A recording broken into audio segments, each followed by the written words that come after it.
It's not summer mode. I can't actually bend my ankle to get it in a pair of jeans even, so. Anyway, afternoon, whatever it is.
All right, good afternoon and welcome to the August 17th City Council public hearing on land use matters. I'll recognize that the very land we're talking about is Treaty 6 territory, the traditional territory of the Cree, the Dene, the Nakota Sioux, the Saulteaux, and the Blackfoot peoples, as well as one of the great homelands of the Métis Nation. I will roll call to establish attendance, and starting this time with Councillor Zadek. I'm here, thank you. Good afternoon. Councillor Essinger. Good afternoon. Hi. Councillor Hamilton. She did inform our office that she would not be able to attend this afternoon. Oh, okay. Good to know. Councillor Henderson. He also informed all of us that he's not able to attend. Councillor Knack. Good afternoon, Mr. Good afternoon. Mayor. Councillor McKean. I am here, thank you. Good afternoon. Councillor Nickel. Good afternoon.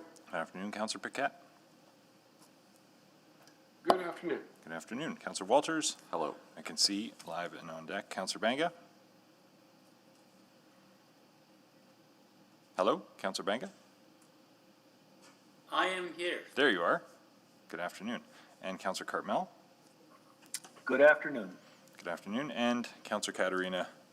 Good afternoon, Mr. Mayor. Right next to me. There you are. Okay. Well, that's 11. That's plenty. Need a motion to adopt the agenda with some replacement attachments on 310. Councillor Essinger. I'm happy to move the August 17th, 2021 City Council public hearing agenda with the following change. Replacement attachment under 310 Charter Bylaw 19802. Second. Seconded by Councillor Banga. Any questions on the agenda? Not seeing any. Please vote. I gather eScribe was experiencing some digital heartburn this morning, so we'll see how she's doing this afternoon. Actually, I think I misgendered eScribe. It's a they. We have 11 votes, Mr. Mayor.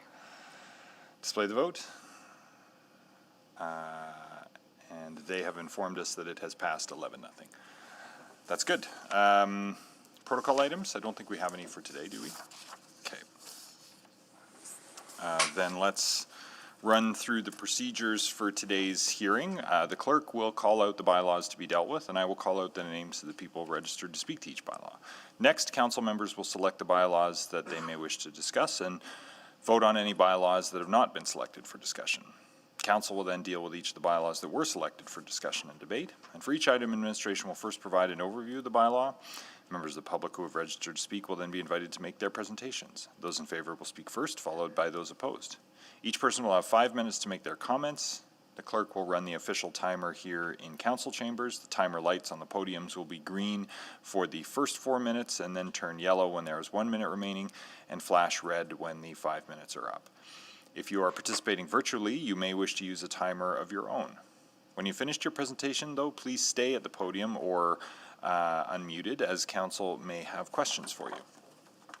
After comments from the public have been heard, council may ask questions of city administration. After all the speakers and questions have concluded, I will ask each speaker if they wish to speak to new information that may have arisen during the public hearing. This process can require patience to ensure that everyone who does wish to address council has an opportunity. And thereafter, council may close the public hearing and debate the bylaw. If you are participating virtually, please refrain from using the chat function in Google Meet, as it creates issues of decorum and may provide you with an unfair advantage. Additionally, members, please remember to mute your microphone if you are not speaking. If you're experiencing any technical difficulties, please reach out to the Office of City Clerk using the contact information provided in your confirmation of registration or at city.clerk@edmonton.ca. If you're here with us in person, when it is your turn to speak, please come down to the podium to present. In the event of an emergency, please follow the clerk's directions. To evacuate, calmly exit using the lower level doors to my left and right. Continue down the stairs to the main floor and exit the building into the North Breezeway. City staff will direct you to your muster point. Madam Clerk. Thank you, Mr. Mayor. Items 3.1 and 3.2 will be dealt with together. Is there anyone to speak to item 3.1, Bylaw 19813, to repeal the Elsinore Neighborhood Structure Plan, or item 3.2, Bylaw 19812, amendment to the Castle Downs Extension Area Structure Plan? I have nobody registered, either in favor or in opposition on that item. Is there anyone to speak to item 3.3, Charter Bylaw 19771, to allow for the realignment of the current zoning boundary lines, Potter Greens? Yes, I have Hazel Batad to answer questions only from the City of Edmonton.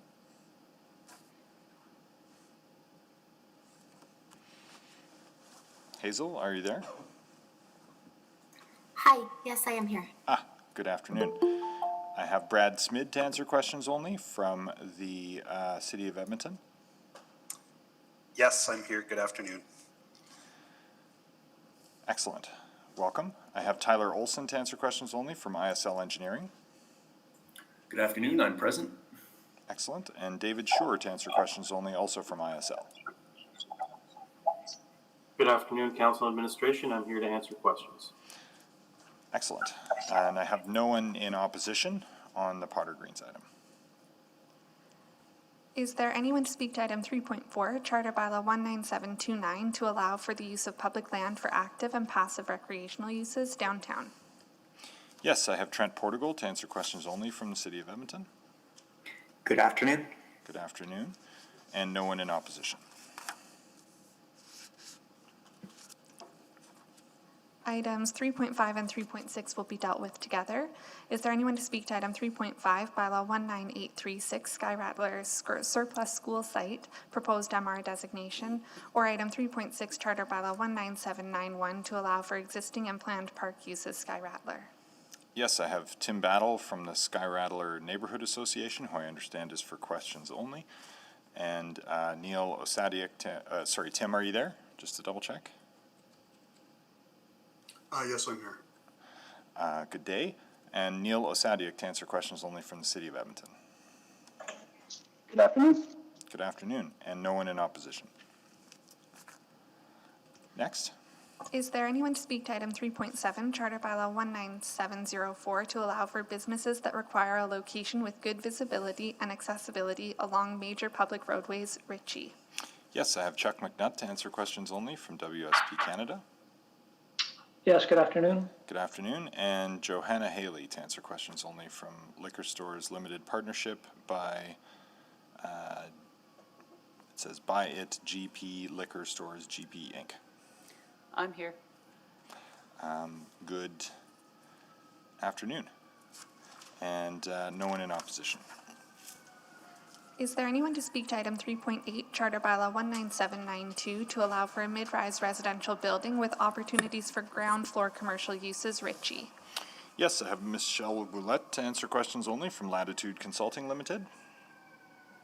Hi, everybody. Hello. And Paul Manley from Centurion Property Associates. Present. And Paul, are you wishing to present or questions only, if selected? Just questions only, Mayor. Okay, noted. Thank you. And I have no one in opposition on 3.8. Next. Is there anyone to speak to item 3.9, Charter Bylaw 19818, to allow for small-scale infill development, Kenora? Yes, I have Rob Clunes to answer questions only from Equity Residential Holdings, Inc. Good afternoon. Good afternoon, and no one in opposition.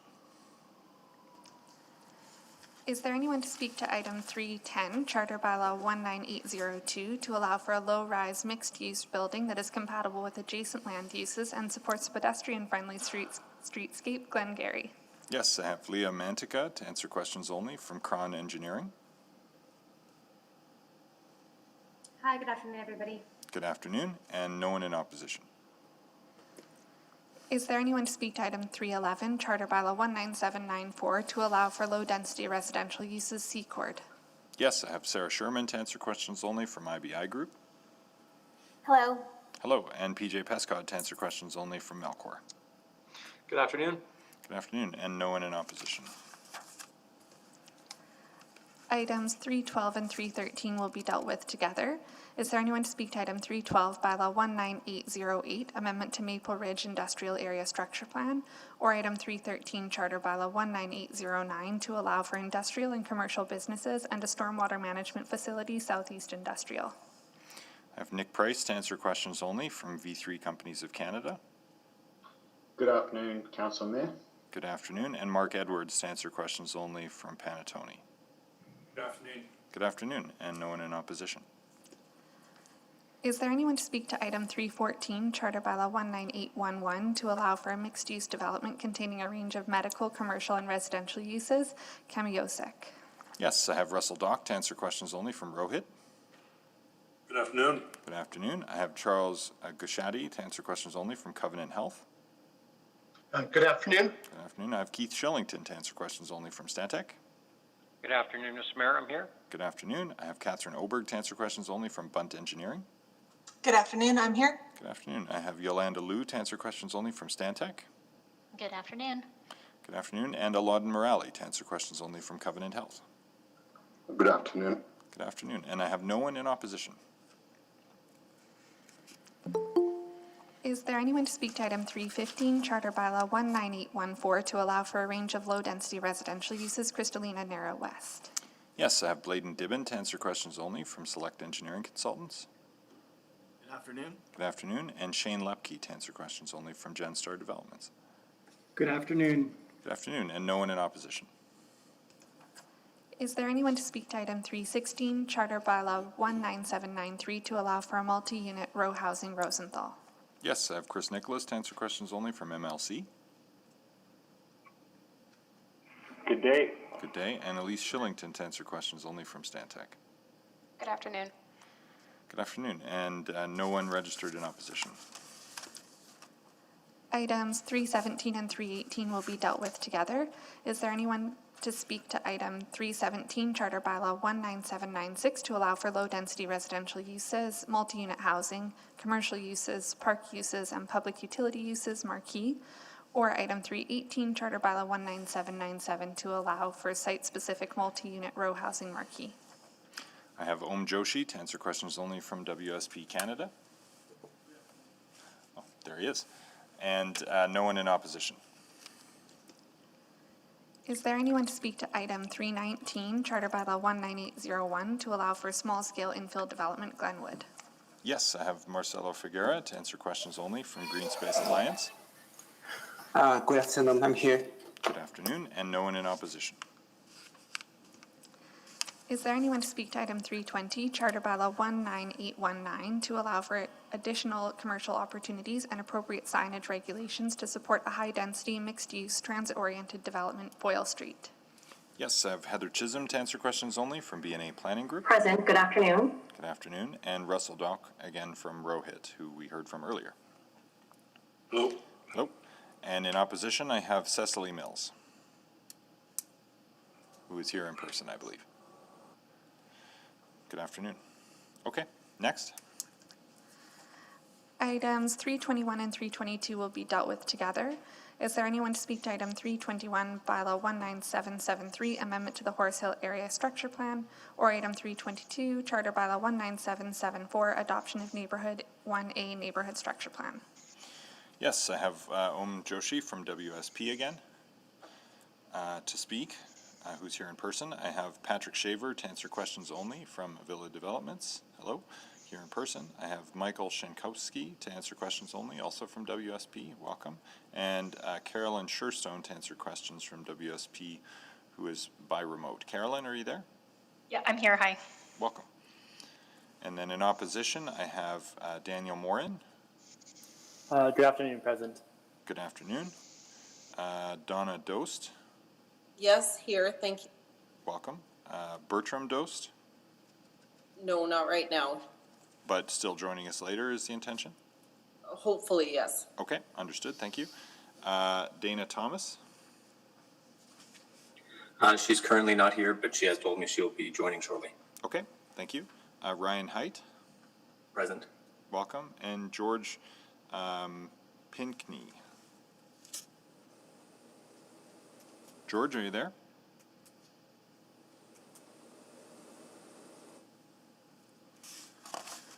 Okay, hopefully we'll be able to raise George by the time we get to this item. Next up, Is there anyone to speak to item 323, Charter Bylaw 19740, to allow for a public utility corridor, pocket park, and low-density residential development, rural northeast South Sturgeon? yes, I have Om Joshi for questions only, again from WSP, and Patrick Shaver to answer questions only, again from Avila, and no one in opposition. Is there anyone to speak to item 324, Charter Bylaw 19790, to allow for low-rise multi-unit housing, Bonnie Doon? Yes, I have Michael DeWolf to answer questions only from L7 Architecture, Inc.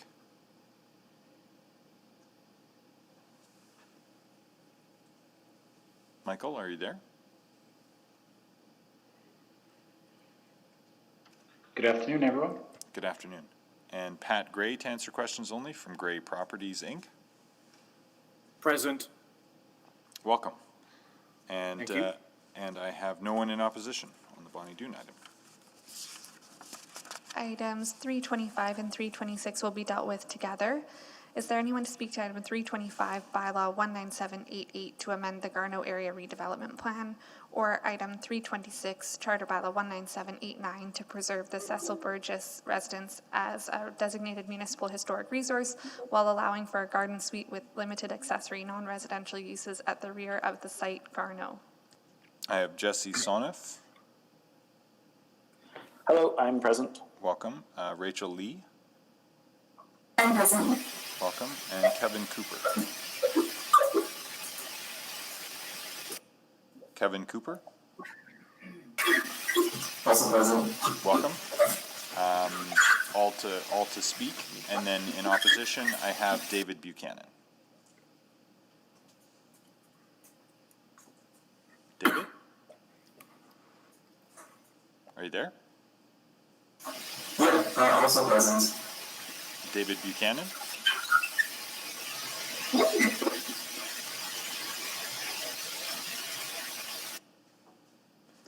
So I can see that David is on the meet but is muted. So I can hear you now. Can you hear me?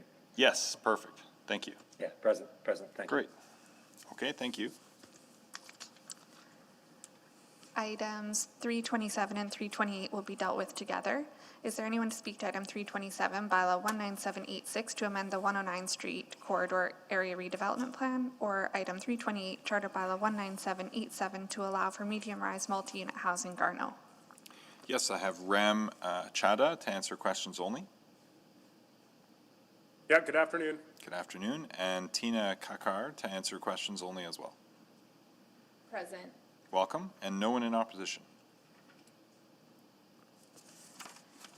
Is there anyone to speak to item 329, Charter Bylaw 19681, to allow for mixed-use, high-density, transit-oriented development, Holyrood?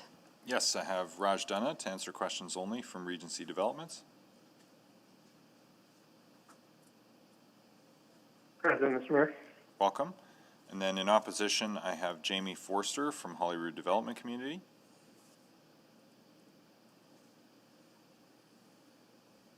Present. Welcome. I have Mike Baran from HDC.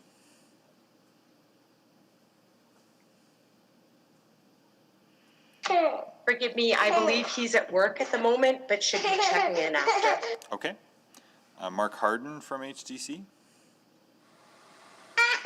And the same scenario with Mark Harden. Understood. Carolyn Skinner. I'm here. Welcome. Dave Sutherland.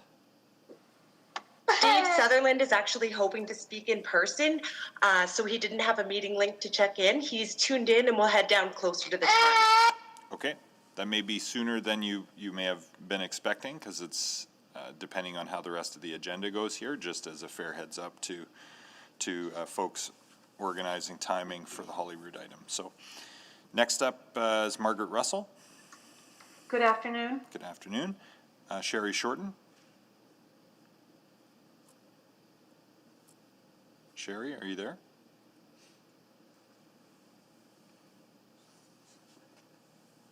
Okay.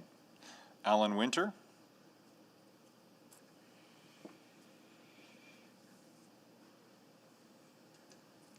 I believe that Alan is participating by phone and may need to *6 to unmute on his keypad.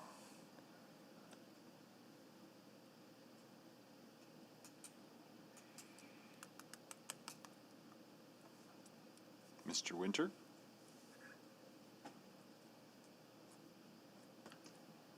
Okay, well, hopefully we'll be able to solve that before we get to it. Oh, Did you ask for Alan Winter? yes. Yeah, I'm sorry. This is me on the phone. Welcome. Thank you. Okay. Just checking in, everybody. And that is everybody, unless there's anybody else who's registered to speak since this list was produced. We're good? Okay. I believe so, yes. Okay. Let's select items for debate then. Click on folks. Councillor McKean. Thank you, Mr. Mayor. I have a quick question or two on 3.4. I don't think there's a need for the presentation or anything.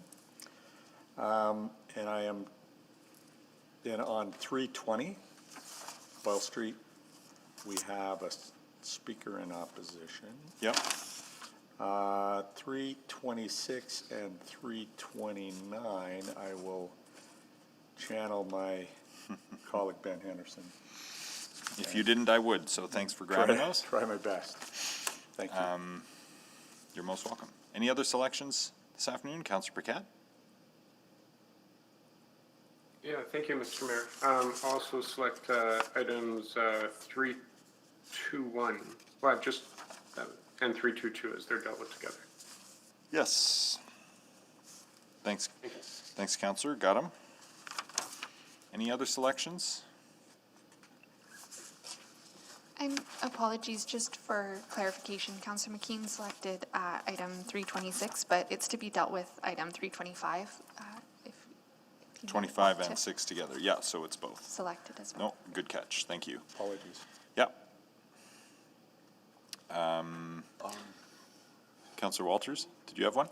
I don't. I just have a question. So I can, on 323, it says in the agenda that it needs to be dealt with after the two previous, 321 and 322, I believe. So would we be able to approve it prior to dealing with it? Or does it need to be selected? It's a great catch, Councillor Walters. If 323 could also be selected to be dealt with after 21 and 22. We would have to have to recall it. Points for attention to detail there, Councillor Walters. Thank you. Until the last minute. So we'll grab up 323 so that it can be subsequent to 321 and 22. Any other fly balls? No? Okay. Councillor Katarina?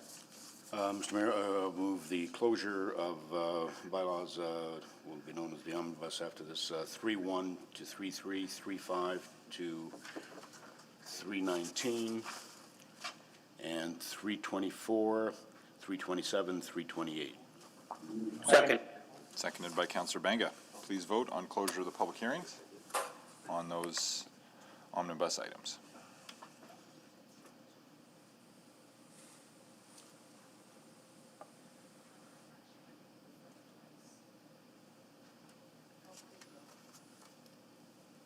It's come.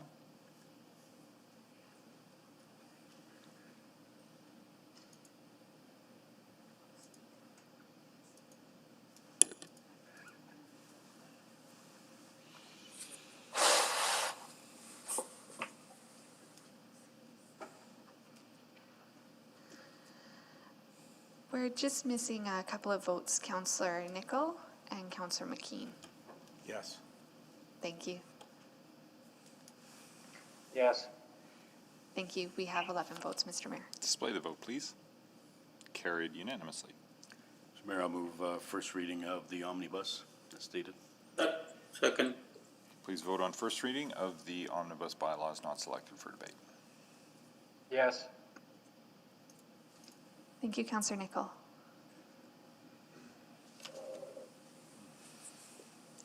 And we have 11 votes. Display the vote. Carried. Mr. Mayor, I'll move second reading of the omnibus. Second. Please vote on second reading.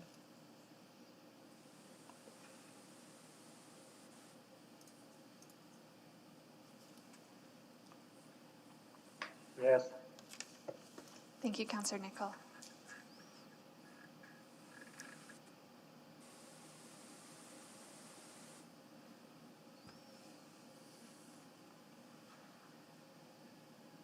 And Councillor Paquette, I can see you're in the right place, but your vote hasn't come through yet. I'm a yes. Thank you. We have 11 votes. Display the vote.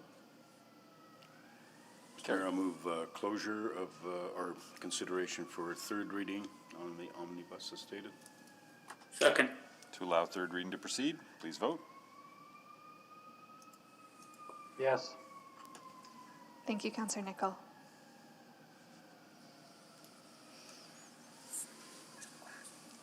We have 11 votes, Mr. Mayor. Great. Display the vote. Carried. And Mr. Mayor, I'll move third reading on bylaws 19813, 19812, 19771, 19836, 19791, 19704. Second. What? Well, not finished yet. Well, hold on. 19792, 19818, 19802, 19794, 19808, 19809, 19811, 19814, 19793, 19796, 19797, 19801, 19790, 19786, and 19787. Second now, before the premature. Point of order before we vote. Wasn't there a speaker in opposition on 3.14 on 19811? Ms. Mills? Forgive me if I... 19811, there wasn't.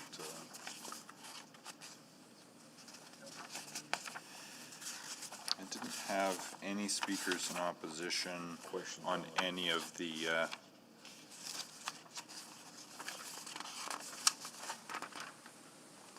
I'm sorry if I've missed. Well, that was on the Boyle Street one. Yeah. Forgive me, I mixed up Russell's. Forgive me. Pretend that never happened. Well, I'm glad we settled that.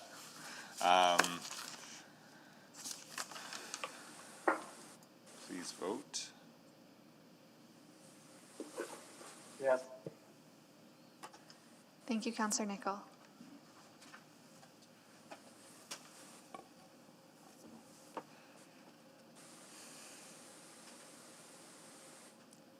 And we have 11 votes, Mr. Mayor. Display the vote. Carried. Okay.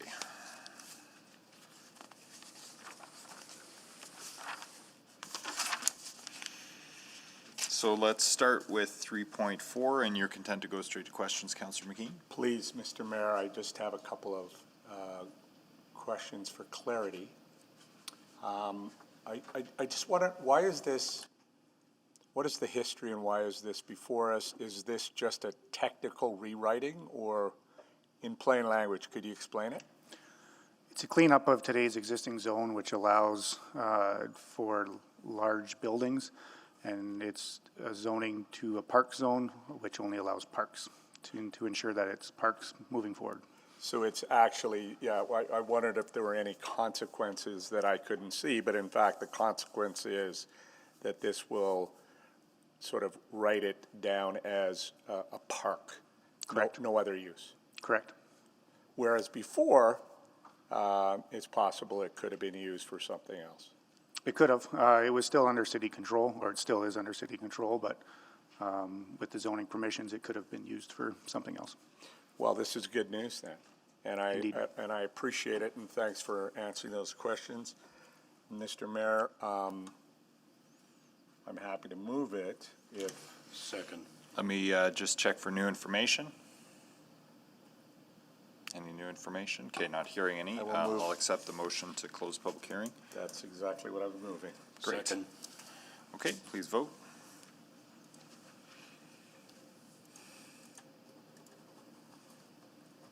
And, whoop, too fast. Display the vote. Apologies, we're just missing councillors, and they've both come in. We have 11 votes, Mr. Mayor. Display the vote. Carried. I will move first reading on 3.4. Second. First reading, please vote.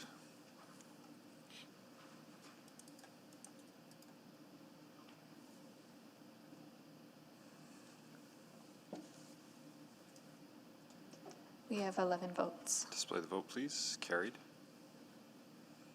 And I'll move second reading on 3.4. Second. Second reading, please vote.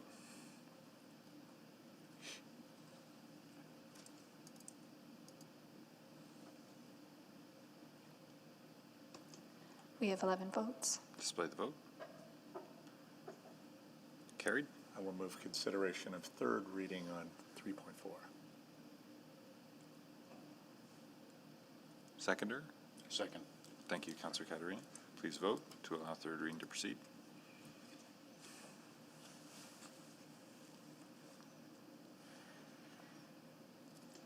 We have 11 votes, Mr. Mayor. Display the vote, please. Carried. I will move third reading of Charter Bylaw 19729 with my appreciation to administration. Second. On third and final reading, please vote.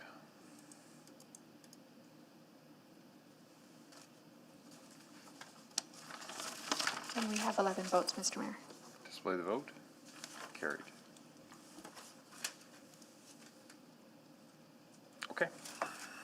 Next is 320, the Boyle Street item. I think since we've got speakers, we should get the presentation. Thank you. Ms. Holly Mickelson will provide the presentation. Good afternoon. Let's see, the presentation is up. Good. This application is to rezone a site in the Boyle Street neighborhood from DC1 direct development control provision to a new DC1. Next slide, please. The 3.7 hectare site is situated between Stadium Road and 84th Street, south of Stadium Station LRT. Surrounding uses include a mix of low to high-rise multi-unit apartment buildings to the east and south, zoned RE8 mid-rise residential zone, RE9 high-rise residential zone, and DC2. To the west, across the LRT tracks, and further south along 106A Avenue are industrial zones, industrial uses zoned IM, medium industrial. The site is very well served by existing transit and active mode facilities. Next slide, please. The purpose of the existing DC1 zone is for a high-density mixed-use urban village. The site currently contains vacant parcels to the north of Mootart Crossing, Area 1, and west of 106A Avenue, Areas 3 and 4. Two recently constructed mid-rise apartments are found within the southeast area of the site, south of Mootart Crossing between 84th Street and 106A Avenue, Area 2. A commercial building located between the two mid-rise apartments faces south towards a public park at the corner of 84th Street and 85. Another public park is located at the northern tip of the site adjacent to the Stadium Station LRT. Next slide, please. The proposed DC1 updates the allowed uses and regulations and revises the sign regulations for on-site signage. Other administrative updates and formatting through the DC1 is also proposed to align with current zoning bylaw standards and use definitions. According to the applicant, the purpose of this application is to allow for continued redevelopment and provide additional opportunities to promote a vibrant setting to serve its residents and surrounding areas. This is intended to be accomplished through innovative and creative signage placed at key locations throughout the site to help orient people to the redevelopment project and the commercial amenities found throughout the property. Other changes to the DC1 provision include the ability to place complementary breweries, wineries, and distilleries among other permitted commercial activities, and provides the opportunity for standalone commercial buildings at strategic locations, well integrated with the high-density residential and pedestrian-friendly context of the site. Next slide, please. This proposal aligns with the policies of the Stadium Station Area Redevelopment Plan and meets the intentions of the city plan, which identifies the area within the Stadium District node. This proposal meets key objectives outlined in Edmonton's infill and growth framework. The site's location and surrounding context within nearby Commonwealth Stadium and the Stadium Station LRT and Transit Center is well situated to support a variety of businesses, residents, and other community amenities serving the neighborhood through revisions of the direct development control provision. Because of this, it is administration's opinion that the site is suitable for the proposed signage updates and increased commercial opportunities, and that council should consider approving the rezoning. Thank you. Thank you. Just get to the speakers list.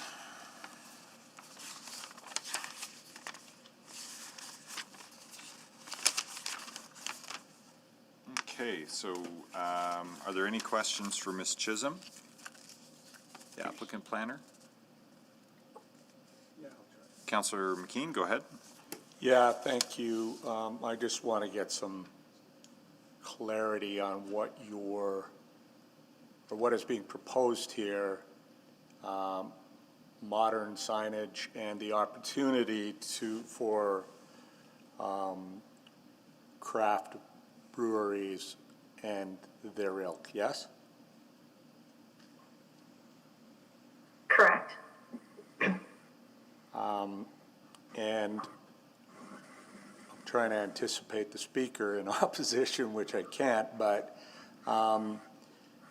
would the signage or the inclusion of additional uses be, I guess, any different than we see in some other developments in the city? Not for an urban village district, which this is intended to be. I did read the Cecily's letter, and I think there's concern about density, but we haven't changed the density. This DC1 was approved in 2018, and we try to change as little as possible.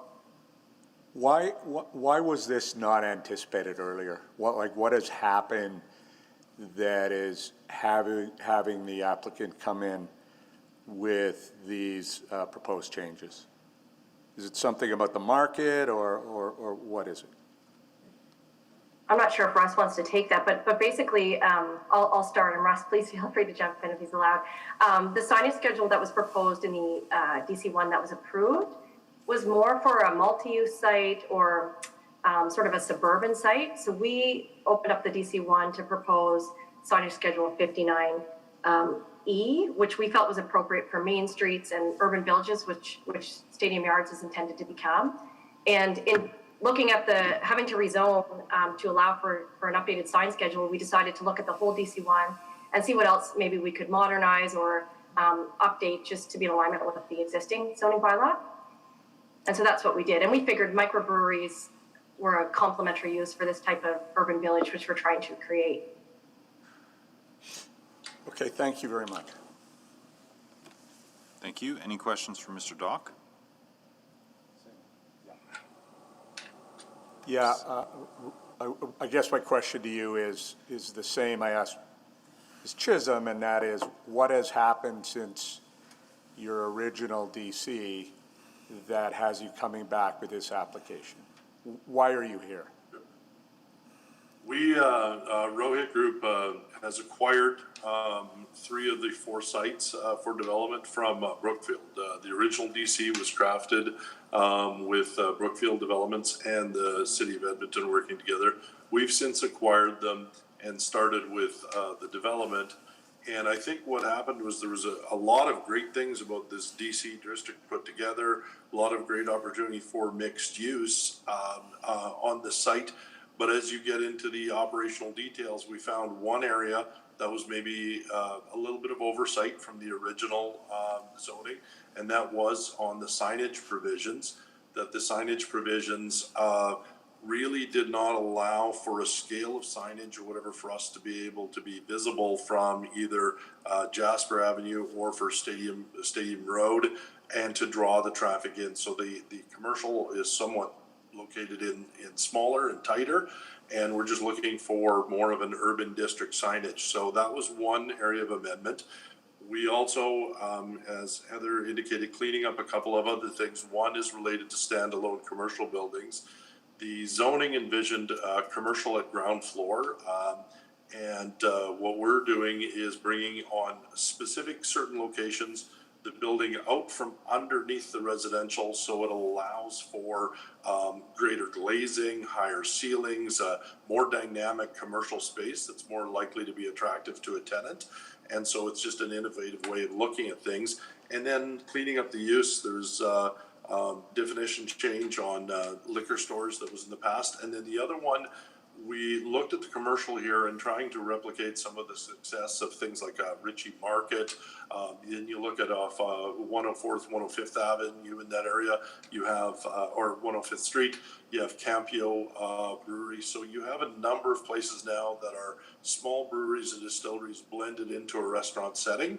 And so we thought it was appropriate to make that use, to blend that in, to be similar to some of these other dynamic sort of food and beverage hubs that are developing. So just a tweak to the bylaw. So the primary issue here is signage. The secondary issue is cleaning up these other items. Thank you very much. Thank you. Any other questions for Mr. Dock? Not seeing any. Then let's invite Cecily Mills to come on down to the podium.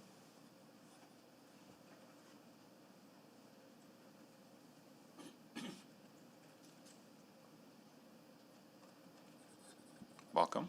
Go ahead. Good afternoon. I've been living in on Jasper Avenue, the east end of Jasper Avenue, on a high rise since 1999. 84th Street is the busiest street that there is leading to north of Jasper. On this street, there are 10 three-story walk-ups on the east side of the street, leading up to Stadium Station. This means a high density of traffic and street parking on both sides of 84th Street. There are also 2 bus routes that travel on 84th Street. Plus, there are 6 additional walk-ups on 111th Avenue facing Stadium Station. There are also some school buses that pick up students of just about all ages. Those of us who have lived long enough in our condo building breathed a sigh of relief when the liquor store was finally shut down next door. It brought a lot of traffic, noise, broken bottles, robberies. One afternoon, I was climbing back from a walk to the river when on a steep, narrow spot, I had to quickly avoid a man who was running wildly directly in my path. When I got to the street, the police were there, and they asked me if I had seen a man, and they told me that the liquor store had just been robbed, an armed robbery. Today, I don't worry about the liquor store because there are 2 liquor stores that are close enough to walk to, and usually I go to the one on just across from Save On Food because it's located where there is good visibility. So our new neighbors, Stadium Yards, is just sort of beginning to fill up. I've been told there are 800 housing units, but I think the person who told me that made a mistake. But there's probably 400 at least. So all these people are going to move at the bottom of that triangle that you see there. They've already started moving. So you can imagine how many people that will be. There's also there's no green space around, just buildings, businesses, etc. We should not forget that this entire area is residential. On 105th Avenue sits the extensive Edgewater number 1 and number 2. Breweries and wineries and distilleries will only increase the density and the traffic. All the rest of that area is residential.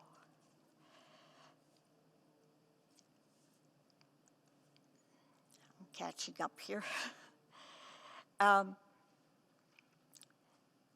So there's Stadium Station as well. One Sunday evening, late, I was coming back from a concert. I was the only person that got off at Stadium Station. There were 2 men outside the station.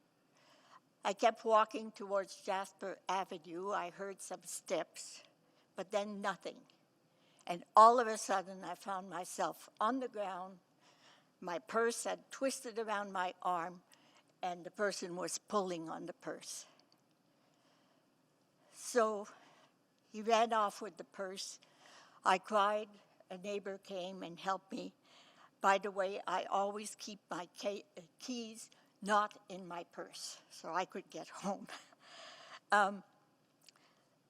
The police came at 3 o'clock in the morning. They were very busy that night. And then at 7 o'clock, I took the LRT to go to the university where my doctor is. He sent me for an x-ray and phoned down to say that I was to go to the university hospital for surgery for the dislocated shoulder. So do we need new breweries? Well, the answer came a couple of weeks ago when Labatt's Brewery just announced finishing touches on a major expansion in Edmonton. I'm sorry, Miss. 30,000 square feet of warehouse space. I'm sorry, Miss and Mills. an upgrade to the Edmonton Brewery and new products. So I don't think we need a brewery. I've got to stop you there, Miss Mills. The There 5 is another minutes. problem Miss with Mills. the project. Miss Mills. Stadium events. Pardon? Miss Mills, I've got to stop you there. The 5 minutes has elapsed. I've already given you a bit of extra time. There may be some questions for you, though, where you may be able to elaborate. So Thank you. thank you. And I'm so sorry that happened to you. It's terrible. Councillor McKean? Yeah, thank you. Ms. Mills, I also wanted to say that I'm really sorry that you had that assault. That shouldn't happen. Just reflecting back on your presentation here, you seem to have concerns with the amount of density that's going in to this area, and also some of these new uses around breweries and wineries and distilleries. Yeah. Have you thought, because this is what strikes me, that a bunch more people living in that area will only increase the safety? That in fact, there's nothing like population, eyes on the street, people out and about that makes a place safe. And we saw that during the pandemic downtown when there was far, far fewer office workers and people going to restaurant stuff. So can you possibly see that this development will actually make your area more desirable and safer? No, I don't. Okay. The two of the supervisors of the LRT station told me, we're so happy that the new station is completely above ground, Yeah. that there is no basement. They said that every night before they would close, they would go around before they would lock the building. And many times there was somebody that was left somewhere and there was damage done. And so they felt that the security around the stadium station was very bad. And having the brewery there by the tracks will be bad too. Yeah, when I think of breweries in the modern era, there's one, I don't know if you've ever been over to the Ritchie Market, but there's this, it's sort of, I think what they call a craft brewery restaurant, and all the hipsters, and whatever the way you describe younger people, younger than me, a lot younger than me, really like that stuff. And those places have not, generally speaking, been the sources of crime and disorder. They're not that. So I wanted to say, and I would put it to you, this will be good for your area. Overall, all those people moving in, can you imagine a LRT station where instead of you being the only one getting off, that there may be a dozen or 20 or 50 people getting off at almost any time of day, because there's that population around there, and you get safety in numbers. So Ms. Mills, I really appreciate it. I understand your concerns.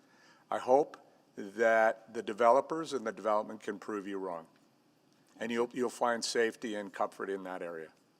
Thank you very much for coming in. Any other questions? Not seeing any. Thank you, Ms. Mills. Questions for administration? No? Okay. Councillor McKean? Or sorry, Councillor Walters?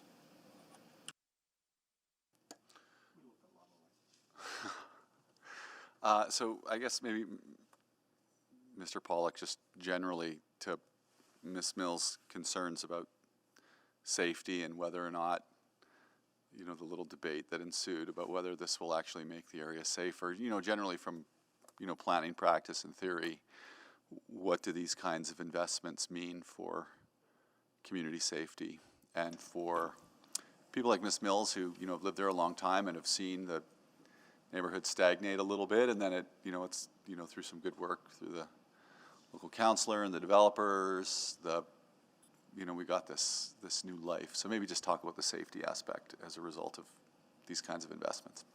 No, for sure. Thanks, Councillor. As we see increased investment in areas, that brings more people down to the area, which brings more of those eyes on the street, which can provide some of that, what we like to call passive surveillance, which is essentially people looking out for one another when they're on the street or when they're looking out their window. There's more people basically surveying the community itself and able to help out when there are times of distress. So that's sort of the theory around more eyes on the street, and then that compounds with that increased investment and more vibrancy, and more people come down as that happens. And the kinds of craft breweries that we've seen, the restaurants, tap rooms, et cetera, that have popped up and have attracted a certain hipster clientele, as Councillor McKean describes, those have been all pretty well run, nice, architecturally, attractive places from what I've experienced around the city. Like they're pretty nice. Yeah, correct. So a lot of the craft breweries, as Councillor McKean mentioned, and he doesn't give himself credit enough for being hip. Yeah. But it's the grandfather of the hipsters, basically. Quite so. The old Vespa gives him a lot of street cred there. But the clientele, as well as the types of restaurants and bars or distilleries that are co-locate in these locations, tend to bring more affluent individuals to the area. Okay, thanks. Thank you. Any other questions for administration? Any new information? Any points of privilege on the antecedents of hipsterism? No, not seeing any. Mr. Mayor, I would move to close the public hearing on 320. Second. Okay, to close public hearing on item 320, Boyle Street item, please vote.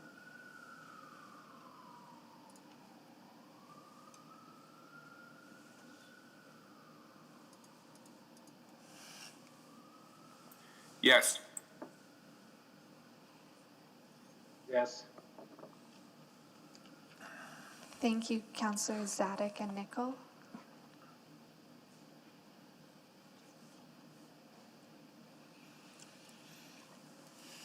We're just missing Councillors Knack and McKean. Point of privilege, Madam Clerk. This system still seems to be inconsistent.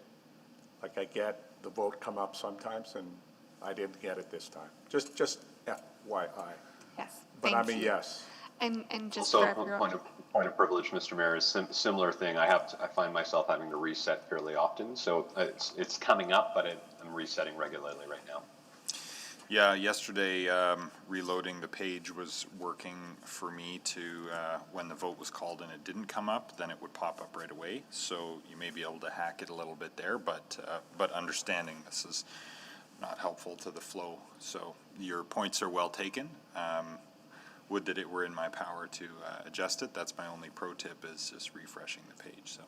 And for everyone's awareness, we do have eScribe monitoring this meeting as well to try and troubleshoot and get to the bottom of the issues.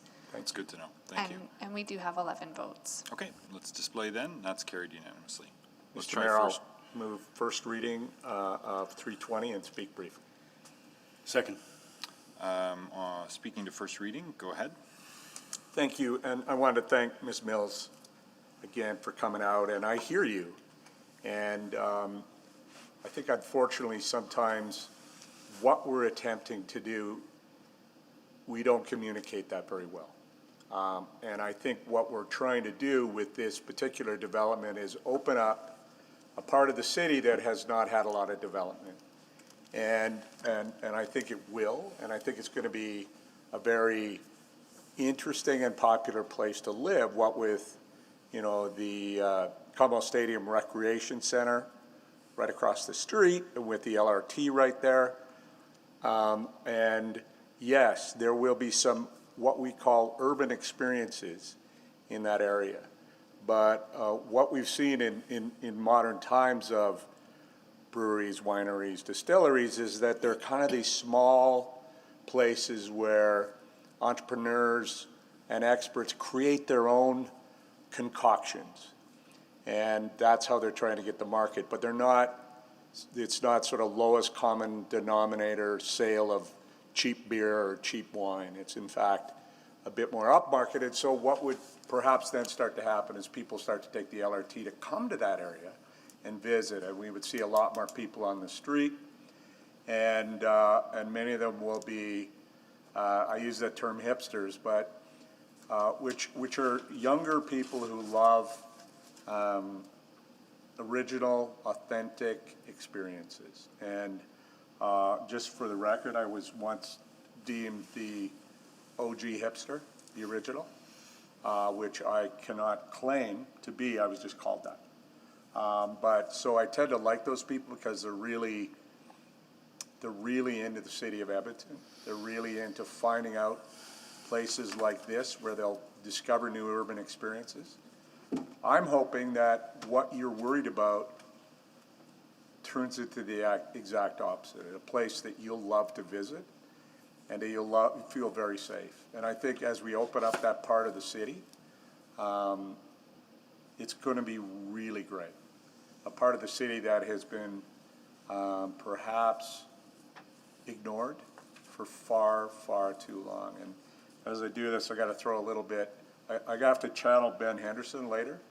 I got to channel Tony Caterina for a moment.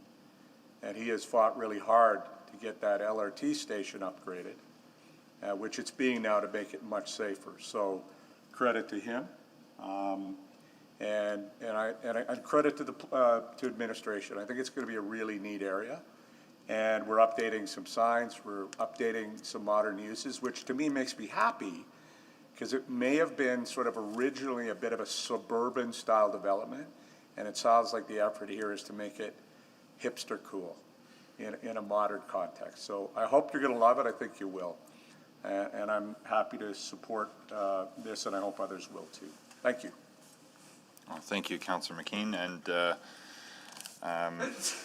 hipness is like power. If you have to talk about your own, then you don't really have it. So, but you are hip, and that it's the thing that can only be conferred by others. So, not seeing anyone else on the board, please vote on first reading. Yes, Madam Clerk. Thank you, Councillor McKean. Yes. Thank you, Councillor Nichol. We have 11 votes. Display the vote, please. Carried. Second reading? Second reading, I will move. Second. Please vote on second reading.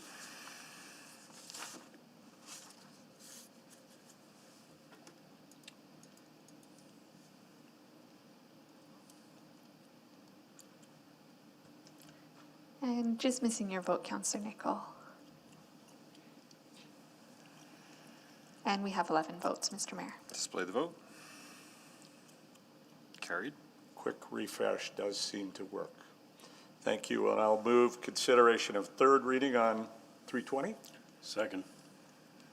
To allow third reading to proceed, please vote.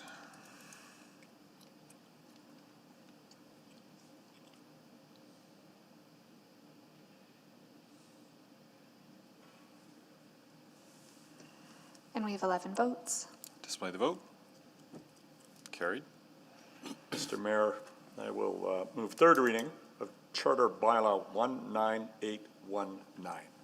Second. On third and final reading, please vote.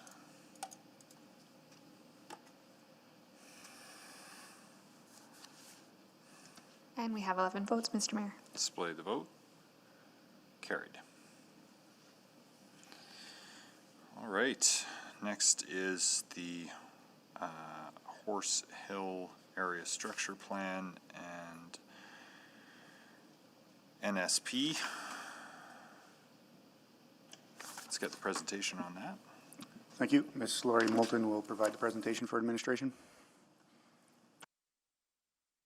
Mr. Mayor, members of council, first off, I'll do my check. Can you see me and hear me and see the presentation? Yes, we can. Go ahead. Yes, great. Thank you. This is an application to create a new neighborhood within the Horse Hill ASP in Northeast Edmonton. If you can move to the next slide, please. Charter Bylaw 19774 proposes the adoption of Neighborhood 1A, Neighborhood Structure Plan, or NSP. The plan includes residential, commercial, open space, public utility, and private agricultural uses integrated within the existing ecological network. And the next slide, please. And I've lost my place already. Bylaw 19773 proposes an amendment to the Horse Hill Area Structure Plan, or ASP, to update the maps and statistics to allow for the division of the approved Neighborhood 1 into two sub-areas, Neighborhood 1A and 1B. In addition, the bylaw proposes to redesignate 16.11 hectares of existing residential land to residential to reflect the current state of undeveloped land. The third part of this application is item 3.23. If you could move to slide 4, please, on the agenda. It's Charter Bylaw 19740 to rezone an 8-hectare site south of 167th Avenue and east of Meridian Street from AG, Agricultural Zone, to PU, Public Utility, AP, Public Park Zone, and RLD, Residential Low Density Zone, to allow for the development of low-density residential uses, a pocket park, and recognize the existing utility corridors traversing the property. And if you could move to the next slide, and then the next slide. This is the second neighborhood plan proposed within the Horse Hill ASP area. Currently, the area is composed of undeveloped land, quarry ridges estates, agricultural lands, and an oil pipeline right-of-way. and 2 existing natural areas with large tree stands, with a large tree stand. The NSP proposes a modified neighborhood boundary defined by Horse Hill Creek to the north, 153rd Avenue to the south, Meridian Street to the west, and the North Saskatchewan River Valley and associated area redevelopment plan to the east.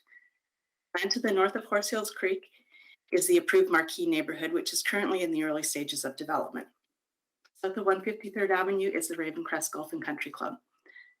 The Horse Hill ASP establishes a high-level land use to guide future growth and development within each of the NSP areas, with an anticipated growth of approximately 28,000 housing units. The approved Horse Hill ASP currently divides the area into 5 neighborhood units. This application proposes to divide Neighborhood 1 into 2 smaller neighborhoods, Neighborhood 1A and 1B, with Meridian Street being the separating boundary. Modified neighborhood boundaries will allow for logical land use planning, infrastructure servicing, and roadway alignments. Land to the west of Meridian Street, which would be Neighborhood 1B, will require a separate NSP at some point in the future. Horse Hill Neighborhood 1A. The proposed Neighborhood 1A NSP is 145 hectares and has 66 hectares of developable area. The plan proposes to create a complete community which offers a connected system of parks, including a community park and several pocket parks, stormwater management facilities, and natural areas. A mix of residential housing types to accommodate over 3,000 new residents over the next 20 to 25 years, with a projected residential density of 31 units per net residential hectare. And it works with the existing infrastructure developed with the Quarry Ridge development.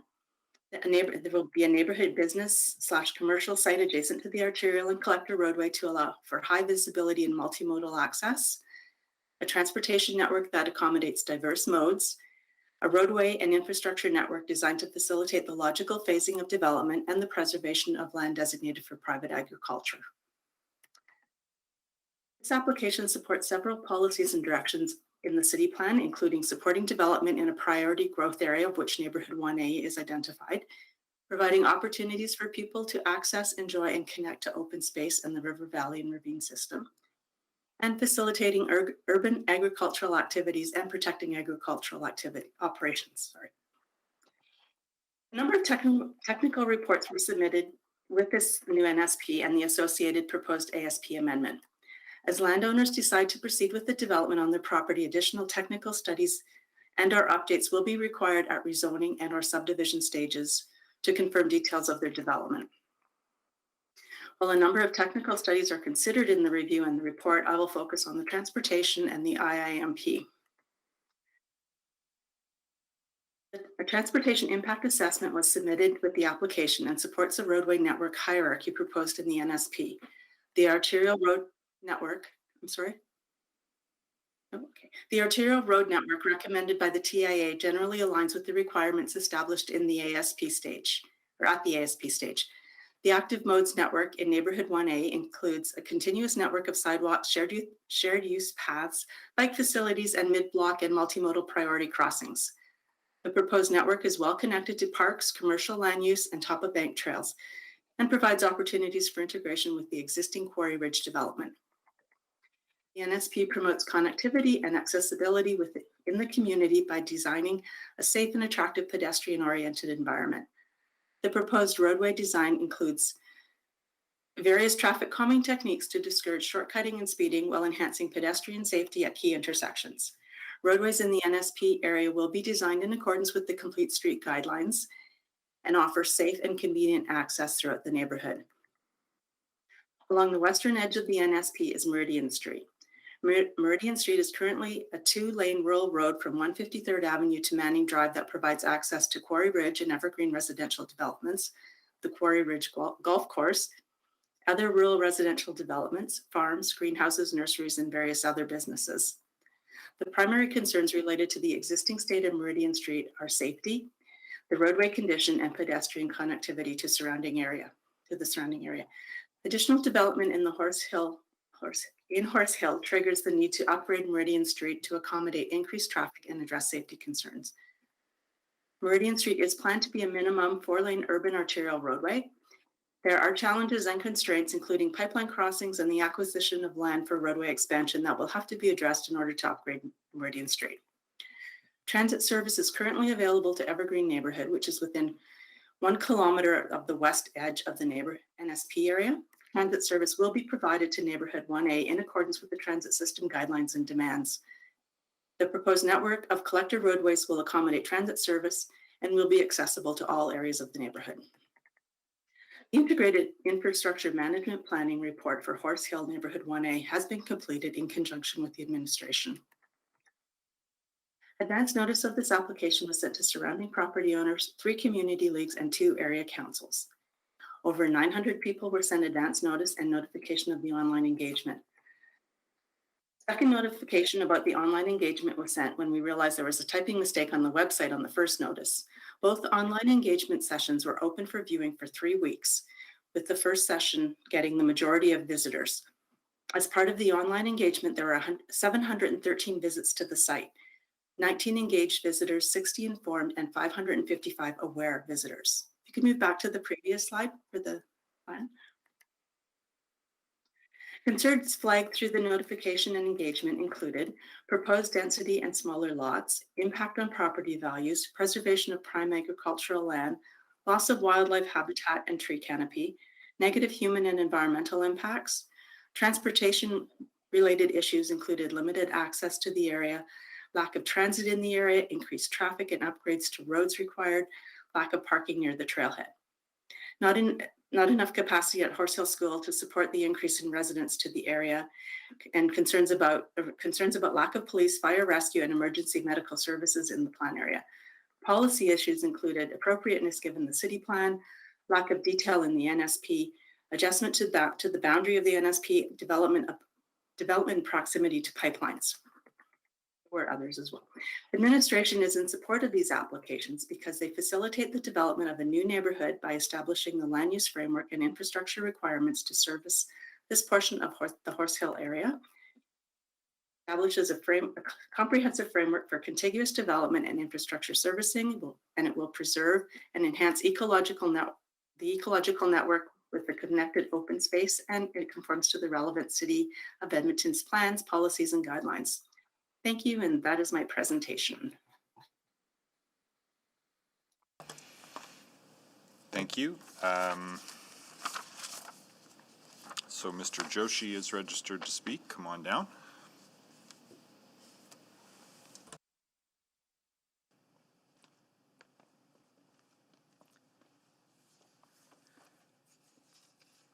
I'm ready to go. So thank you, Mr. Mayor and members of council. Ms. Moulton did a pretty comprehensive presentation, so we don't want to take up too much time. We'll be pretty brief with our presentation. If somebody can bring up the slide. Yeah, that's the first slide. We are excited to be here in front of council to bring forward Horse Hill Neighborhood 1A NSP and corresponding amendments to the Horse Hill Area Structure Plan. If you can go to the next slide, please.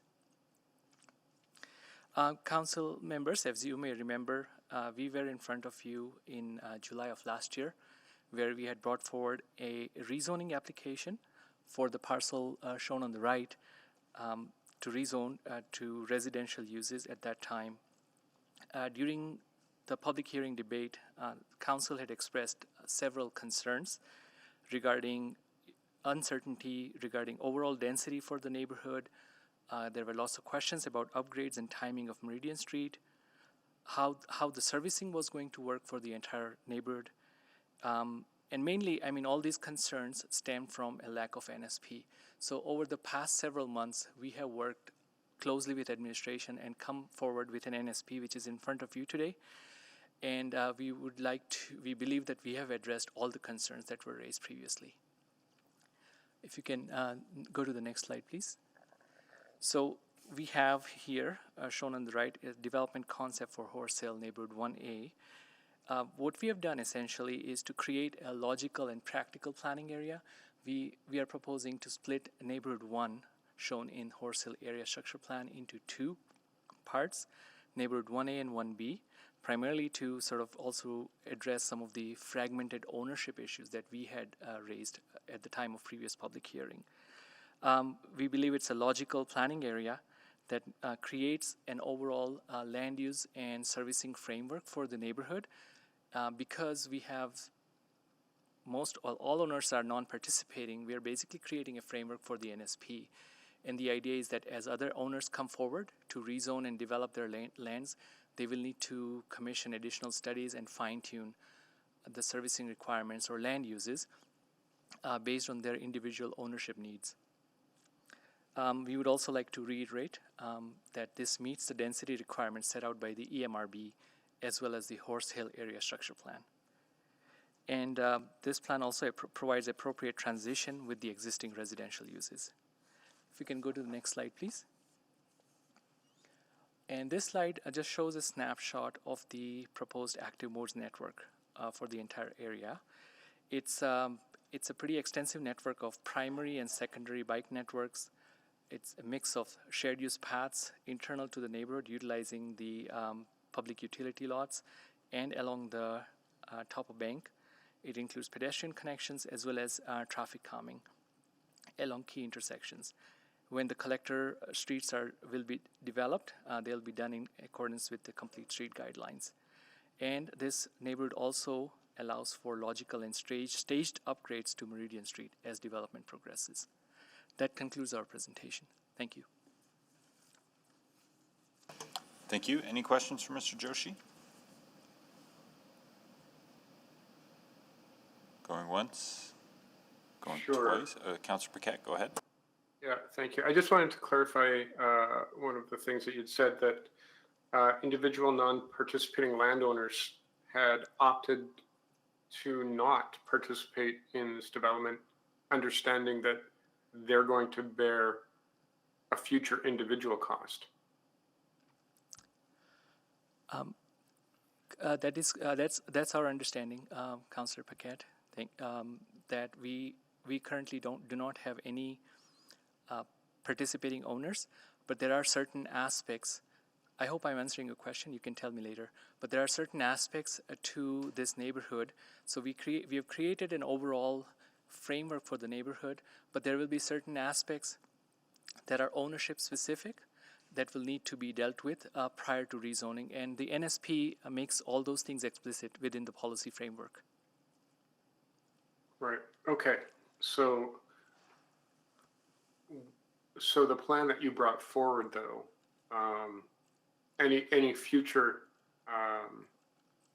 additions from these private owners cannot be if this passes in contradiction with the NSP that you bring forward. Is it okay if Mr. Shaver answers your question? Well, hold on just a sec. Let's see if there are any more questions for Mr. Joshi, and then we'll have Mr. Shaver come up. So, yeah. I apologize. Are there any more questions for Mr. Joshi? Maybe I've got one more, Mr. Mayor. Go for it. Okay, so we'll put that one on hold. Just talking about, you talked about as things progress, we'll get more into detail on how the streets are developed and what the multi-use paths look like and the decisions that will be made there. So I know that one of the concerns was maybe there could have been more detail at this point, but what you're saying is that that detail is forthcoming? That is correct, Councillor Paquette. We have established a framework for all the active modes network within the NSP. What the NSP does not show, and it is in line with the approved terms of reference for NSPs, is we do not show local roadway layouts within NSPs. And the reason for that is it's trying to find a balance between providing too much detail and too little detail. And what we found is when local roadway designs tend to come out in public domain, and there always tend to be revisions to those types of details down the road. So it just tends to create unnecessary rounds of amendments, which is why we think that this NSP strikes the right balance between setting the framework versus providing too much details at this stage. Okay, so just to rephrase that, I guess what you're saying is that rather than trying to provide a high level of detail at this stage that sets up certain expectations, you'll come back and do that at the appropriate time so that it basically just reduces the stress in communities and they understand that this is a process rather than something that's set in stone at this level? Yes. Okay, all right, thank you. Thank you, Mr. Mayor. Thank you. And Mr. Shaver, if you want to come up now. Thank you, Mr. Joshi. Do you want the question restated, or do you want to dive right in with some opening comments addressing that point and then see if Councillor Paquette has follow-up? Sure. Thank you, Your Worship. I'll address the comments, and if there's some clarification needed, then someone can ask. It's just in terms of the other landowners in there. It's Mr. Joshi had identified. They weren't participating in the fact that they didn't do all the detailed studies on their specific land. When we did the NSP, we did the overall studies for the neighborhood to ensure that it works from a transportation, ecological, and also servicing point of view. But we had been in contact with all the landowners that have raw land for future development. And so the type of land uses that are identified in this NSP right now are reflective of discussions with them. But as Mr. Joshi identified, until they get into their detail, do the studies and look at their land and how they exactly want to lay out, there's going to be future zonings that come back to council here. So I hope that answers your question, Councillor Paquette, but happy to clarify. So. Any follow-up, Councillor Paquette?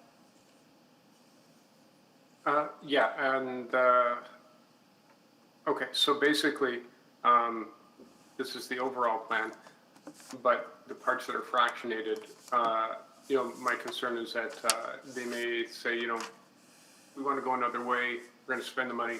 But once, like, I just want everyone to understand, I guess, and just get that on the record, that if this plan passes, then future landowners or current landowners who want to do any of this work in the future, this is generally the path that they have to follow now, if this passes. Through your worship, that'd be correct, yes. Yeah, it's just because I know that there will be some concerns among residents where they might think, okay, we might, you know, we might not be comfortable with this because we don't know if this is, we don't have any assurity that this is going to unfold the way that you're saying. And the fact is that that's not going to be a concern. That's correct. Yeah, okay, thank you. Thank you. Any other questions for Mr. Shaver? Okay, not seeing any. Thank you both. Are there any questions for Mr. Shankowski or Ms. Sherstone? Not hearing any. Let's turn to hearing from those folks registered in opposition. Daniel Morin. Hello, good afternoon, Council. Thanks for having me today, and thank you for hearing my concerns regarding this proposal. And yeah, thanks for uploading the presentation. If there's any background noise, it's because there's construction in my building, so apologies in advance for that. We have the opportunity here to make a strong, vibrant 15-minute community that meets and exceeds the vision and intent behind City Plan, supporting multimodal, all-season, inclusive, and adaptive design. Right now, I believe this proposal lacks several of these elements, and I'll now move on to my main concerns on the next slide. So first, this NSP is lacking in discussion on how commercial and residential buildings will actually interact with the arterial road, Meridian Street. Other municipalities, even Calgary, are making significant progress on creating new arterial roads with development flips onto the road, not facing away. We have an opportunity to do that here, creating people-oriented streets that actually promotes walking as a convenient option, not just speed corridors that prioritize vehicular movement over pedestrian-oriented public routes. Complete streets need actual services, housing, and activities on them to actually function as a place people want to be. We are working to undo these past designs across Edmonton, such as on 132nd Avenue, which city planning is working to shrink to accommodate a stronger public realm. So why not get it right the first time here? Next, regarding on the next slide, is the active transport network proposed in Figure 13 of this NSP. This proposal includes shared secondary bike routes along these collector and local roads, as pictured in this diagram. There's no information in this proposal regarding how these shared facilities will be designed with intent for all users in all seasons. Shared street routes with painted bike symbols do not align with Winter City design, Vision Zero, and all ages and abilities design. We need to be thinking about how elementary students will bike or walk to school in this community. The other main concern I have here is regarding the distance between the proposed crosswalks along Meridian Street and 153rd Avenue. There's almost a 1 kilometer distance, as I tried to measure on Google Maps, between crosswalks on Meridian Street and no identified crosswalks on 153rd Avenue. This is concerning for the overall connectivity between neighborhoods in this developing area. On to the next slide. I also have concerns regarding the overall lack of detail and conceptual images for local street networks and the commercial development area in this proposal. Local roads are vital in showcasing how a community will actually function and what the form will look like. And this information, in my opinion, should be provided to the public and council during this NSP stage, as this is one of the last major opportunities for public engagement at the high level. These details are, from my understanding, typically known internally at this stage, but it's just not provided to the public because they're in concept form. Although this NSP states that streets should be in a grid-like orientation, I don't believe this is enough. For example, the Callaghan NASP, pictured on the left here, has similar wording, but as you can see, a street network is not in a grid-like orientation, so I think more specificity on this is required. Overall, we should be engaging in providing drafts or concept plans to the community regarding the local street network and commercial zone development at the NSP stage for meaningful engagement to be done. An example from Calgary here is they actually do go into this level of detail in some of their ASPs. So the image on the right is from Calgary, which details all the planned roads compared to the level of detail on this NSP on the left. And I'd argue it's much easier to tell how the community in Calgary will function and what it will actually look like compared to the one here in Edmonton. All right, now quickly moving on to specific asks or ideas I have regarding this proposed NSP. Regarding policy 5.3.1 in the documents, I think there should be policy statements that explicitly state how both commercial and residential development should be oriented with the arterial street. The NSP should encourage active streets with active commercial and residential frontages on all roads in the NSP area.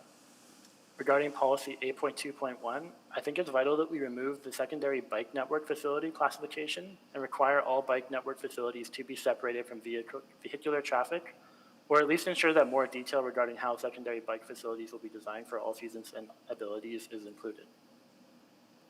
Moving on to the next slide for policy 8.6.1, I think where policy determines the need for sound attenuation adjacent to arterial streets, I think we should be discouraging the use of sound barriers and walls because this doesn't lead to a connected public realm. We can use tools like architecture, road orientation and design, and other building siting elements to mitigate these noise concerns. And lastly, the last two kind of main asks or ideas is regarding figure 13, that the active mode network be amended to include at least one additional pedestrian crossing along Meridian Road, as well as an additional crossing along 153rd Avenue. And the last point here for point 5, just regarding the level of detail overall, that additional detail, conceptual images, and concrete requirements be included in this NSP regarding local road design and the commercial site to ensure the vision and intent behind these elements can be accurately evaluated later on by the development officer in future stages. On to the last slide. I think if we continue to expand in our city, we need to get the bones of these new communities done better right at the beginning, as it's nearly impossible to change once done. Other similar jurisdictions in Canada are doing this, and today we can work to ensure this community will meet the needs of a diversity of Edmontonians now and into Thank the future. you. Thanks. Thank you, Mr. Morin. Yeah. Questions for Mr. Morin?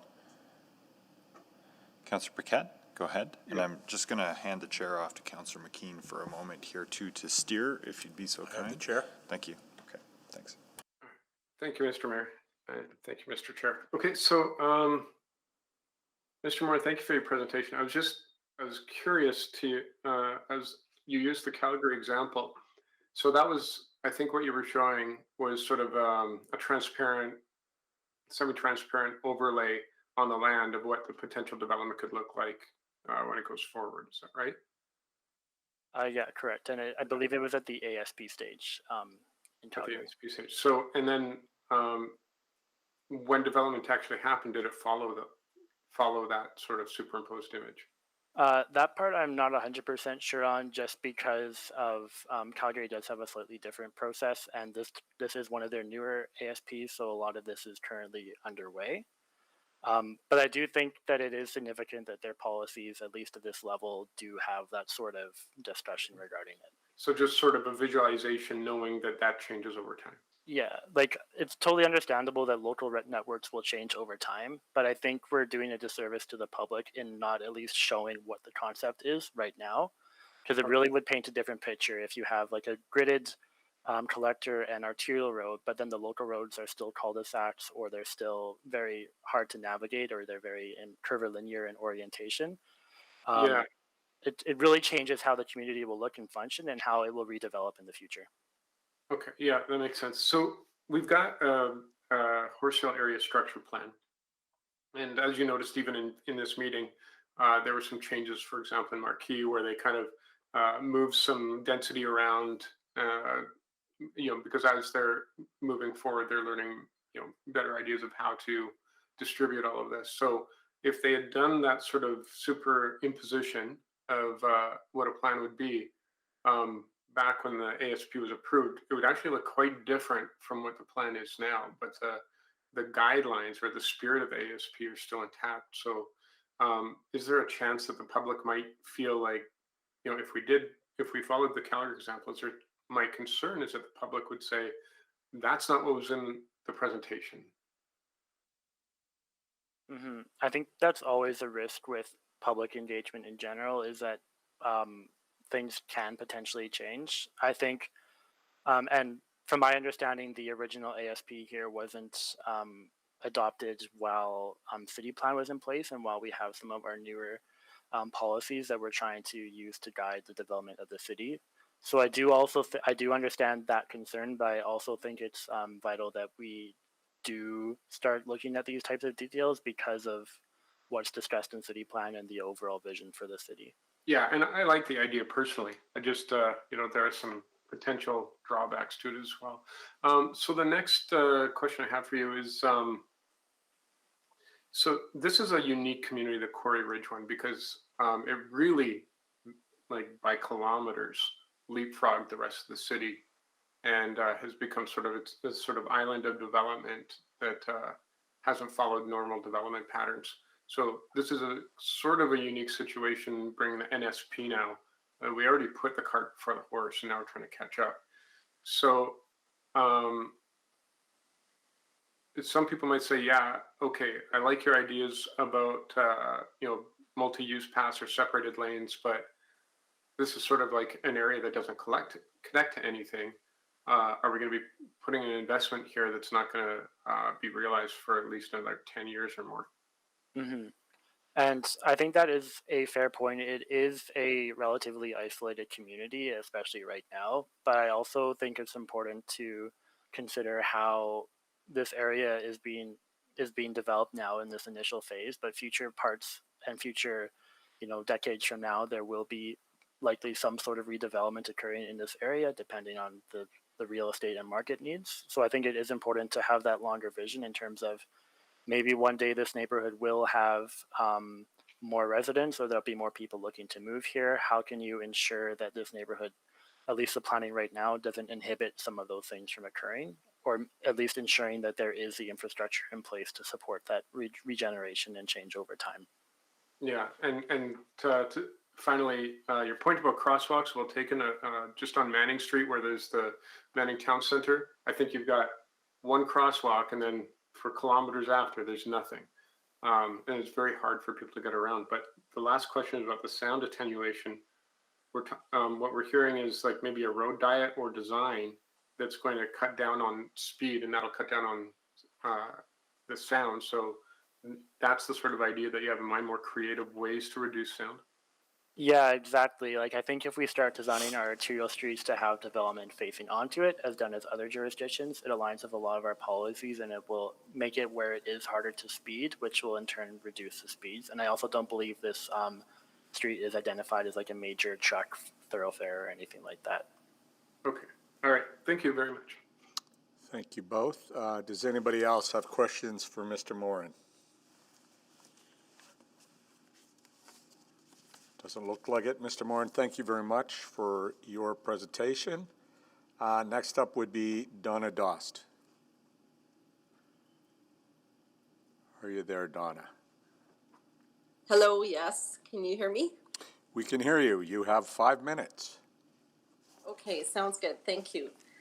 Thank you for this opportunity to speak today. Regarding the Neighborhood 1A structure plan, I would like to voice a concern about the small area north of 167th Avenue, directly north of 9th Street Northeast.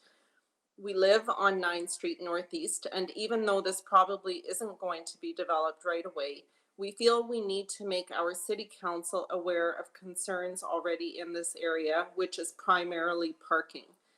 I'm sure, as you are aware, the end of our beautiful multi-use River Valley Trail system is just 2 blocks to the east of 9th Street, right at the very end of 167th Avenue.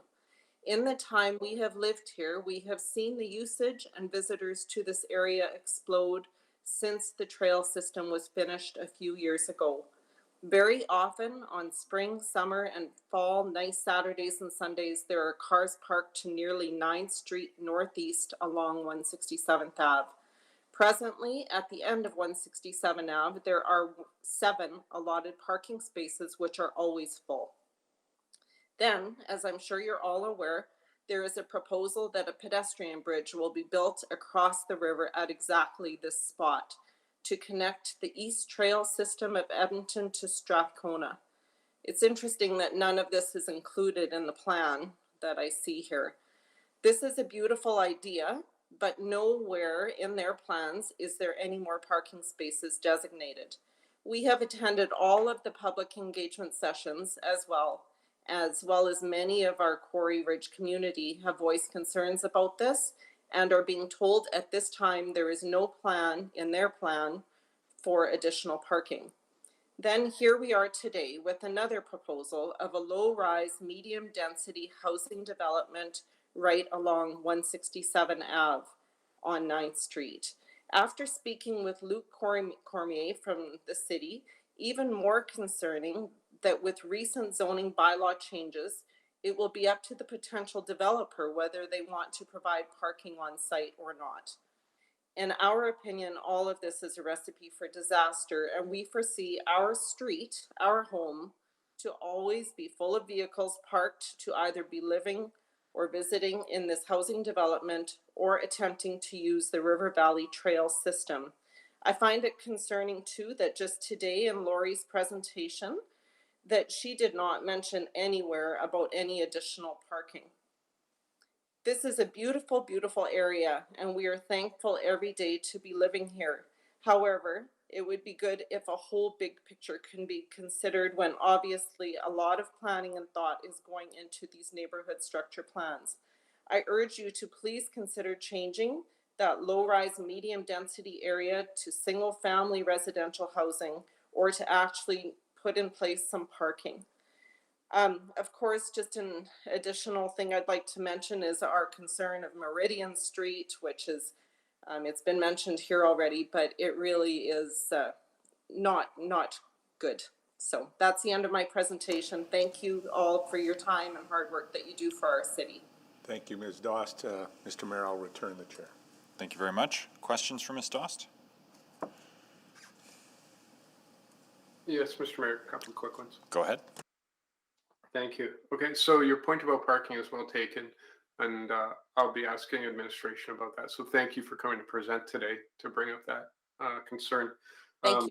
And I know what you're talking about because we use that area as well, and I've noticed the parking, like when we take our bikes out as a family, I was very surprised by how much use that trailhead gets. Absolutely. Yeah, which is a really positive thing. It's wonderful.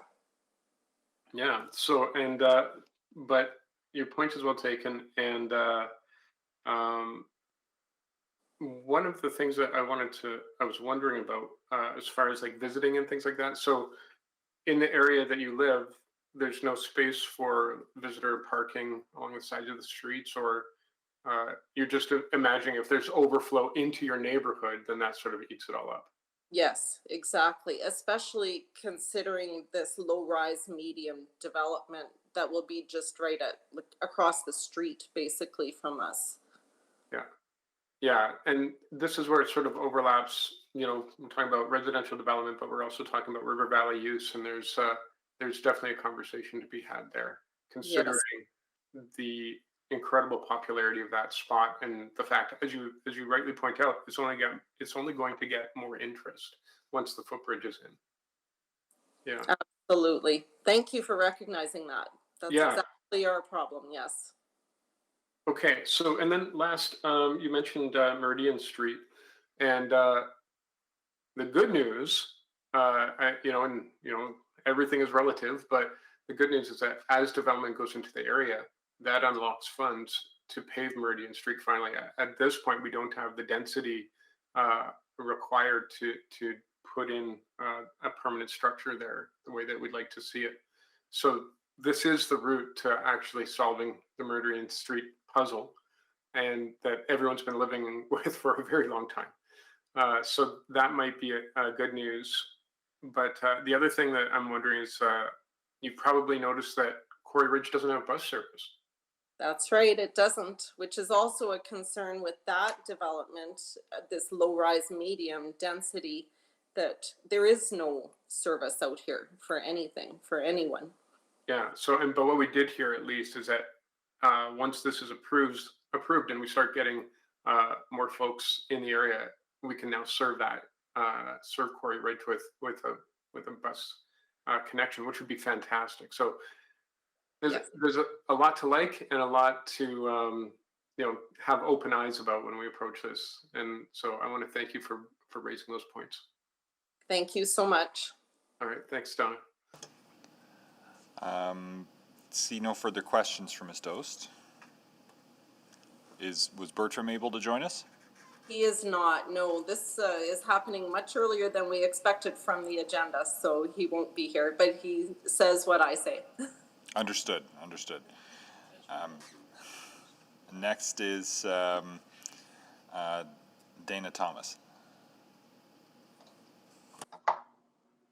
Hi there, thank you. Is everybody able to hear and see me? Yes, go ahead.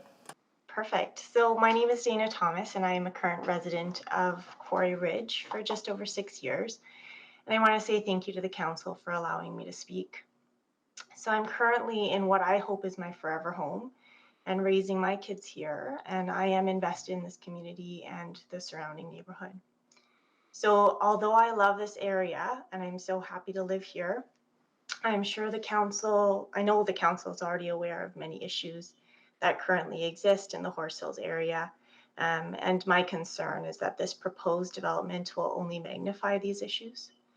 So to start, the main one is transportation. And I know that's already been touched on, but in my opinion, this NSP doesn't really show any consideration to how the new road network will connect into the existing one. As mentioned already, the single road access into the area is repaired multiple times each year already, and adding traffic congestion would only worsen this problem. So I totally get that the transportation issue is complicated, but I think at minimum, there needs to be a second access point from 167th Ave. There needs to be traffic lights at existing intersections. There needs to be signalized pedestrian crossings on the arterials, and sidewalks need to be added to the existing streets. As Mr. Paquette had mentioned, there is no viable transit access right now in the area to support the proposed increased density. And just for reference, it's now an 18-minute walk on a road with no sidewalks to get to the closest public transport. My second big issue is lack of basic services. So aside from the transportation issue, there is really no recreation other than the lovely river valley, but the small proposed park in bylaw 19773 is the only park for the 6 proposed neighborhoods that I can see, which is my understanding from the proposal. The other concern that I have is the overcapacity school that this area feeds into. Horse Hill School was never designed to meet the needs of the existing community, let alone the proposed expansion.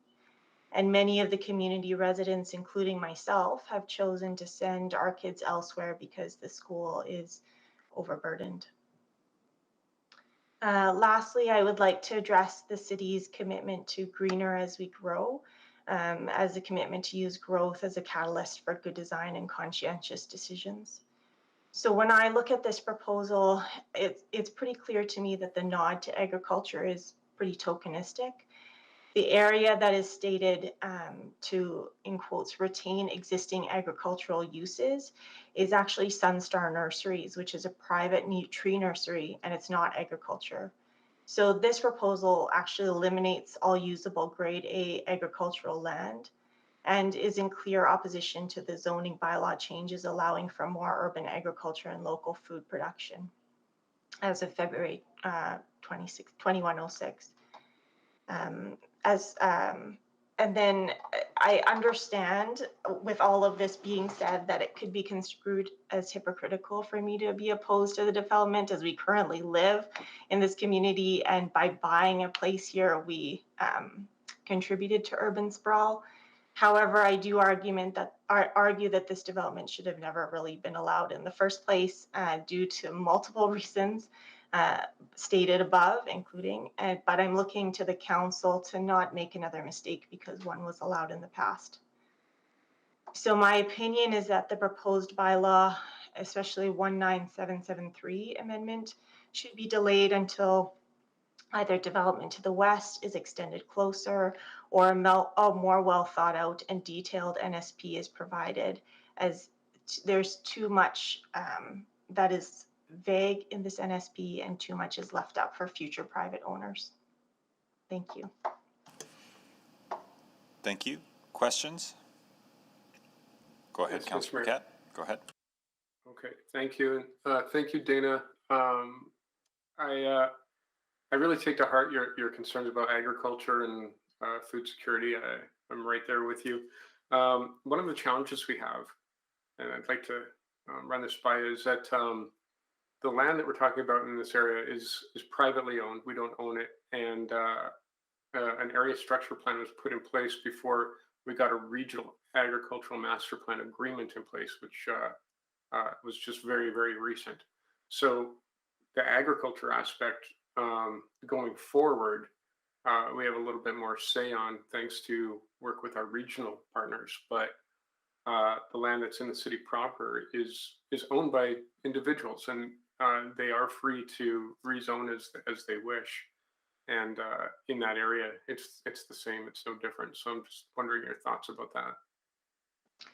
Yeah, I understand that we all need to expand, but when you have this beautiful piece of farmland, within the city, it just seems a shame to continue to build and expand when there really isn't anything to support more expansion around.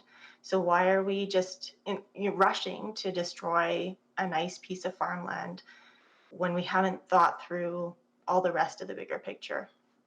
Yeah, I see your concern. Just if you take a look at the map, you can see that there is that chunk there, just north of 153rd and south of 167th, that does not actually have an NSP. But if you go north into the Marquee area, it extends all the way to just on the other side of Quarry Ridge. So it really is just sort of this sort of pocket right in the middle that doesn't really have a plan yet. As far as this NSP, the idea here is less of a rush because, as you know, council sent this back a year ago to get this NSP. But it's an attempt to make sure that as we develop and as it joins up with Marquee, there is a plan. And some of these frustrations like connection points and Meridian Street and all of these other things that have sort of beleaguered the Quarry Ridge area can start to be solved because we will actually get money into the area to solve the problems. I'm just wondering if that makes sense to you. It makes sense. And, being a resident of the area, of course, the dangling carrot of more money in front, being flooded into the area to provide better service is definitely tempting. My main issue is that in this neighborhood structure plan, the area, they do talk about retaining an area for agricultural purposes. And I don't think that that's fair to say. So either say that you're destroying all the agricultural area and just own it, or like you can't kind of say both, because you're saying that the agricultural area is a private greenhouse nursery. They could sell it at any time and do whatever they wanted with that as well. So You have aptly yeah. described the challenges 100%. Yeah. I know that some folks, for example, north of 167th, a lot further north, have turned their land over to an area land trust so it doesn't get developed. But that is really an individual landowner choice. And I don't think we have a lot of legal recourse to force people to not change the way that they want to see their land used if they're following the rules. Yeah. Yeah, so I hear you completely. But as for the park space, that's a good point. I'm going to ask that of administration when the time comes. So thank you very much, Dana. Thanks, Mr. Paquette. Any other questions for Dana? Not seeing any. Next, we'll hear from Ryan Height. If we were able to get Ryan on the line. Yeah, just find the mute button like everyone else. Go ahead. Thanks everyone for your time and the ability to speak here on council. So my thought on this is a little bit different from the people who spoke before me. And that's, it kind of resonates. What Aaron Paquette said, Councillor Paquette said earlier, kind of resonated, where this is a weird plan that probably shouldn't have been accepted in the first place. Like, this development area is just a weird hopscotch. It leapfrogged over the development area. So this isn't like a central node of City of Edmonton slowly growing out. This is like a little node that got thrown out into the boonies, and then you've got regional development going around there, independent of the actual growth within the Anthony Henday borders. So to me, it's odd. It is undersurfaced. There are issues with Meridian Street. There are issues with transit, but this should have been foreseen by the residents. Like, yes, these are inconveniences, but you shouldn't have moved into the Quarry Ridge if you wanted good transit, because it is a stone's throw from everything else. And so, going back to the larger, kind of what I see with development in the city, it doesn't seem to jive with the high level plans that have been put in place by the council and by the administration. So for example, what I see is that new developments that are low density and further out tend to actually pull the tax base out of the higher density areas and reallocate it to these suburbs, which really is a wealth reallocation from generally lower income to higher income neighborhoods, which just seems weird to me. Secondly, Edmonton is second only to Toronto in greenfield development, so urban sprawl, and we have an issue with growing too fast and taking up the good agricultural region and spreading out population and density out into the agricultural areas. And then another example I kind of see is just differences between approaches on how to plan a region or an area. So, for example, everyone knows the Ritchie Market success story that really revitalized the entire community. And I would kind of compare that with the South Edmonton Common, which was like bolt on after bolt on changes and amendments that kind of allowed it to grow in an almost chaotic fashion. So, seeing all that and then going towards some of the things that the council and the administration put out, like the fresh Edmonton's food and urban agricultural strategy, the updated regional growth plan from January 2020, the most recent, recognizing that there was a climate emergency at the municipal level, which is odd, but great to hear that the council is doing that. When I see these 20,000 foot visions and these big plans, it doesn't seem to guide the individual decisions. So when you take this node, this Quarry Ridge node, which is a weird growth from Edmonton, and you let urban sprawl happen around it without letting the city catch up to it, and you do it in piecemeal, like everyone has mentioned, like Daniel has mentioned, saying, this is not enough detail. I think you just have a recipe for a fast urban sprawl, loss of agricultural land, a misalignment with growth plans that the council and the administration has put forward. So in my mind, it seems to be a mismatch. And I would probably advocate, like, if you were willing to deal with the services paucity in this region and you move to Quarry Ridge, own it, accept that you're not going to have good bus service, otherwise you shouldn't have moved out there, and wait for the city to grow in a well-planned manner to you and then redevelop around. The nearest real commercial center would be the Manning Drive Center, and that's like 15-minute drive away. Probably wrong there, but let's say 12 minutes away. So in my mind, it just feels like it should just be left alone and let the city grow into it, and let the plans, as the major portion of the city grows into it, let those plans kind of encompass this area, as opposed to, bad terminology or apologize for the terms, but letting this like metastasis site grow on its own. I just think the city needs to catch up and then envelop this area. And that's my time. So thank you very much. Thank you, Mr. Height. Questions? A couple quick ones again, Mr. Go ahead, please. Okay, so just very briefly, you make a good point about the commercial, and I will ask administration about that.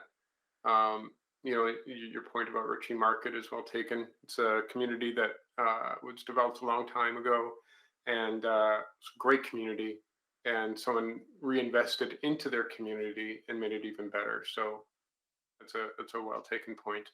And one of the things that we know in the city plan is we want people to have 15-minute neighborhoods. So I'll just be asking administration that question on your behalf. Just very quickly, in defense of the residents of Quarry Ridge, I think that folks, and I'll get your input on this. I think that folks generally believe that anywhere they choose to live in the city has been well thought out and that city council had a plan. And so they're not really putting a lot of weight when they choose a community like, oh, am I going to get services? Is it going to be fair? They just see that council approved of an area, developers developed, and they get to move into their home, and they're going to pay their taxes, so they expect equitable services. So just your thoughts on that. Caveat emptor. I see your point, and I would agree that going into it, you would assume equal services, but looking at like when this division was started, it was, I can't remember, 15, 18 years ago when this was kind of plotted out and nothing was nearby.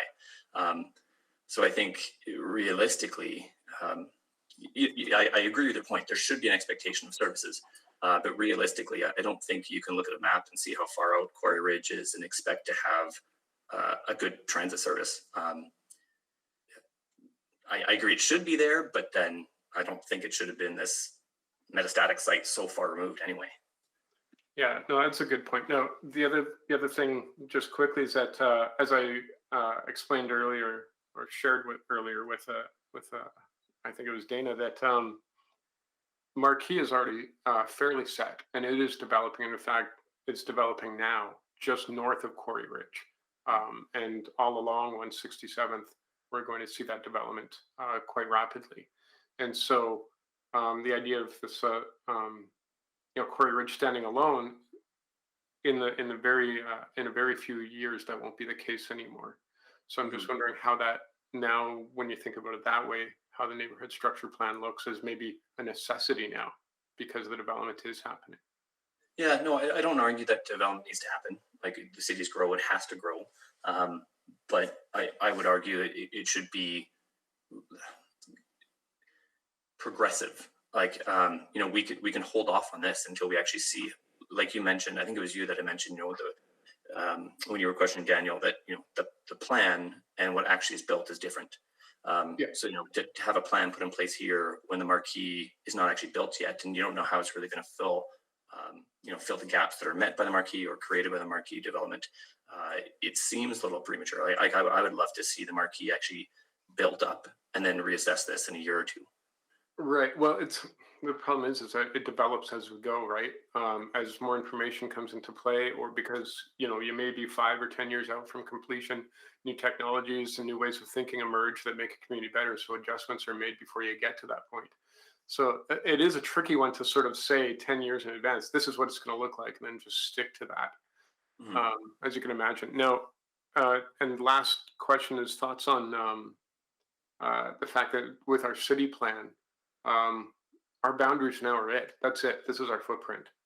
Everything that we develop now is within that footprint, and it's tended to be that new developments actually have more density than older neighborhoods in the city, and that's just the way it's going. So that it answers, I think, the concern that you had about sort of the sprawl leaching away basically budget from or tax dollars from central communities. I think that equation is starting to change. So your thoughts on that?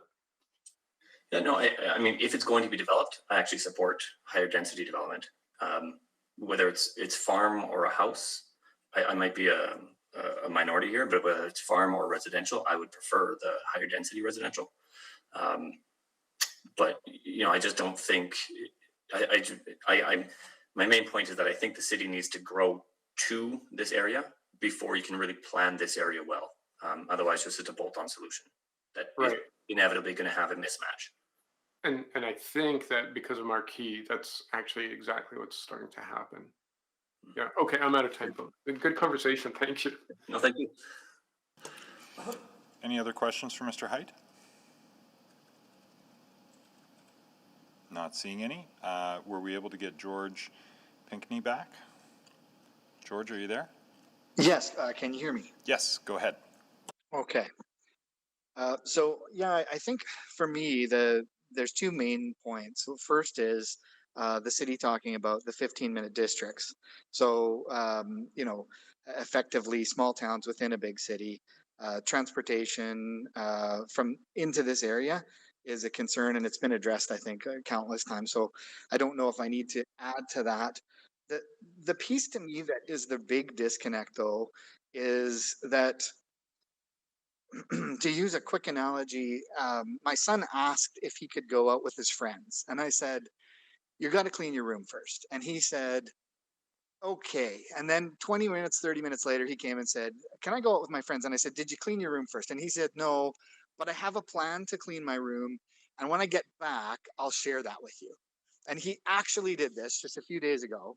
And this to me feels like that. Like we're not seeing any of the details of what's going to happen. And I understand that, you know, from a perspective of people will argue and things are going to change and, you know, everything's kind of a growing and living model. It's just that from my experience, again, in my real life as a commercial banker, you couldn't come to me and say, hey, I'm going to have a plan. I just need the money first. Like, give me the go ahead. I promise you, I'm going to have a great plan. It'll be there. And that's the piece that I feel like I would push back. I'm not, I live in Quarry Ridge. I'm not adverse to the idea of having better services. Meridian Road is horrifying, as anybody will tell you. But my issue with this is that it feels like they've jumped the gun again after being told, hey, we need a little bit more detail. And then they come back and say, okay, well, here's what the detail might look like, but we're not going to give you any detail. So that really for me is the reason that I would push it back, is to say, actually present to me a realistic looking plan. If it changes, sure, that's no problem. But right now we don't have that at all. Like you look through this plan from a perspective of, would I finance this?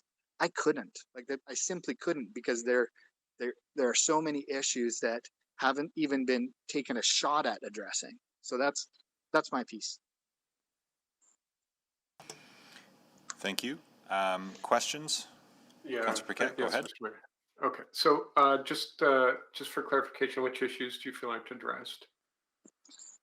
All of well, I mean, in particular, the idea of what's going to happen with the roadways, how the community is going to be developed, what are we going to do for schooling, what are we going to do for police and fire station, how are we going to make this into a 15, you can say we can make this into a 15-minute community, but how do you do that? Like, how do you actually do that when there's only one main thoroughfare into the area, and the road that it's on? I mean, yes, okay, we're going to change it to 4 lanes. That's great. We're going to make it a permanent road.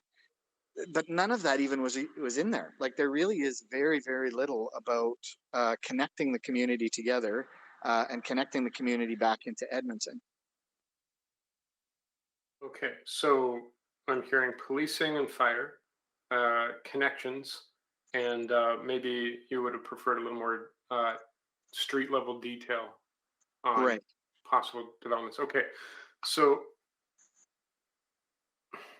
I guess to continue with your analogy, if someone had a business plan, um, you want to see basically the broad strokes, you want to see the financing, all those sorts of things, but you're not actually going to the person's business and watching how they conduct business every day and how they have decided to set up their displays and things like that, right? That's right. And when they come back to me a year later and say, hey, you know what? Our model completely changed because now we're wholesaling through XYZ, I'll say, okay, great. Show me that. Show me what that looks like. Like the problem right now is I don't know what the model even starts to look like.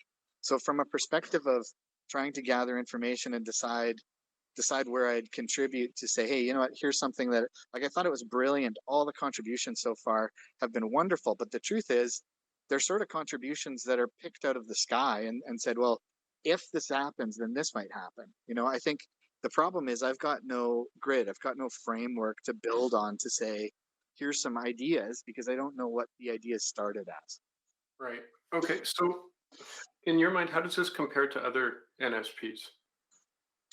Again, just in the few that I've actually had a chance to look at, the mostly I guess there's a community plan. There's a bit more than sort of saying this green zone will be whatever. This red zone will be like there's a connectivity where you can see, okay, well, how would I physically get there? And you can then get a picture in your mind of, oh, this might be a problem if that was laid out that way. Like that's kind of what I'm looking for is I guess more of a grid work or more saying if we reach this level or if we build this many pieces, we're going to require X. And I don't see that again from what was presented the first time to what was presented this time. I don't see there being a lot of changes. So in my mind, the answer to my boy is the same. Well, no, you can't do it until you come up with a better plan, right? Hmm. Okay, well, that's thank you. I just wanted to tease some of that detail out of you, and I'll definitely take your questions to admin, George. Okay, thank you. Thank you. Any other questions for Mr. Pinckney? Not seeing any. Let's actually, it's time for us to take the 3:30 break. I charged right through that without realizing. So let's pause here and then regroup in 15 minutes, which would put us at 3:55 roughly to start up with questions of administration. So we're in recess until then.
Good afternoon and welcome back. Let's roll call back to life here. Check this time with Councillor Esslinger. Good afternoon. Good afternoon. Councillor Knack. Good afternoon. Councillor McKean. Present. Councillor Nickel. Good afternoon. Councillor Paquette. Good afternoon. Councillor Walters.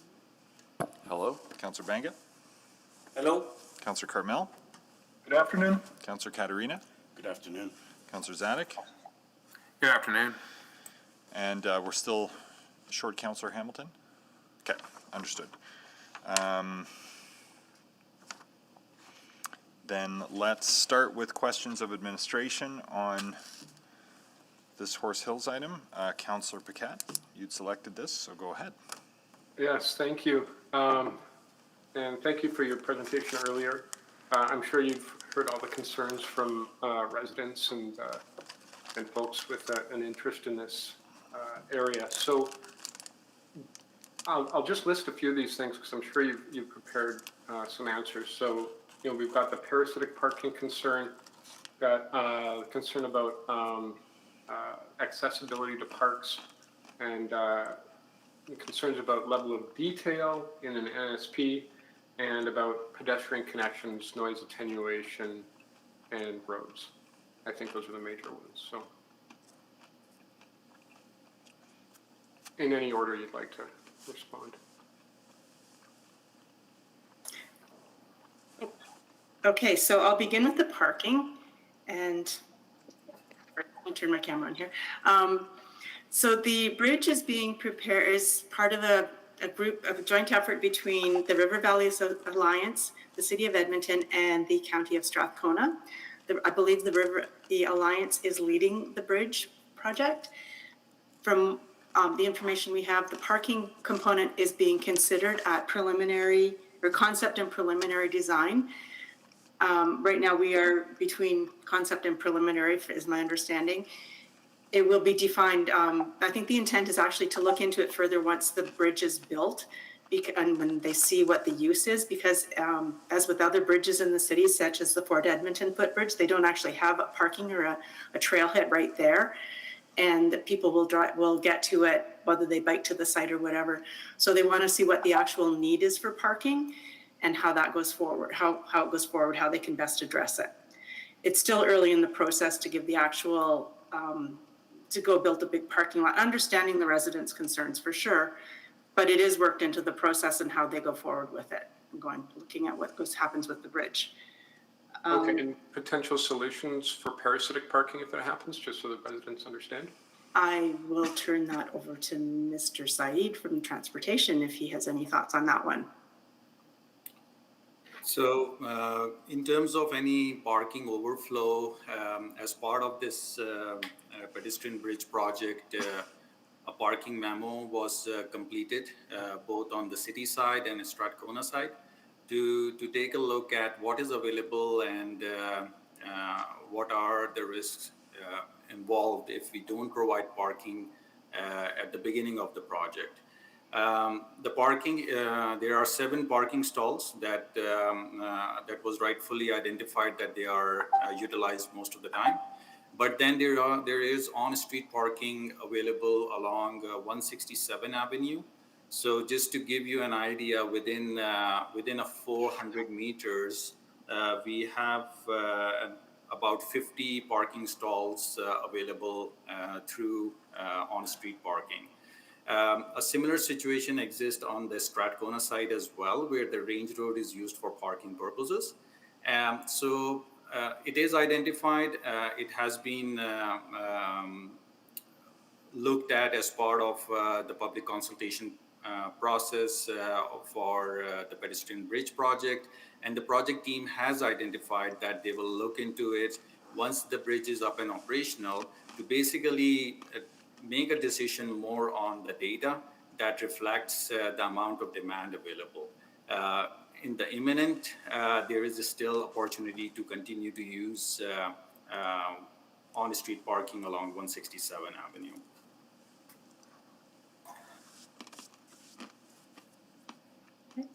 Councillor Paquette, it's Tim Ford here. You did ask as well about the level of detail in this plan. I can add that the level of detail is comparable to many of the other neighbourhood structure plans we see.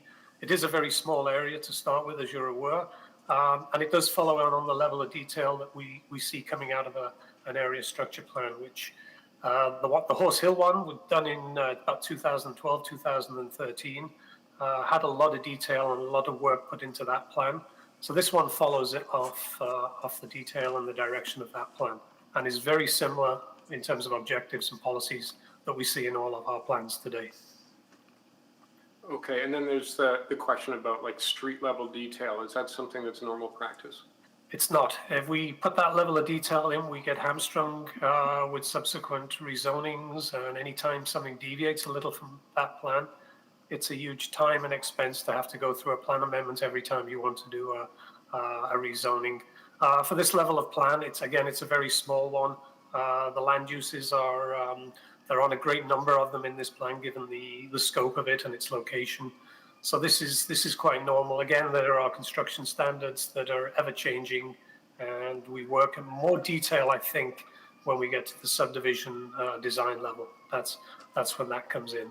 And further to that, we do have a new zoning bylaw coming up that we'll probably look at some greater detail in terms of the commercial zones and other site layouts. So I think it's an evolving framework. Thank you. I'm out of time. At Council's indulgence, I'd ask for a second round. I'll move a second round. Second. Thank you, Councillor Knack, seconded by Councillor Walters. I'll just seek unanimous consent. Any objections to a second round? Hearing none. Carry on with the second round, Councillor Paquette. Thank you, Mr. Mayor. Thank you, Council. So that's good. We've got two down. The next was concern about parks, accessibility to parks, and then the connections and pedestrian crossways, noise attenuation, street sort of diet, and what that might look like. And if we're thinking about maybe an extra crosswalk. I can start. Sorry, go ahead, Mr. Singh. If I can have the presentation slide that has active modes network.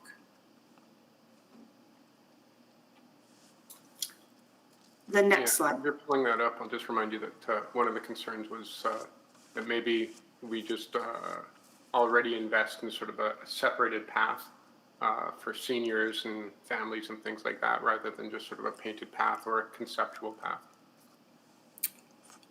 Sure. So what you see on the slide on the right side, there is the active modes network that identifies major pedestrian shade use paths or the active modes, and also the interim connectivity into the neighborhood. So you can see that the connections are primarily through top of bank to the stormwater pond to the pocket parks, and then they get into the roadways. So this framework does provide quite a nice permeability through the neighborhood by using pipeline corridors, by using interim pedestrian connections, by basically having shared use path along all the collector roadways, with the exception of 3 that are highlighted in blue. So that, from the connectivity perspective, I would offer that this plan has done a good job. In terms of, sorry, can you remind me what was the follow-up? Pedestrian crossings. Sure. So if you see, there are those pink and blue dots at the intersections of Meridian Street and 167 Avenue. Those are pedestrian priority crossings that are identified. In terms of the spacing, so I think the concern was more along Meridian Street, where we see significant spacing between the crossing. And that is one of the reasons behind that is currently we don't have any information on the west side of Meridian Street.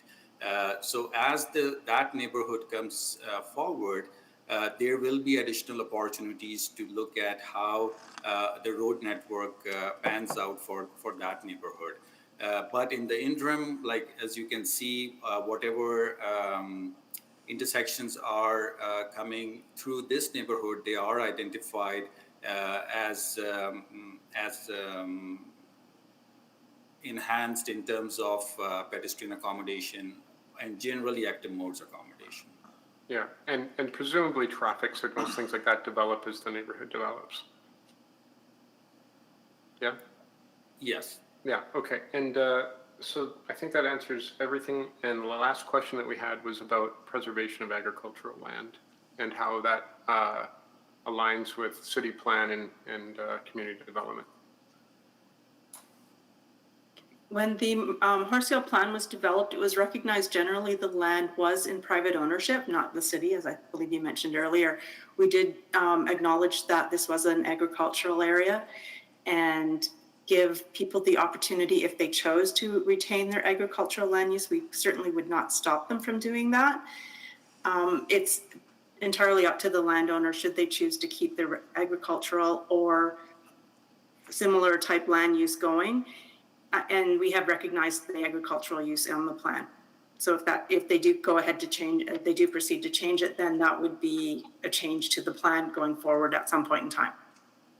Okay, makes sense. And then switching gears one last time, a big switch is it was brought up about 15-minute communities and commercial, and how the closest commercial I think would be in Evergreen. And I didn't see any commercial allocation, albeit this is a very small NSP. And so just thoughts on that. There is actually a small commercial site on the north, in the plan on the northwest corner. I missed it. It's not large, yes. And there is a large commercial site up. This plan is actually about halfway between the large commercial center in Marquee and Manning Crossing in Gorman. So it's very convenient to commercial. There isn't a lot of commercial actually in this area. It's a small neighborhood. Yeah, I see it now. All right, thank you for reminding me. That's fantastic. I'm out of time. Thank you. Thank you. Councillor Banga? Thank you. Just a couple of questions in regards to this area structure plan. I know in the southeast we have approved a couple area structure plans in the not too distant past. How is the level of details as compared to this recommended NSP than what we had there? Councillor Banger, I think I would say they're very comparable, very similar to the level of detail. We try and evolve with all our neighbourhood structure plans and try and improve upon them as we go forward. But I think, as I mentioned, we don't like to have too much level of detail in them because it does trip us up sometimes. But having said that, I think this one is comparable with the last few that have gone forward to council, as you mentioned, in the Dakota area. Yep. And I don't know if there were any concern about green spaces. Are the green spaces comparable to other areas too? Indeed, they are. We work under the premise that we can take up to 10% of municipal reserve. It's always a fine balance with natural areas. As you may recall, in the Dakota area, there was many more wetlands and natural areas. It was a very difficult exercise there. This one, we already have an existing green area in, which was allocated with previous subdivisions. We've allocated it over the entire area structure plan. So we do plan for larger school sites. We also look at these areas. You know, this one is in great proximity to the river valley, a fantastic asset, which you know, maybe not warrant quite as much green space here as those areas further towards Manning Drive, which will probably have a little more density as well and need more schools and recreation facilities. Okay, so keeping in mind the concerns from all the presenters today in opposition, are there any concerns in your mind that should be considered now? No, we wouldn't be recommending it if there were these concerns. We've had a good look at this plan. We're satisfied from a technical level, from a servicing level, transportation, parks allocation, access into the area, and existing land uses there have played a large part into this plan as well. You know, a good portion of land of the area is already developed as Quarry Ridge, low density area, we might say, and we've met the density targets as per the requirements of the region. Thank you. Thank you. Any other questions for administration? Not seeing any. Is there any new information arising from the public hearing? Anyone wishing to address new information?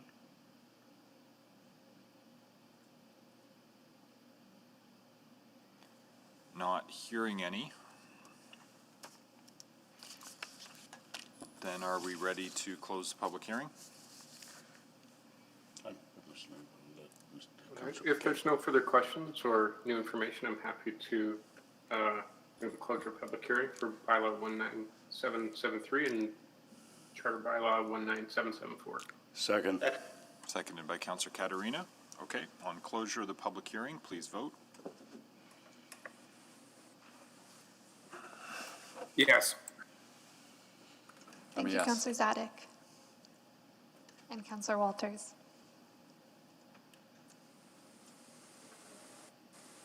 Yes.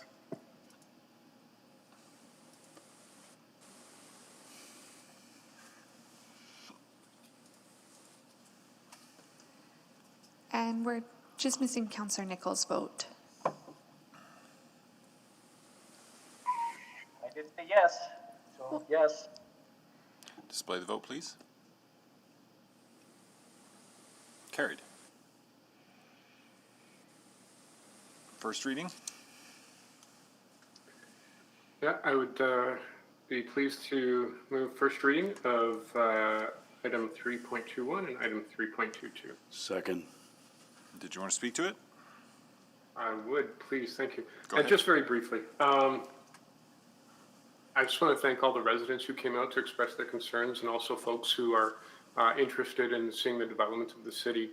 I think they're very valid concerns to raise, and I really appreciate having the conversations.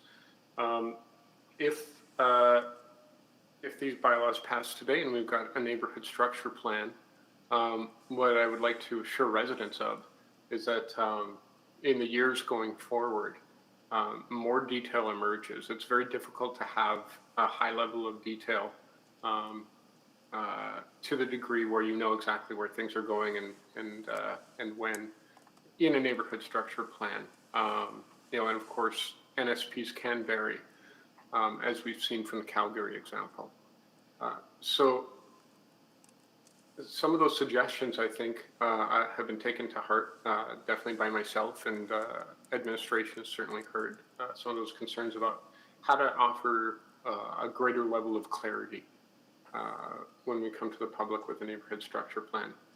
We also heard that sometimes those levels of clarity can be difficult because some of this development could be a decade out or more.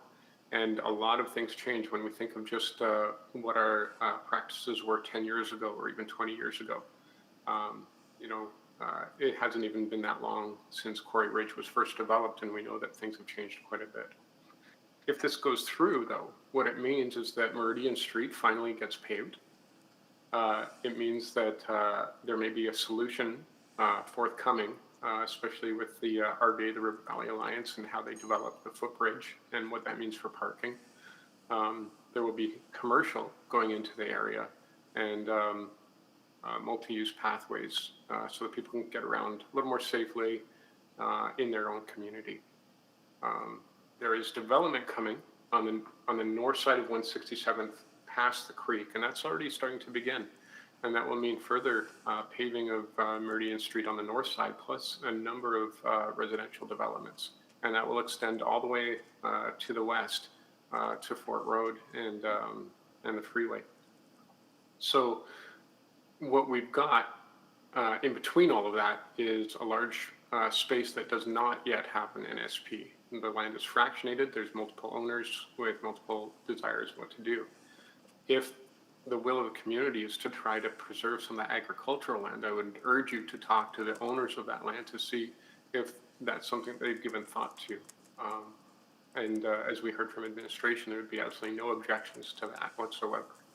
So there's still a lot of opportunity here for residents who want to be active in shaping the development of that corner of the Northeast to be involved. I also want to thank everyone involved in this work.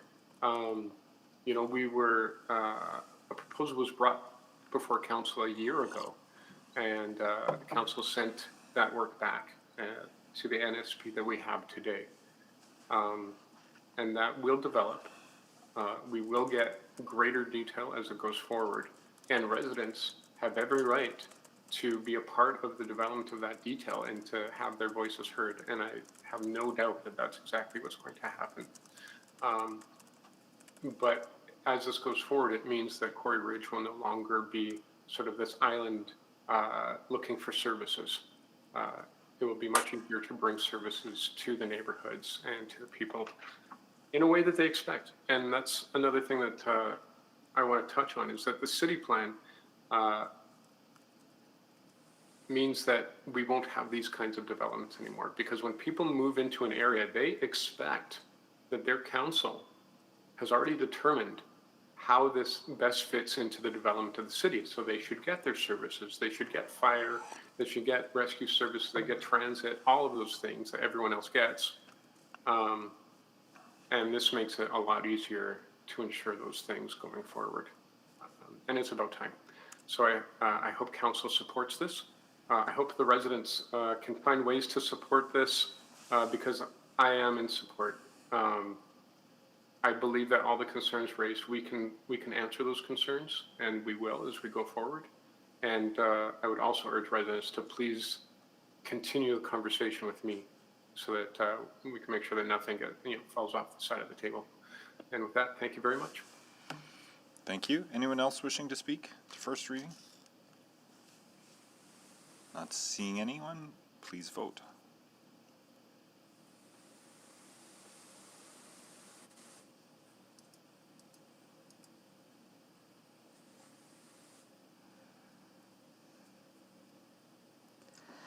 We have 11 votes, Mr. Mayor.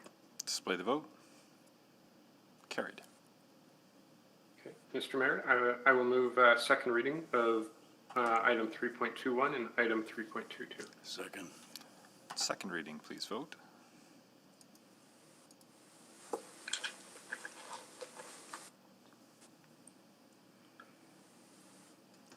We have 11 votes. Please display the vote, and that's carried. Consideration? Yes, Mr. Mayor, I would move consideration for item 3.21 and item 3.22. Second. To allow them to receive 3 readings, please vote.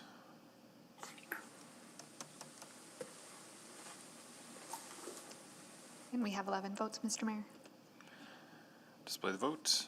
Carried. And Mr. Mayor, I will move third reading of Bylaw 19773 and Charter Bylaw 19774. Second. Third and final reading, please vote.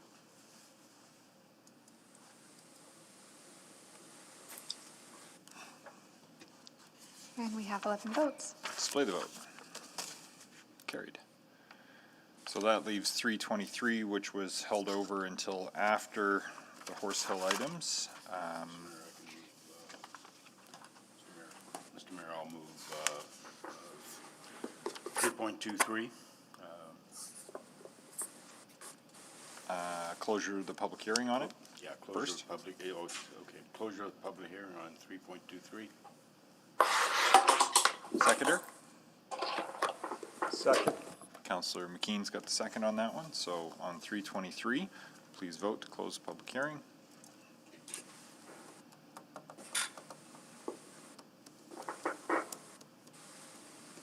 We have 11 votes. Display the vote, please.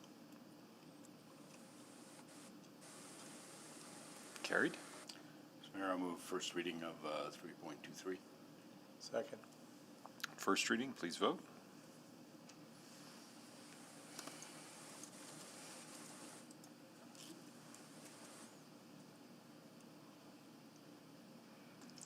And we have 11 votes. Display the vote, please. Carried.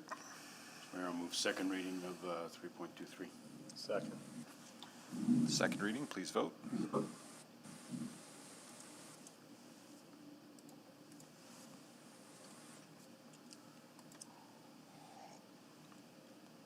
Display the vote, please. Carried. I'll move consideration for third reading on 3.23. Second. To allow third reading to proceed, please vote.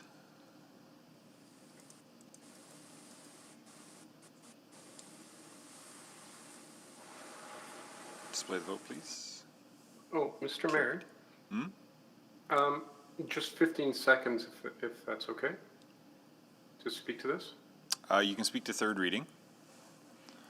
Yeah, just really quickly, just for Hold the on, I've got to residents, I get just it want on. to point out that this is an Councillor, I've got to example get it.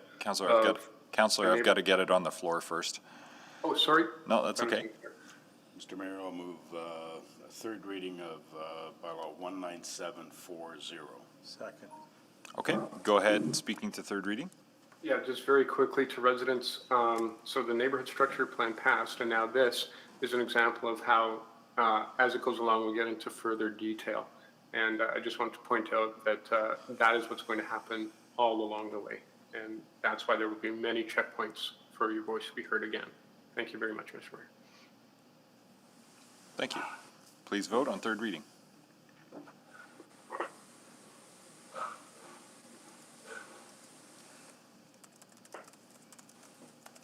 And we have 11 votes, Mr. Mayor. Display the vote.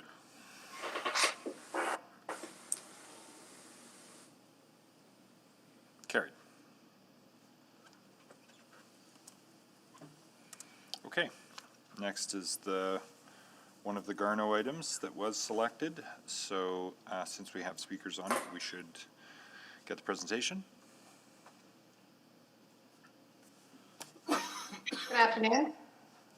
This application proposes to rezone one lot in Garneau from the RF3 small-scale infill development zone with a mature neighborhood overlay to a DC1 direct development control provision. The DC1 would allow for the continued preservation of the Cecil Burgess residence as a municipal historic resource, while accommodating a new garden suite and small accessory non-residential space. The suite is small scale and respects the existing historic resource by being distinguishable, subordinate, and compatible with the residents. The application is in alignment with the policies of both the Garneau Area Redevelopment Plan and the City Plan for the development type and heritage preservation. Next slide, please. This site is located on the corner of 110th Street and 89th Avenue. It is within walking distance to the University of Alberta and is well connected to bike lanes on 88th Avenue and 110th Street, as well as transit service on 109th Street and Walterdale Hill.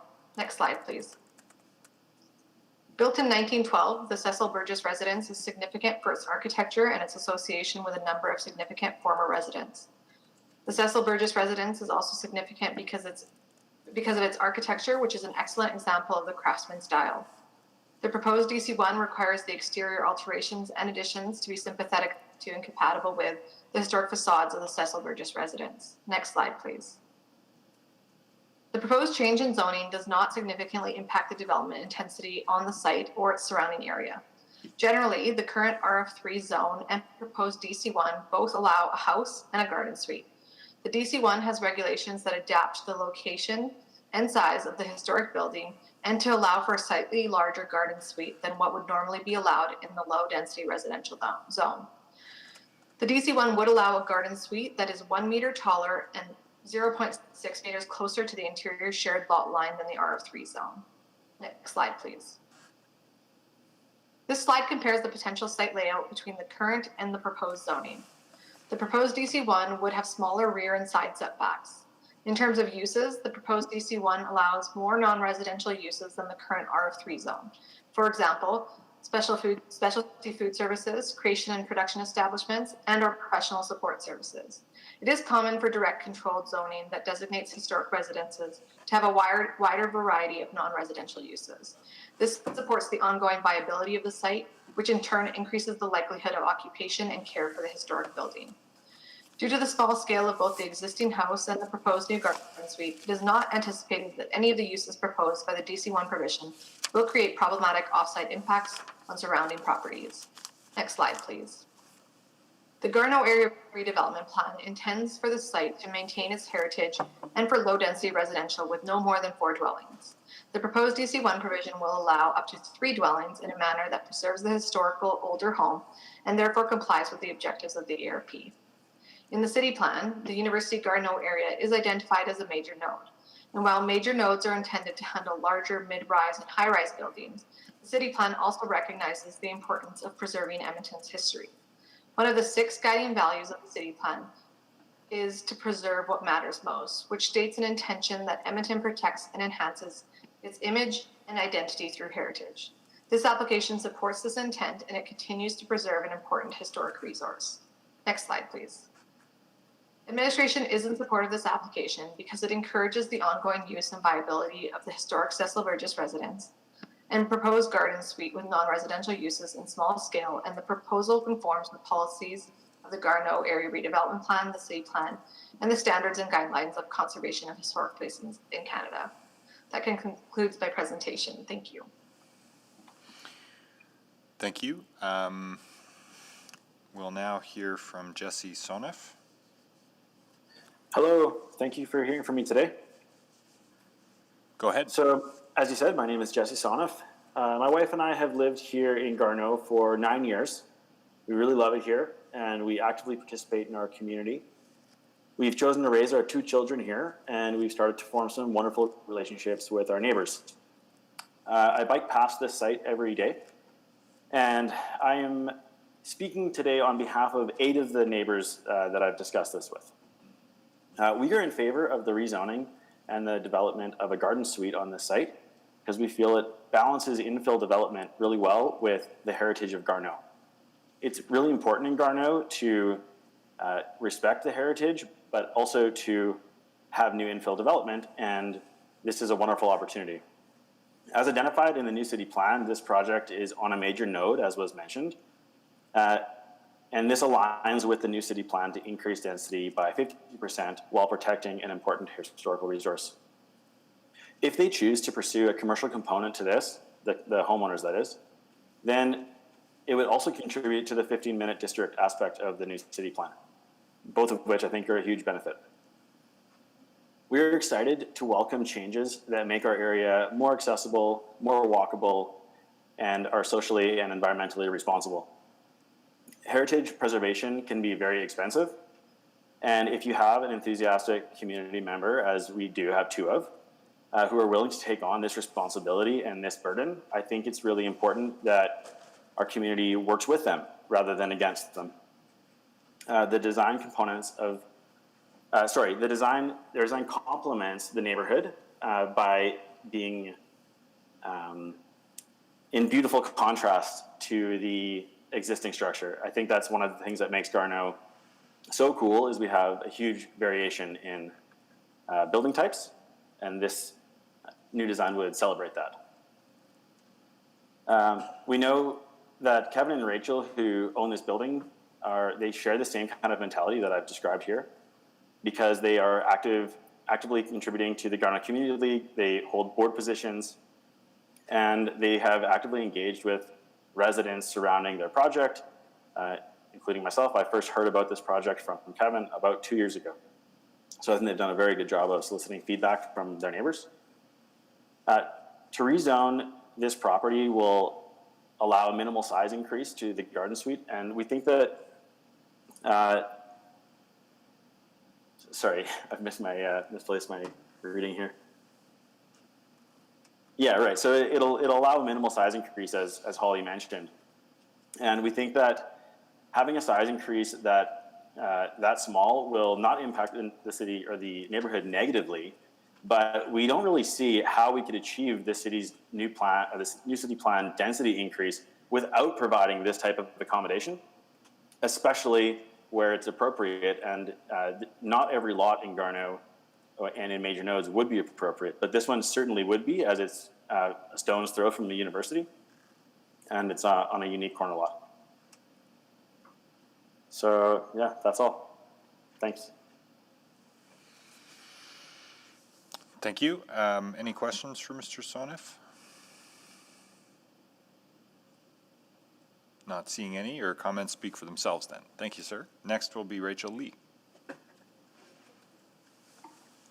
Hello. Thank you. Mayor Iveson, council members, and citizens, thank you for having us here today. My name is Rachel Lee, and this is my partner, Kevin Cooper. We are here today to share that we are long-term residents of the Garneau, having lived in the community for over 5 years and counting. We have developed many deep and long-lasting relationships over this time, which has convinced us that this is the right place to grow roots and build our lives from. Kevin in particular has been catalyst for community building through his role as events chair for the Garneau Community League, where he has organized events like Garneau Nights, afternoon coffee, and free matinees at the Garneau Theater. We love creating this sense of community, which is why we have decided to pursue our dream to build a Michelette, a live-work garden suite that we believe will not only support us in the long-term conservation efforts of the Cecil Burgess residence, our home, but provide a welcoming and neighborhood scale space where we can grow a business and continue to connect with our community. Kevin will now take a moment to explain how our idea integrates into our neighborhood and some of the anticipated benefits it will bring.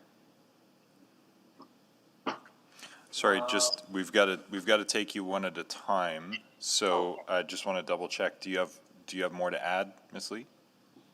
No, that's it. That's it for me. Okay. Well, we'll just pause here and see if there are any questions on Ms. Lee's presentation. Not seeing any. Now we can go to Mr. Cooper. Proceed, sir. Thank you, Rachel, and again, thank you, Mayor Iveson, council members, and citizens for this opportunity to speak. We have reflected deeply on the benefits of this project it will bring when it comes to its fruition. The first being is elevating awareness of our heritage. We feel like just by having this meeting today, Edmontonians are learning or relearning that the Cecil Burgess residence exists. And with the addition of the Michelette building, the history of the Michelette family, who has also lived in the Burgess residence, and were French immigrants the 20th century that edited and wrote the French language weekly of that era, will be finally highlighted with the addition of this building. Our project will also offer greater access and awareness of the Michelette tree, which is virtually unknown to most Edmontonians besides local residents. We believe the integration of these two elements will be magical when it's complete. We also believe this is an opportunity for placemaking where the adaptive reuse of heritage sites is key to longevity and resilience of heritage buildings, bringing reinvestment and renewed interest as it is doing now. In addition, having a little business tucked away in the nooks and crannies of our city makes Edmonton a more interesting and vibrant place to live and explore for visitors. And lastly, we feel our project is situated in the exact spot it needs to be, since it borders the University of Alberta directly across 110th Street from us, which is also a street that is highly trafficked by connecting 87th Ave and 87th Ave to the south to Saskatchewan Drive to the north, and includes a bike lane. It is also a mere block from major bus routes and 109th Street on 109th Street, and 2 blocks from the University of Alberta LRT station. We honestly think we honestly could not think of a better place to introduce what we believe to be a creative and sensitive idea to the Garneau. And before we conclude, I would like to just make a shout out to all the amazing people that took time to write counsel in favor of our project. We were honestly overwhelmed with the amount of support we received and the kind words that were shared. We are forever grateful to these people. Sorry. Thank you, council, and thank you to everyone that was able to make it today. We're here for questions. Thank you, Mr. Cooper. Questions on the presentation? I'm on the board, I think. Councillor McKean? I'm not on the board. Yeah, thank you, and thanks for your presentation. I just really wanted to pursue one line of questioning. Do you know what the business will be, or do you create the space and then sort of see what opportunities there are? We want to focus on something that's woodworking related. But yes, like we'll see, like if you start any business, like we don't know exactly where it will go. But we've worked with the city very diligently for a long time to identify complementary uses that make sense for us. Cool. So, and Mr. Cooper, if I was to tell this story to somebody else, I might say that here is a creative way for a young couple to have a heritage home and invest in it over time because you'll be creating a revenue stream out of your garden suite. Is that accurate, or how would you put it? Could you say that one more time? I'm just since I was being a bit sensitive a second ago, I wasn't quite catching everything. I'm having a real hard time hearing you, Mr. Cooper. Oh, I'm sorry.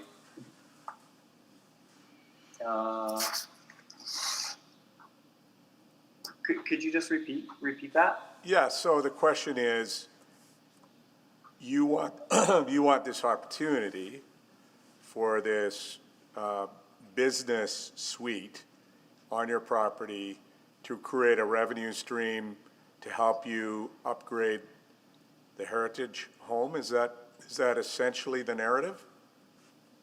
Yeah, that is one of our goals. Okay. Yeah, okay, well, that's great. Thank you very much. See no further questions for Mr. Cooper at this time. So we'll move now to speakers registered in opposition. Mr. Buchanan, go ahead. Hi there, can you hear me? Yes, proceed, please. Okay. So the Garneau Planning Committee is concerned with the proposed DC1 provisions in the application.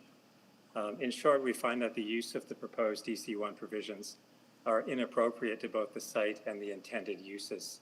So I want to take these few minutes to outline a few of the issues, describe the stance of the Garneau Planning Committee, and then point to two possible solutions. So first, the development application as described at the city website seems to suggest that preservation of the historic designation of the Cecil Burgess House is significant to the application. However, the DC1 is not necessary for such purposes. The Cecil Burgess House has been a historic municipal resource since 2002, and there are examples of historic designation without a DC1 throughout Garneau, including the Garneau Theatre, the St. John's Institute, the Sarah McClellan House, the William Buster House, and the Emery Residence. All are subject to city control over heritage aspects through City of Edmonton historical resources, bylaws under provincial statute. The DC1 only refers to preservation of the facade of the house. The proposed DC1 provisions do not align with the applicant's intentions. So we were told that the applicant desired a craft shop or one business requiring up to 300 square feet on the ground floor, that the residential use is low density, requiring use of the rear yard only for 2 dwellings, and no other uses were described, nor was the need for uses in locations other than the garden suite. In contrast, the proposed DC1 allows for a wide variety of both residential and commercial uses. It allows for many commercial uses, an unlimited number of businesses, a minimum of 904 square feet, and use of the first and second floors. It allows for medium density residence.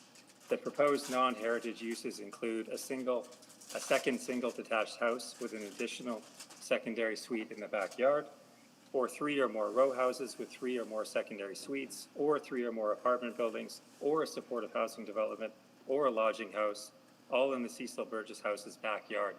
And notably, there are no rules governing the size, height, and front, side, and backyard setbacks for those newly permitted development opportunities. And finally, the DC1 also allows for 10 additional uses, including 5 commercial uses in the backyard alone. So the position of the Garneau Planning Committee is as follows. We support designation of Garneau's heritage sites. We also support the addition of a garden suite, but we oppose the intrusion of unrestricted medium density housing and inappropriately located commercial uses into the area that the Garneau Area Redevelopment Plan designates as an area for low-density infill housing only. The Planning Committee wants to support local residents in their efforts to develop property while serving the larger interests of the community. So we see two possible options that administration and council might consider. First, the existing RF3 zoning governing the Cecil Burgess property already allows for a garden suite and a major home-based business in the backyard, which the owners have described as their sole intent. In this sense, the DC1 is not necessary. Second, the Planning Committee would support the DC1 under the following conditions. The garden suite commercial uses be limited to one major home-based business or one creation and production establishment, and all other uses accessory to a garden suite be deleted. The floor area for the two above uses be limited to a maximum of 30 square meters and be located on the garden suite ground floor. 3, multi-unit housing be deleted as an allowed use. And 4, regulations be added to establish setbacks, height, FAR, and numbers of units for all other uses not identified as a garden suite, a single detached dwelling, and a secondary suite for the entire site. So in sum, we're asking that administration and council find a solution that allows for the addition of a garden suite and a home-based business without the wide-ranging, unlimited commercial and residential uses written into the proposed DC1 provisions. Thank you for your time. Thank you, Mr. Buchanan. Questions? Councillor McKean? Really just one line of questioning, Mr. Buchanan. Did you meet with the proponents, your committee? We've been exchanging emails over the past 3 to 4 weeks. So there have been difficulties in communication, in part due to the use of a wrong address for a couple of weeks. I took over as chair of the Planning Committee in May. I chaired our first committee meeting in June. We had a vote on this particular item, and it was unanimous in that we were opposed to the DC1 provisions as stated. We then asked our North Garneau representatives to reach out to the applicants. We wanted to find out more information about intentions and uses and that sort of thing. So there was dialogue between the North Garneau reps. Eventually, I also exchanged emails with the two applicants as well. So yes, there has been a line of communication. But it didn't, you feel it didn't get you anywhere closer to what the Planning Committee would like to see? I think it's very difficult to pin down the exact intentions of the applicants. So I would say there was a lack of detailed information about the intended uses. They did provide a narrative statement early in the application process, and so that's partly what I'm basing my description of their intentions on. Okay. But I think what's clear is that there's a massive discrepancy here between what seem to be the intentions of the applicants and the wide-ranging possibilities attributed to the DC1 provisions. I mean, quite simply, the zoning is not appropriate to what is desired in the backyard of the Cecil Burgess house. And I can't reiterate strongly enough, we are not against the garden suite. We are not against the home-based business. We are certainly not against historic designation, which already exists. The problem really is just with the actual application and the use of the DC1 provisions. So it is possible that you would be in agreement, but the zoning right now gives you serious pause because it allows more as far as housing and business intensity than the Planning Committee is comfortable with, yes? Yeah, it's a bad fit as far as the area redevelopment plan goes, and certainly in our eyes, most important are the potential uses of the zoning. Right. Right. Okay. I mean, the primary issue is perhaps not even with what the current applicants or owners of the property say they want to do. It's what you could do with it in that location, and this DC1 allows for all sorts of opportunities that, in our view, simply don't fit at that location. So it's a bit of an awkward one for the committee, to be honest, because we have no reason to oppose a garden suite. We have no reason to stop residents from having a home-based business in their backyard. everyone is in favor of historic preservation, but we think we are obliged to point out that what administration has put together here in terms of zoning is really not appropriate to that particular location and to the intended uses.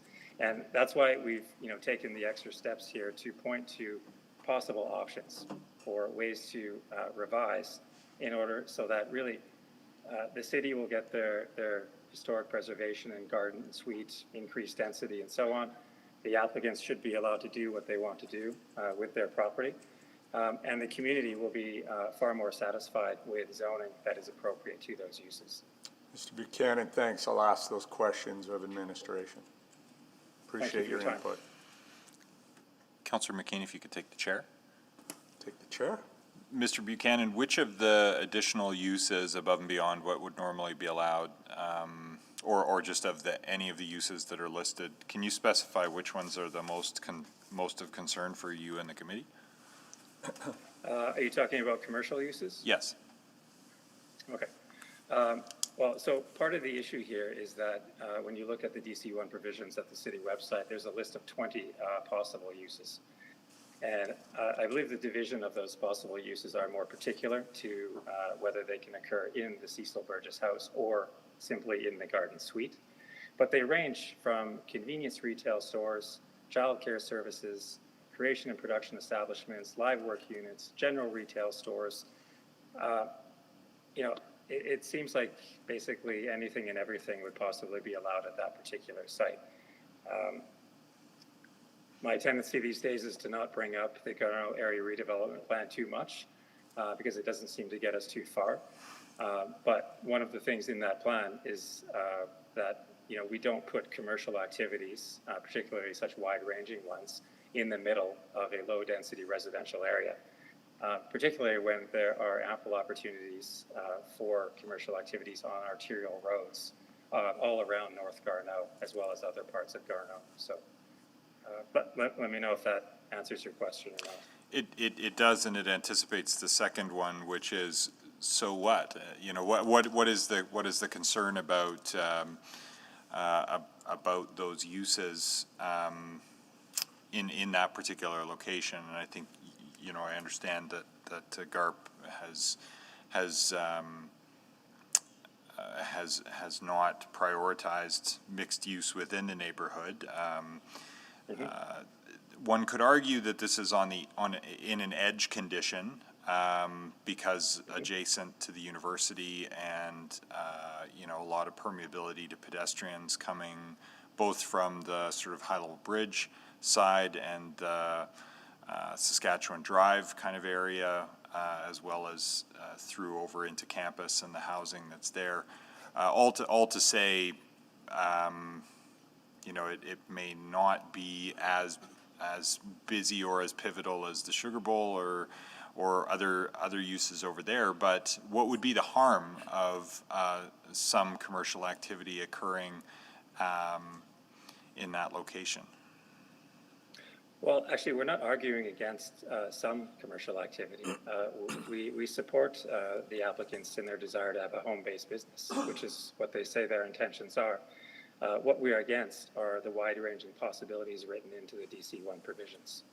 And I mean, if we're going to consider the Garden Suite or the Cecil Burgess house as an edge property, then I think we're tending towards considering 110th Street as akin to an arterial road. I mean, if that's what we're talking about, then I guess that would open up the possibility of similar wide-ranging commercial possibilities all north and south, up and down 110th Street, right against the bike lane that's going to go in there as part of the rejuvenation project in Garneau. I don't think that would be I'm not arguing that. But I'm not arguing that that it would necessarily open up in the same way, say, as 109th.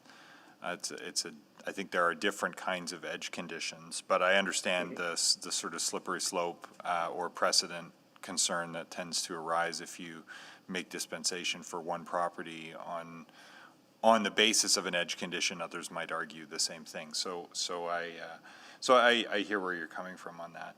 I think it's also a larger issue with piecemeal rezoning of Garneau, right? Picking out particular properties and allowing them to be rezoned for either specific or even just wide-ranging potential uses is problematic, I think. There has been a plan in place for 40 years. We understand that things have and are changing very quickly with new city plans and district plans and so on. But for this particular case, it's hard to see why the applicants can't get what they want without opening up the zoning to a DC1, or without not doing it, I guess. Mm-hmm. So is it the specific uses and the open-endedness, or is it that the DC1 I think contemplates? It's the open-endedness. The applicant doesn't actually seem all that certain about what they want to do with the property. And certainly the DC1 lists a great variety of potential uses. So, it's hard for us to pinpoint any one use. We simply don't know what will happen in that location, and that, I think, is a legitimate concern. And we have to consider the range of possibilities, notwithstanding the applicant's intent. So that's fair to bring up. Yes. The flip side being administration's argument that, and there are lots of examples of this, in Oliver, for example, where heritage properties have been preserved, but are really only viable at this point as, professional offices or different kinds of repurposing like that in the longer term.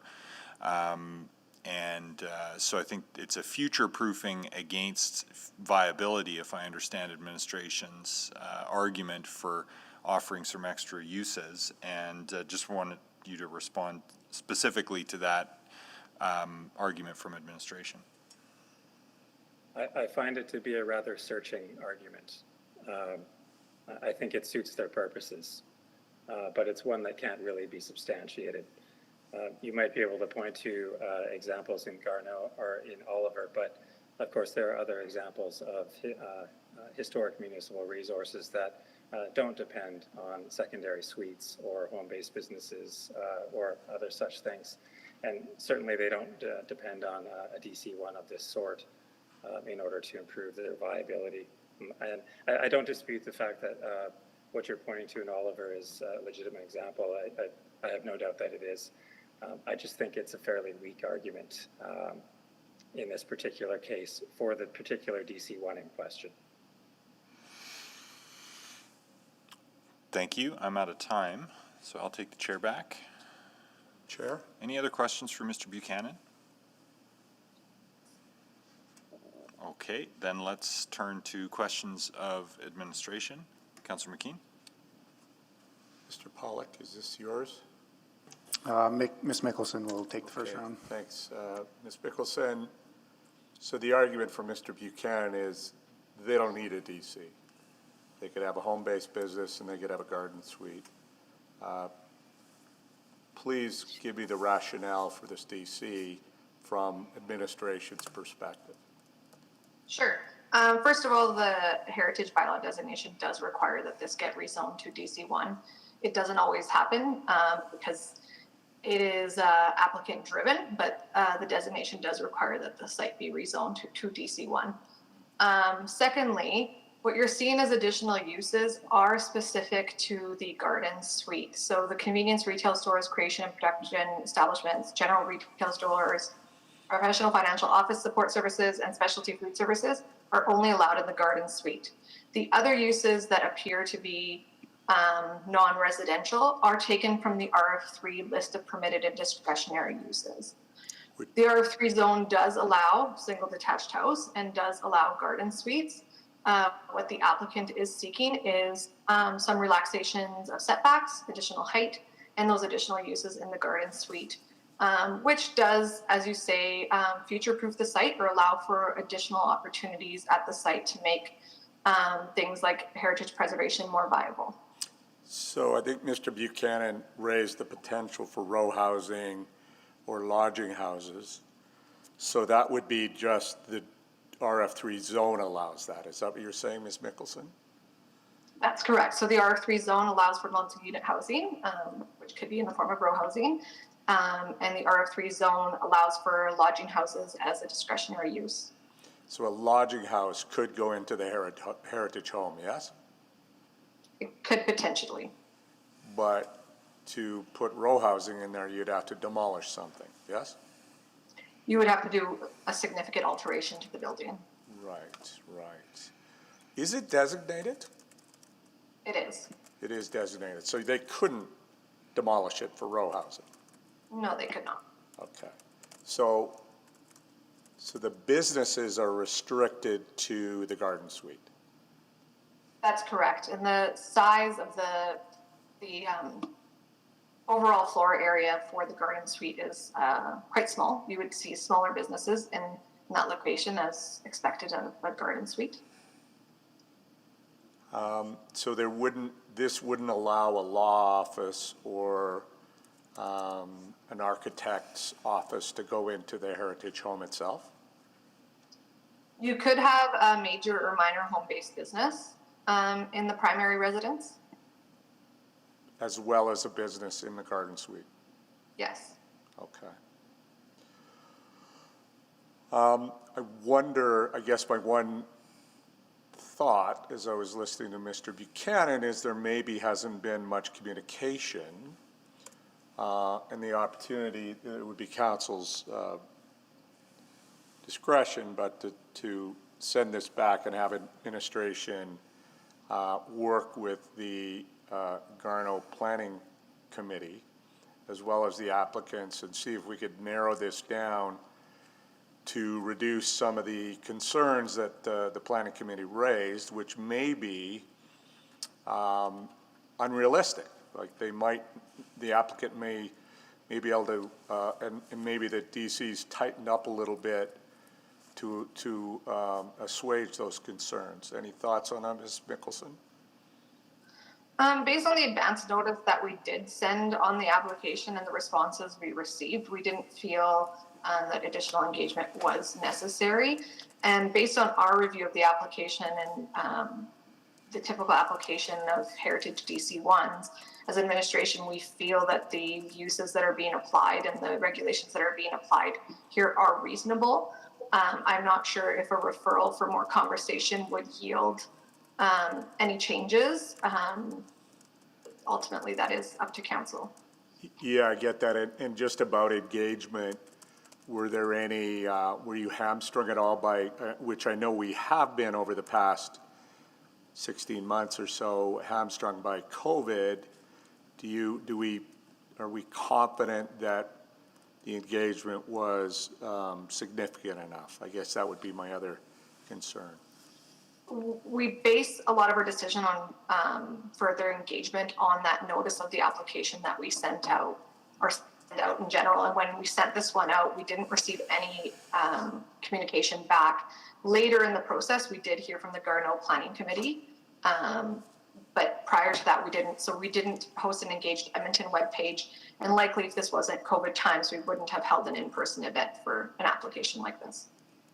Thank you, Mr. Mayor. Well, I'm considering a referral motion to send it back to administration to work with the applicants and the Garneau Planning Committee, but I'll put that out there as an option. Well, let me pass you the chair and ask a couple more questions. Absolutely, I have the chair. I think the sort of general principle of allowing some more flexibility, both in terms of the built form and relative, say, to RF3, I think we're net less happening here than would otherwise potentially be occurring if we were losing the heritage home. So a bit of flexibility on the built form seems fine, and I'm not hearing a lot of pushback on that. So the question is really about the uses and the clarification that it's just in the secondary building is helpful. But home-based business and professional services, accounting, law office, that sort of thing, that all seems quite straightforward. But convenience retail and general retail in a site like this would seem like an on the face of it an odd thing to have happening in a garage. So notwithstanding that that might be provided for elsewhere in some other comparables, I just wouldn't mind just a bit of an explanation of where those retail uses, how we might see those fitting in. So based on the definition of a garden suite, you do need to have that residential component. So the assumption that the commercial component would be in the garden suite on the ground level. The maximum total floor area for the garden suite is 156 meters squared. The floor area for above the first story, which you'd assume is where the residential would reside, is 72 meters squared. It is quite a small space. The impacts of convenience retail stores or general retail stores would be very well contained to this small site. You wouldn't expect to see it as a destination, but more of a local community amenity for people to attend to. And that's where our level of comfort lies, is that it is really a small square footage for those two uses and all other uses really in that garden suite. So it can't be sort of a major node. You can't build a shopping center in there. No, it's a boutique proposition at best, given the size constraint. Yeah, it's about total floor area is about 1,600 square feet on both floors of that garden suite. And the upper needs to be residential. Based on the definition of garden suites in our zoning bylaw, you would need to accommodate the residential in the suite. Okay. Right, in the garden suite building. We don't specify in the zoning whether it's on the main floor or second floor, but in all likelihood, you'd see residential on the second floor and commercial on the ground. One would think. Was administration privy to the back and forth between the planning committee and the applicants about the uses? We've had many conversations with both the applicant and the Garneau Planning Committee. We weren't in attendance in a meeting with both of them present.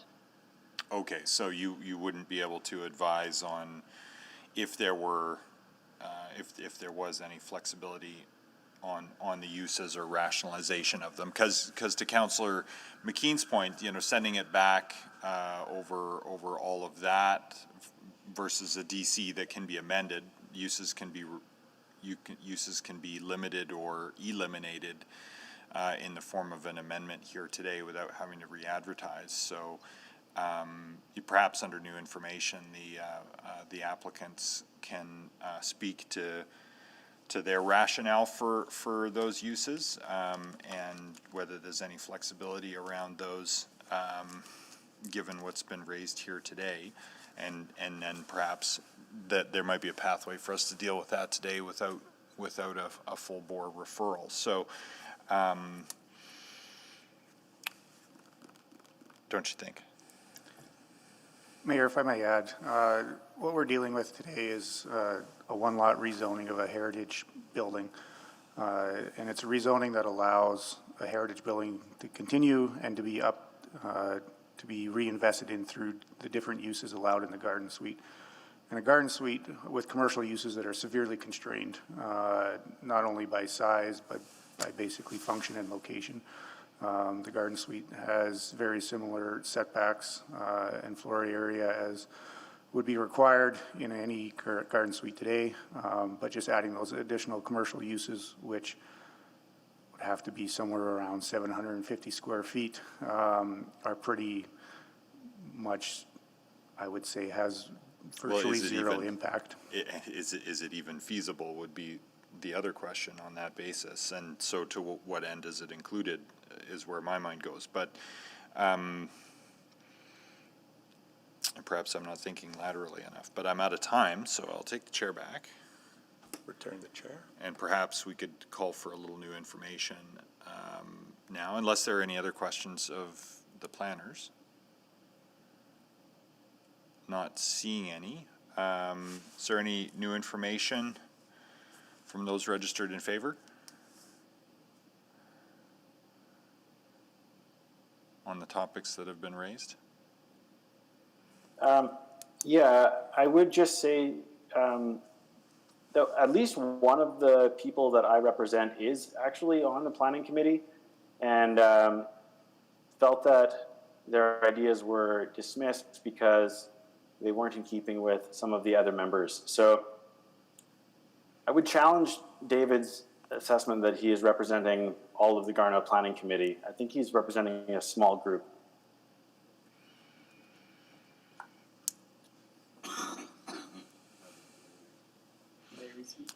Are there any, thank you, Mr. Sonif. Are there any questions on Mr. Sonif's new information?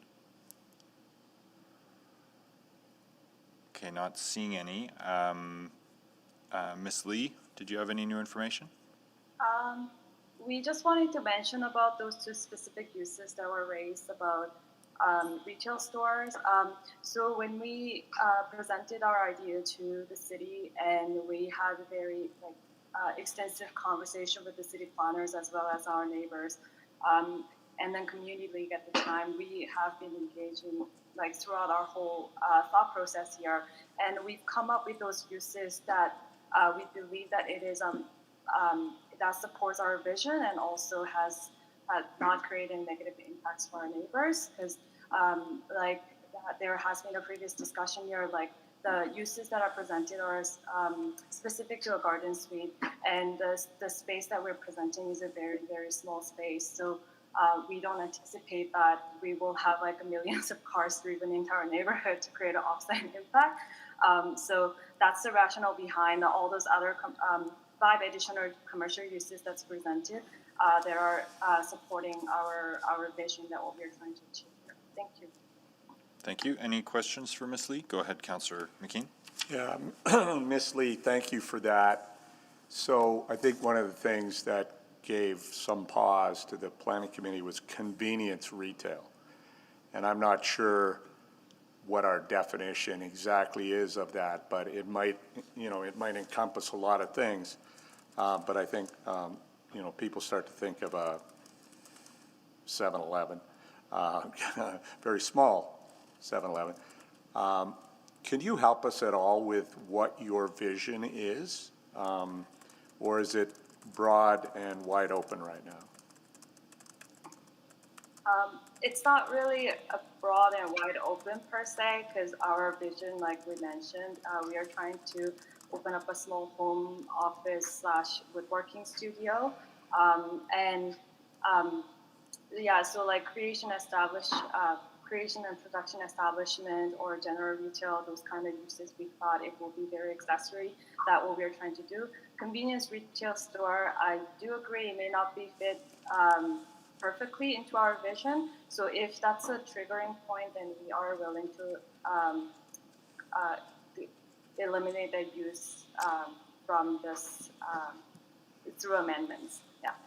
Do you have any plans to have a major home-based business in the heritage home itself? That's your question. So we mentioned the major home-based business because, as I would say, as everyone who's trying to be entrepreneurial and starting their own business, you never know how your business is gonna grow. So you would always want to start small, and home-based business, I'm not sure that's something that's I wouldn't say that's something that's very specific to a garden suite, but we would, if we have a business in our garden suite, then we wouldn't have a home-based business operating at the same time at our heritage home. So just to confirm, removing the use convenience retail, you would be okay with that? Yes, that's correct. Just trying to think if there were any other uses that Mr. Buchanan was concerned about. I think some of them were adding residential density. And again, listening to Mr. Pollock in administration, it's not going to be a very big space. So your options would be limited by the size of the garden suite as far as business. Yes? Yes, that's correct. So it will be very limited to size of the building that we're building. Right. Okay, thank you. Thank you. Any other questions for Ms. Lee? New information from Mr. Cooper? I don't really have much to add. I would say like it is very important for us to find a solution today. We have some decisions that need to be made that we've postponed in terms of our mortgage just for this hearing. So it does really impact us if we add more time to this. Yeah, so we're just concerned on the timing, and yeah, we're open and flexible to what needs to happen today to move this forward. We'd like to do that. Well, thank you, Mr. Cooper. Any questions for Mr. Cooper? Not seeing any. Mr. Buchanan? New information? The only point I wanted to make is that the Garneau Planning Committee voted unanimously to oppose the DC1 provisions. And no one spoke against the letter I submitted to council yesterday, which essentially reflects my comments made today. So I think I speak on behalf of the Garneau Planning Committee as chair. Thank you.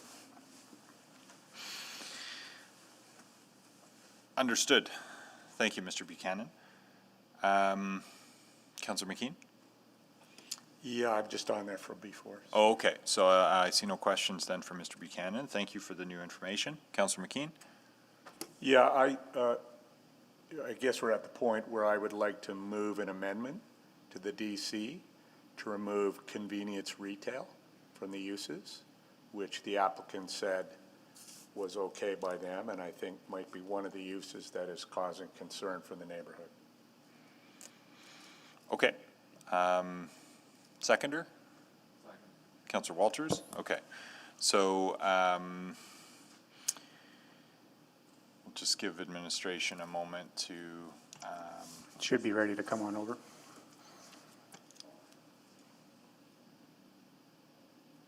draft that.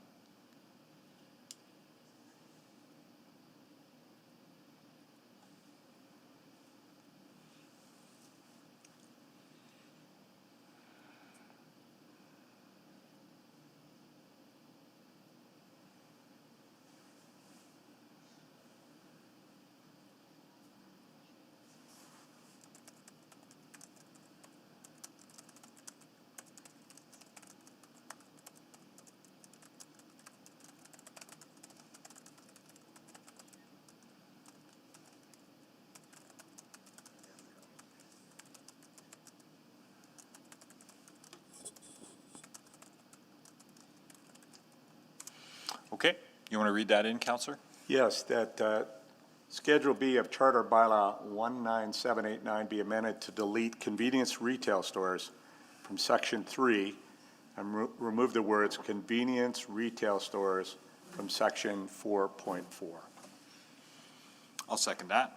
Or actually, sorry, Councillor Walters had signaled intent to second, but now that we've got the wording there, I'll accept the amendment and see if there's any debate on it. Did you want to speak to it, Councillor McKean? No, I think it's straightforward. Okay. Who would I pass the chair to? If not, probably Councillor Walters, I think. I'll get the chair. Thank you. I'll just speak to it very briefly. I think we understand the constraints on the other uses for the site, and the sort of the boutique uses I think can remain to support different kinds of very, very low impact commercial activity out of the secondary property or the secondary building. I think convenience retail of all of the uses that have been listed is the most open-ended, and rightly or wrongly people think of vape shops and that sort of thing. So, you know, I think if this reduces the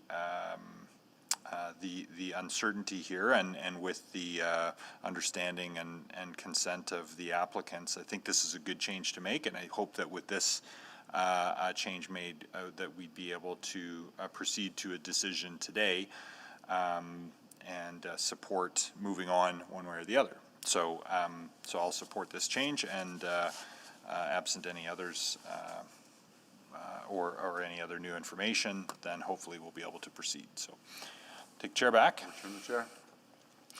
and see if there's anyone else wishing to speak. Not seeing any, please vote on the amendment.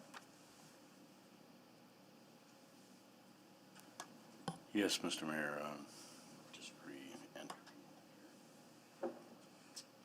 Yes. Thank you, Councillor Zadek, and I believe that was Councillor Nicol, although it was quite quiet. Yes, it's me. Thank you.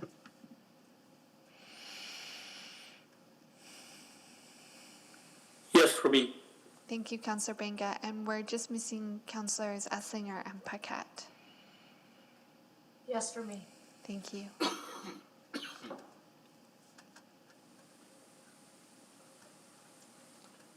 Got him? We're just still missing Councillor Paquette's vote. Oh, he said yes. Oh, did I think he? a minute ago, yeah. Apologies, thank you. We have 11 votes then. Display the vote.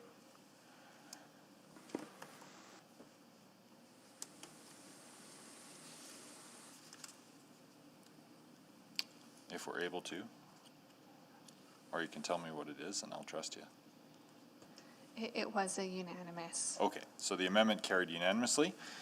Mr. Mayor, are we ready to accept a motion to close the public hearing? I got a call for new information one more time. Is there any other new information which arose? Not seeing any or hearing any, then now we can take closure. Councillor McKean? Yeah, I'll move closure on items 325 and 326. Second. Seconded by Councillor Walters. Okay, please vote to close the public hearing. Yes. Thank you, Councillor Zadek.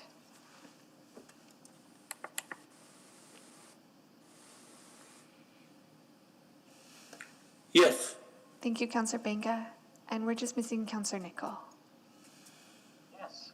I don't know why you can't hear me. On. We heard you that time, so thank you. Display the vote.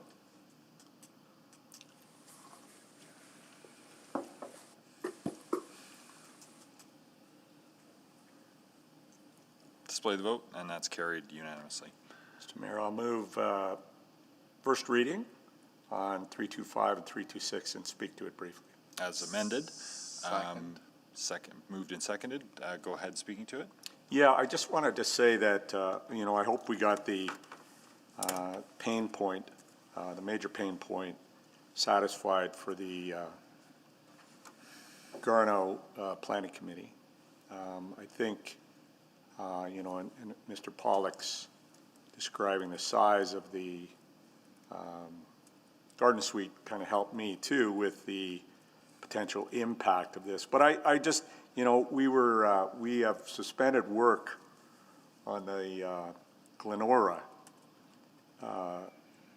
historical inventory and DC2 DC that we're hoping to create out of that to preserve built heritage in that part of our city. And it's a constant struggle.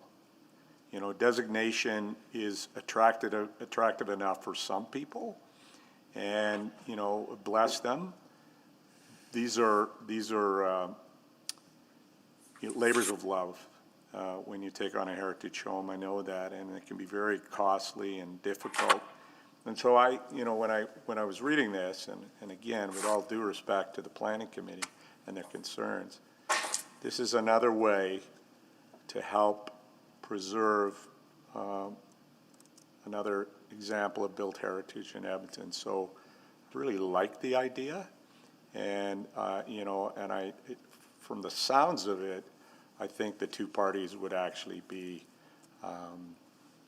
in agreement, and I hope this, I can only hope at this point that it really works out well for everyone, and that we have a nicely preserved home and a quiet, interesting boutique business to go along with it in Garneau, and that'll actually add to the unique vitality and vibrancy in that wonderful neighborhood. So I think it's a neat idea, and we haven't had too many neat ideas on how to preserve our built heritage in Edmonton. So I do support this, and I hope others can too.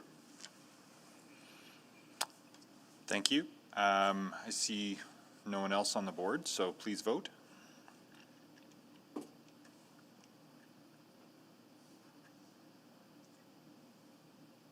Yes.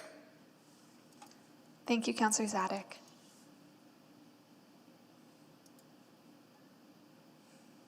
Yes.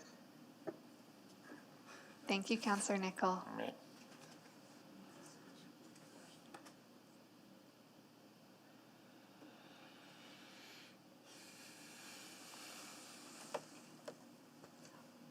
We are still missing quite a few votes here. Mayor Iveson, Hasn't come up for me yet, so I'm in the affirmative. thank you. Councillor Cartmel, Yes for me. thank you. Councillor Knack, Yes as well, also hasn't come up on my screen after refreshing. thank you. And Councillor McKean, I have the same story as Councillor Knack, but I'm a yes. thank you. We have 11 votes. Display the vote.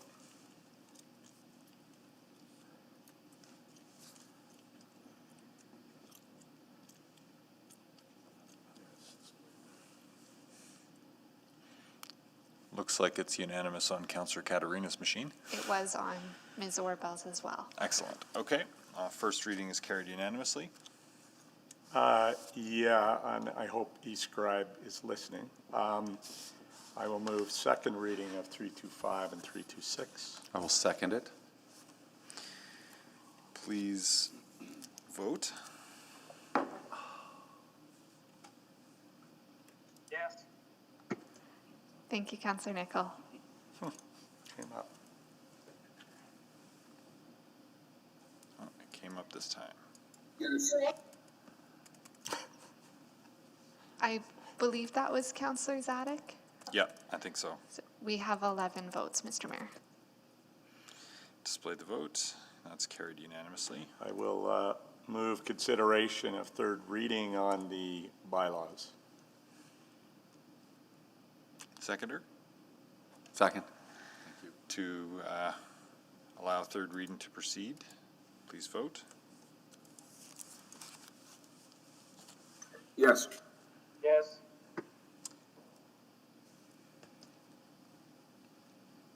Thank you. We're just missing Councillor Walter's vote. I voted yes. Thank you. We have Display- 11 votes. Display the vote, please.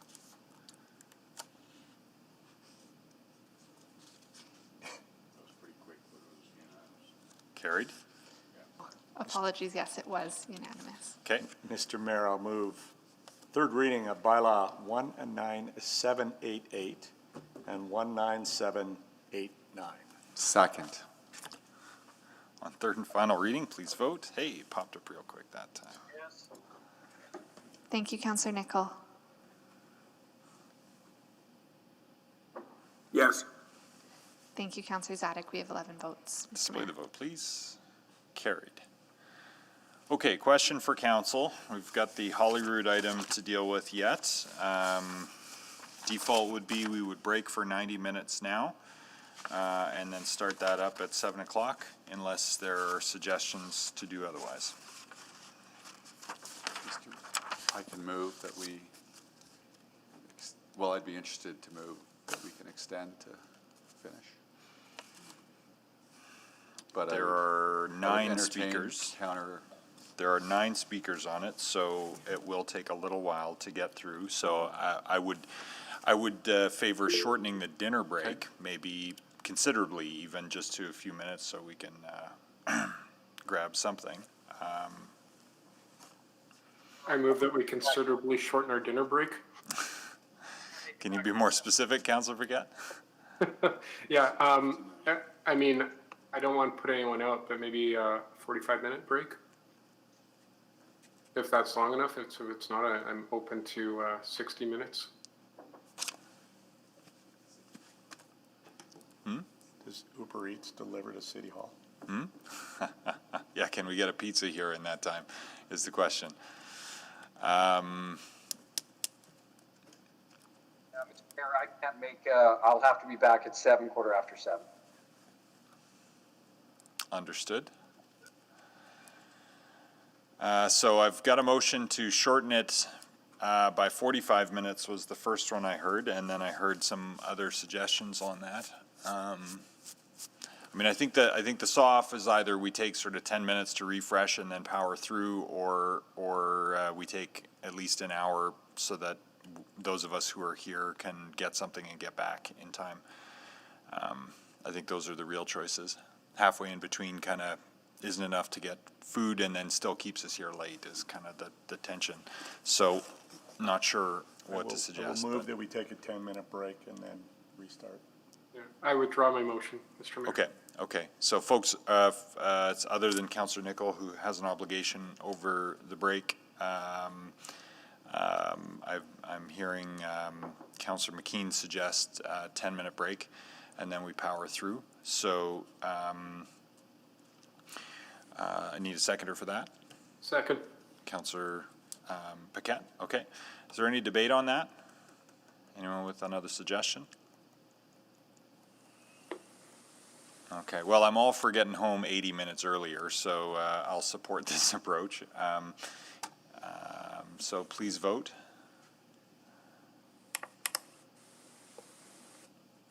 To take a 10-minute break now instead of 90. That's a yes, okay. I'm a yes. Thank you, Councillors Nicol and McKean. And as a courtesy, can we just make sure to let all the folks who are registered on the Holyrood item know that hopefully they're here and listening, but just let them know that we're going to pick up quicker here. We can certainly send an email to Great. those registered, but Yeah, don't have the that's- resources for phone calls That's all I'd ask. An email is Thank you. fair. So I see quite a few folks on the line for it, so folks are monitoring, which is good. So apologies, we're just missing your vote, Mr. Mayor, as well as Councillors Zadek and Paquette. yeah, and Yes. hasn't come up for me, so I refreshed, and there you have it. Thank you. We have 11 votes. Display the vote, please. Carried. Okay, let's take a quick 10 and then pick up with Holyrood. I think there's some granola bars back here.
Good evening and welcome back.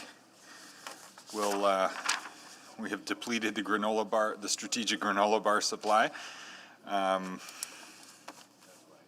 So I will roll call to see who we've got back from our very abbreviated nutritional break. Councillor Knack, are you there? Yes, Mr. Mayor, good evening. Thank you. Councillor McKean? Councillor McKean? Here. You are here. Councillor Nickel?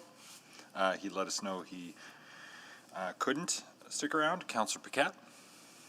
I am here. Thank you. Councillor Walters? I've returned. Excellent. Councillor Banga? I am here, sir. Thank you. Councillor Cartmel?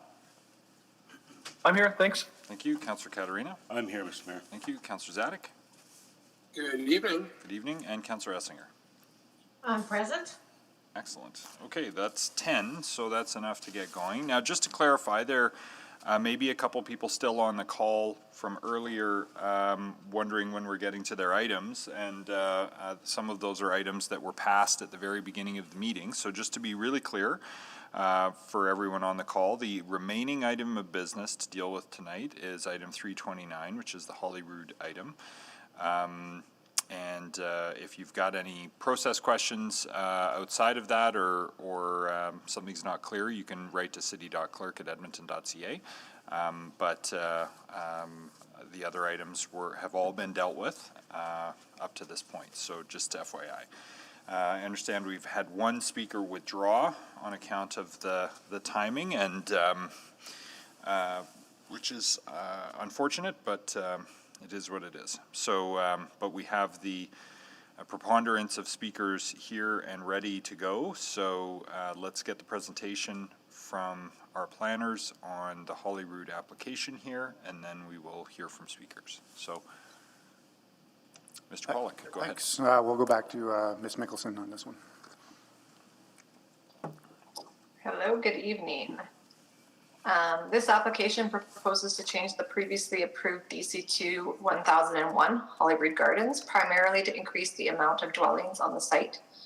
This application was presented to Council on May 11th, 2021, where a referral motion was passed to have a maximum height, density, to have the maximum height, density, floor plate size, and appendices reverted to the current DC2. Next slide, please. The 5-hectare site is located along the western edge of the Holyrood neighborhood, adjacent to 85th Street and the future Valley Line LRT. This site has good connectivity to the River Valley, park spaces, downtown, and the city's southeast business employment areas. It is also in proximity to two other large transit-oriented development sites along the Valley Line LRT route, Strathern Heights and Bonnie Doon Shopping Center. Next slide, please. The current DC2 was approved in 2018 and allows for up to 1,300 residential dwellings across 3 areas, with buildings ranging from low rise to high rise. Area 1 has already been built out and contains 100 dwellings. Area 2B is under construction and is approved for 760 dwellings. Area 2A has not started and effectively allows 440. This is a total of 1,200 dwellings for Area 2. At the May 11th, 2021 public hearing, administration supported an effective increase in the number of units allowed in Area 2A from 440 to 890 for a total of 1,650 dwellings in Area 2. To facilitate this increased density, the proposal included increasing the maximum floor plate for 2 towers and changes to the shape and height of some buildings. At the same hearing, City Council passed the following motion: that Bylaw 19681 be referred back to administration to revert the appendices to as shown in DC2 1001 and revert maximum height, density, and floor plate size as shown in DC2 1001 and return to the August 17th, 2021 City Council public hearing. Next slide, please. In response to the motion, the applicant is proposing the following: to revert the increase of height and floor plate sizes back to the current DC2. It is administration's opinion that this part of the motion has been fully satisfied. The applicant is proposing the DC2 appendices not fully revert and changes be made to the images to better reflect zoning text requirements, such as building spacing, and to increase the required space of the publicly accessible private park from 1,000 square meters to 1,150 square meters. This increase in size also helps correct an error where land intended to be private amenity area was incorrectly shown as part of the publicly accessible private park. It is the opinion of the administration that the intent of the motion regarding appendices has been adequately satisfied. Next slide, please. Regarding the density component of the motion, the applicant is now proposing to increase the total number of dwellings from 1,200 to 1,450. This is an overall increase of 250 or 20% from what is currently allowed. The application presented May 11th proposed an increase of 450 dwellings. To help with context, the R8 zone is typically appropriate next to LRT stops, and densities of between 400 and 500 dwellings per hectare are common. The proposed density of Hollywood Gardens Area 2 is approximately 311 dwellings per hectare, well below the current R8 zone average. Next slide, please. Although not directed by the motion, in response to community feedback, the applicant proposes proportionately increasing the number of dwellings required to have 2 bedrooms or more, and the number designed to be desirable for families. Of the 1,450 dwellings now proposed, at least 689, or 47.5%, would be required to have 2 or more bedrooms, and 145, or 10%, are required to meet criteria to make them desirable to families. The application presented May 11th only proposed to increase the number of 2-bedroom dwellings and not quite proportionally. Overall, it is the administration's opinion that the density component of the motion has been partially satisfied. Next slide, please. In addition to the motion, and as a result of community feedback, the applicant is proposing further changes. In keeping with the application presented May 11th, the applicant is continuing to propose a requirement to construct improvements to the 93rd Avenue TOD corridor between 83rd Street and 85th Street. This would improve conditions for pedestrians, cyclists, and transit users, and strengthen the connection between the transit plaza and the neighborhood to the east.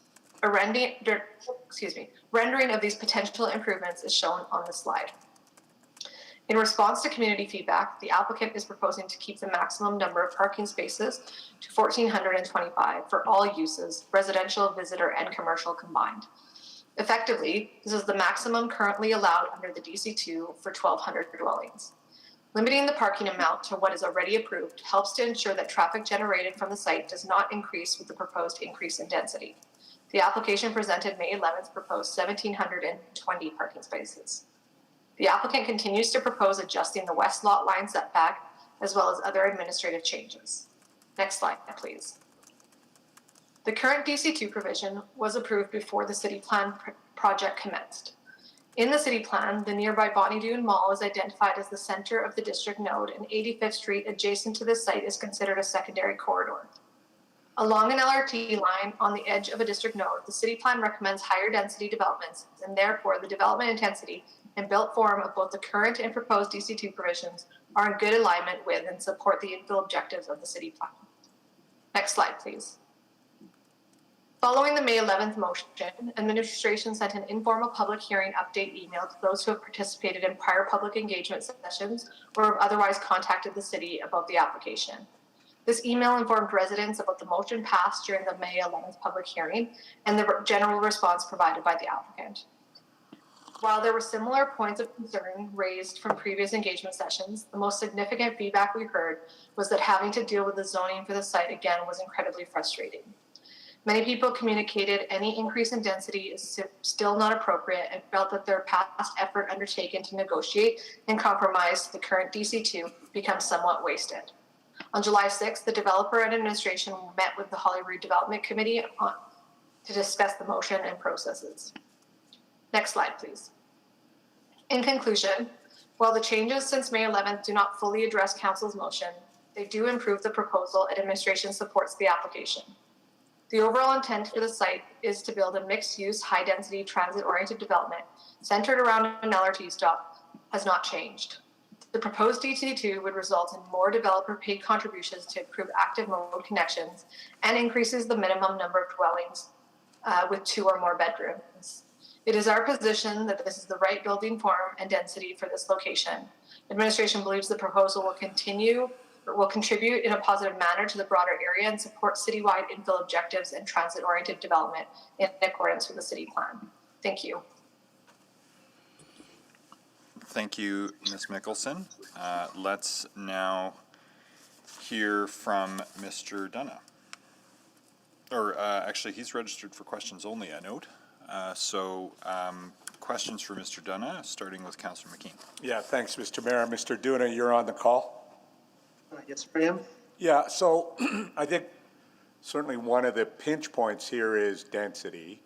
And how did you accommodate 250 more units on the site? Because, I mean, my assumption is you either go taller or you're broader, or you have to shrink the unit size to get 250 more. How did you do it? It would be the third option you listed there, Councillor McKean. Okay. So currently, when we originally designed the building, we were expecting to have maybe a higher percentage of 2 bedrooms, closer to 75-25 split. Right.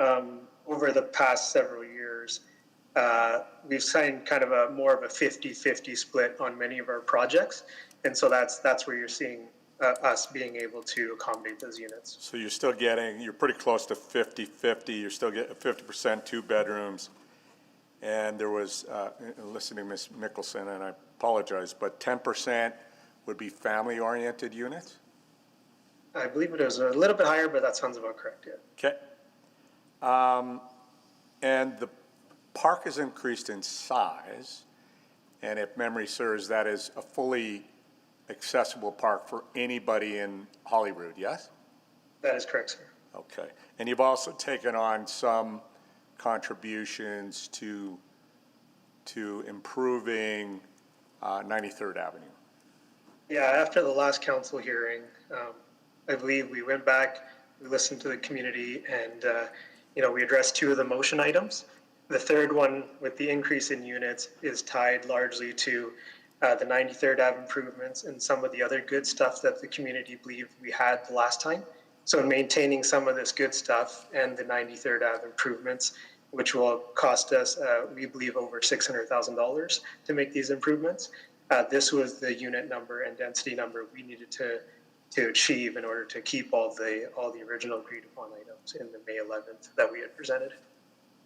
Thank you. Mr. Duna, we're going to hear now from the community members, and I hope you might be available for questions later. Absolutely. Yeah. Thank you. Thank you. Councillor Baga. Thank you. Thank you, Mr. Dunna. Couple of questions. My first question is, what's changed from your previous thinking to now, and why? Good question, Councillor Banga. I felt like we had come far along, and the communication with the community was a lot better than where it perhaps ended up being at the last council hearing. So we really want to ensure that the community was aware that we do care about what we're proposing here. We do care about what they're thinking. And after that last meeting, I went back and said, the community is clearly upset by a lot of the things we were proposing, and we need to have a greater discussion.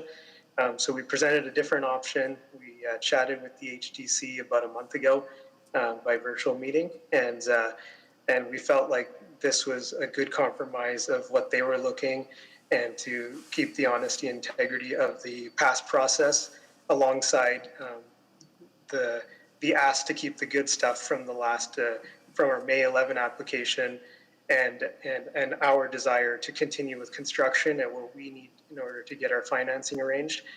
This was the number we achieved. Okay, and increased number of units from 440 to 890. Is that the number? So, and in administration's comments, there was a comment saying that quality of the building was, I guess, compromised, diminished, whatever you want to call it. You have any comments on that? Nothing is really changing in terms of built form or heights or floor plate sizes. And largely, this density increase falls in the form of the unit mix size. I don't have the exact unit numbers handy, but I do know we had 1,200 approved, and I was asking for 1,650 last time, and we were asking for 1,450 this time. So 250 versus 450. Okay, so and you guys did move in that direction there. And Yeah, reduce the count. yeah, so that the reduction in number of units, where was that changed into? Is it the two bedrooms or? Yeah, just going back to Councillor McKeon's question, so we originally anticipated doing a lot more 2-bedroom units on this property when we rezoned it in 2018. Over the years, that number has become more of a equal ratio across many of our projects and across the city.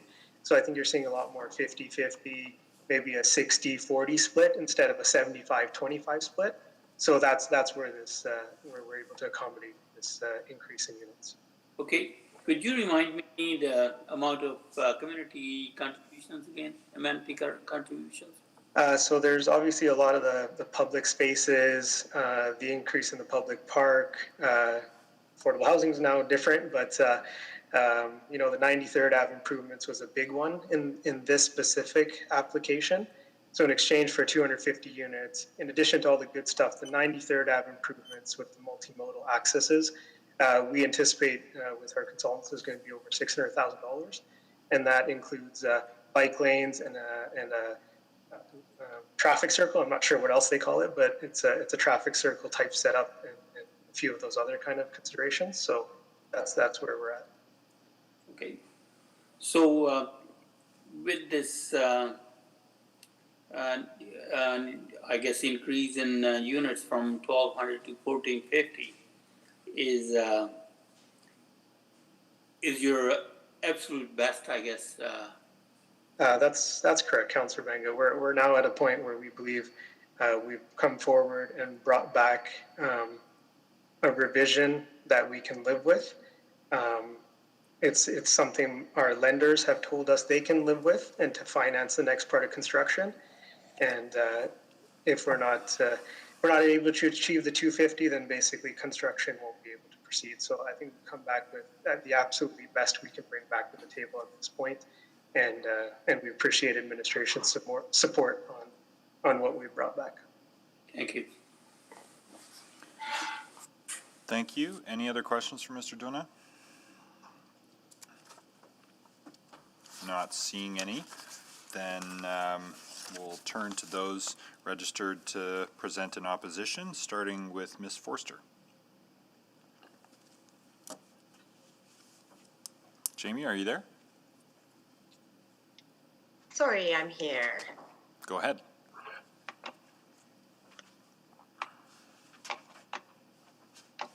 Mayor Iveson and Council, since taking on the chair role of the Holyrood Development Committee, it's become clear that the Holyrood Gardens application could have used its own committee. The thousands of hours spent by volunteers is extraordinary. The time spent to share our voice in what time and time again seemed like the only way it could be heard, writing letters and speaking at public hearings, is unreal. And after 4 years of adventures in Holyrood Gardens, nothing should surprise me anymore. I'm completely shocked to learn that our councillor's intentions for the May 11th referral motion could be so misconstrued that it will allow the developer to abuse the process in this way. The motion was crafted in a private meeting with both planning and legal department who were present at the hearing and fully aware of our committee and councillor's intentions. If we had the foresight, we wouldn't have been so reasonable and asked for a referral motion. It's evident we should have asked you to say no. We did not do this, however, as we have always strived to make this project succeed. In 2018, in their letter of non-support, the EDC had many concerns, but namely that the principles of urban design were focused on providing density rather than creating a sense of place or addressing the area, and that there were apparent errors contained within the package, inconsistencies between the DC2 text and graphics, specifically citing the amount of green space to be provided as an example. Now the developer proposes a change in the size of the public park to 1,150 meters square, approximately 2/3 of the size of the Holyrood skating rink. This would allow them to claim the additional open space beside the park and use it as private amenity area. This is being done under the pretense of increasing the size of the park. Given the lack of details on how Regency could increase the number of units by 21% without making further design changes, other than making smaller units, I expect, granted this revision, they will return an attempt to claim private amenity area as building space. Regency is seeking to remove the previous C582 affordable housing contribution, which provided 10% of units at 85% of market value. We understand this policy has recently gone through an audit that determined it to be flawed and ineffective. Therefore, it has been repealed by council. What is difficult to understand is how only 3 short years ago, when our committee advocated to replace the 160 family-friendly market affordable units on site, this is the policy administration guided us to. And when we voiced concerns, they assured us time and time again of its validity. The developer's affordable housing contribution was viewed as a major win for our community. To now be told by administration the developer would never have had to provide any contribution if he chose to rent units instead of sell them is completely unacceptable. It's frustrating that it appears that Regency seeks to maximize their profits above all else, and that administration is enabling them to do so. It's completely inappropriate for administration to encourage Regency to make further concessions to the site to fix the mistake they made surrounding traffic projections. Our committee and community worked tirelessly in order to try and prevent this mistake. These potential mitigation measures are all off-site on public roadways, so I understand this is a double-edged sword. Now that transportation has deemed reconstruction of the 93rd Ave corridor necessary, someone needs to pay for it. Without this contribution from the developer, it would be left up to the city and ultimately the taxpayers. But I'm still not convinced it's something the developer should be held responsible for. And I strongly believe that it should not be a trade-off made on behalf of the community without even informing most of them or providing them the opportunity to weigh in. There's no guarantee the developer will have to provide these measures. They need not be built out until certain trigger points, which will not happen for years. They are potential and would be determined by administration with limited community engagement. And they will be based off traffic studies. At this point, it's virtually impossible to have any faith in this process, as so many of these studies have failed us and created this problem. So here we're faced with a transportation department who has a difficult time predicting traffic and a developer who has a difficult time forecasting the market and his ability to make a project work. It's very clear we need to pump the brakes here. When HDC met with the developer last month, he did make it clear that he could not promise that he wouldn't come back and ask for more changes here and there down the road. That meeting made it increasingly clear that Regency needs some time to get a better idea of market circumstances, design details, and their next change of the day. On countless occasions, I've heard this developer state if he doesn't get what he wants, he's going to walk away. And I genuinely hope that this time it's a lot easier for council to call this bluff, as 17 of the 27-story tower and underground parkade are under construction. I'm here today to tell you, although most in Holyrood have always wanted this site developed, the actions of this developer make many hope that perhaps we couldn't be luckier if he did walk away. And as what happened with the West Block site, perhaps we could end up with a good news story of our own.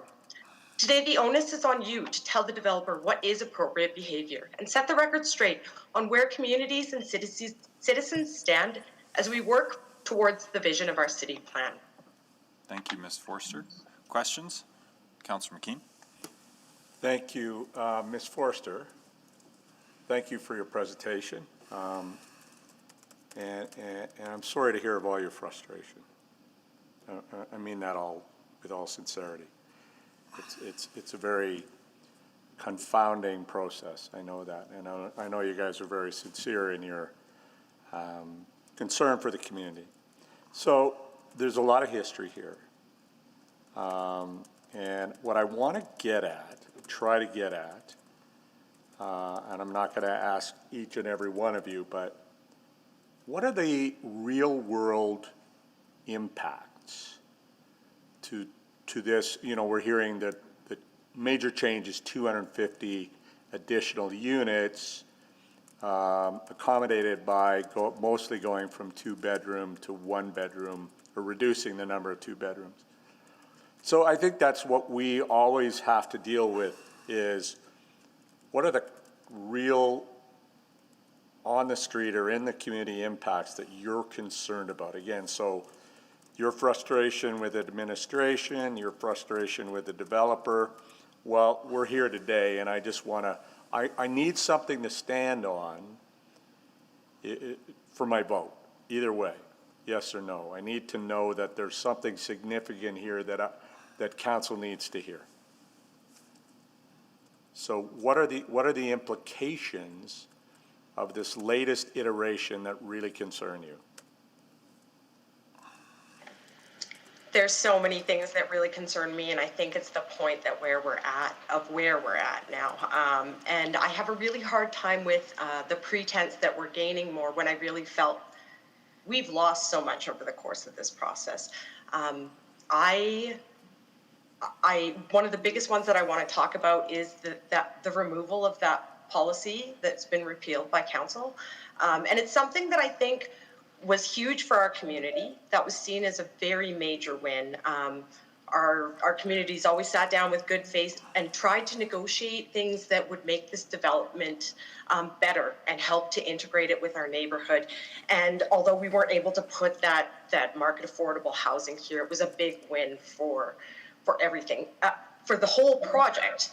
So really when I look at it and I see, forgive me, because I think the biggest thing is that density isn't just a given. Like, yes, we do need to increase our density, but it's not just something you throw it around. Increases in density are accommodated by good design.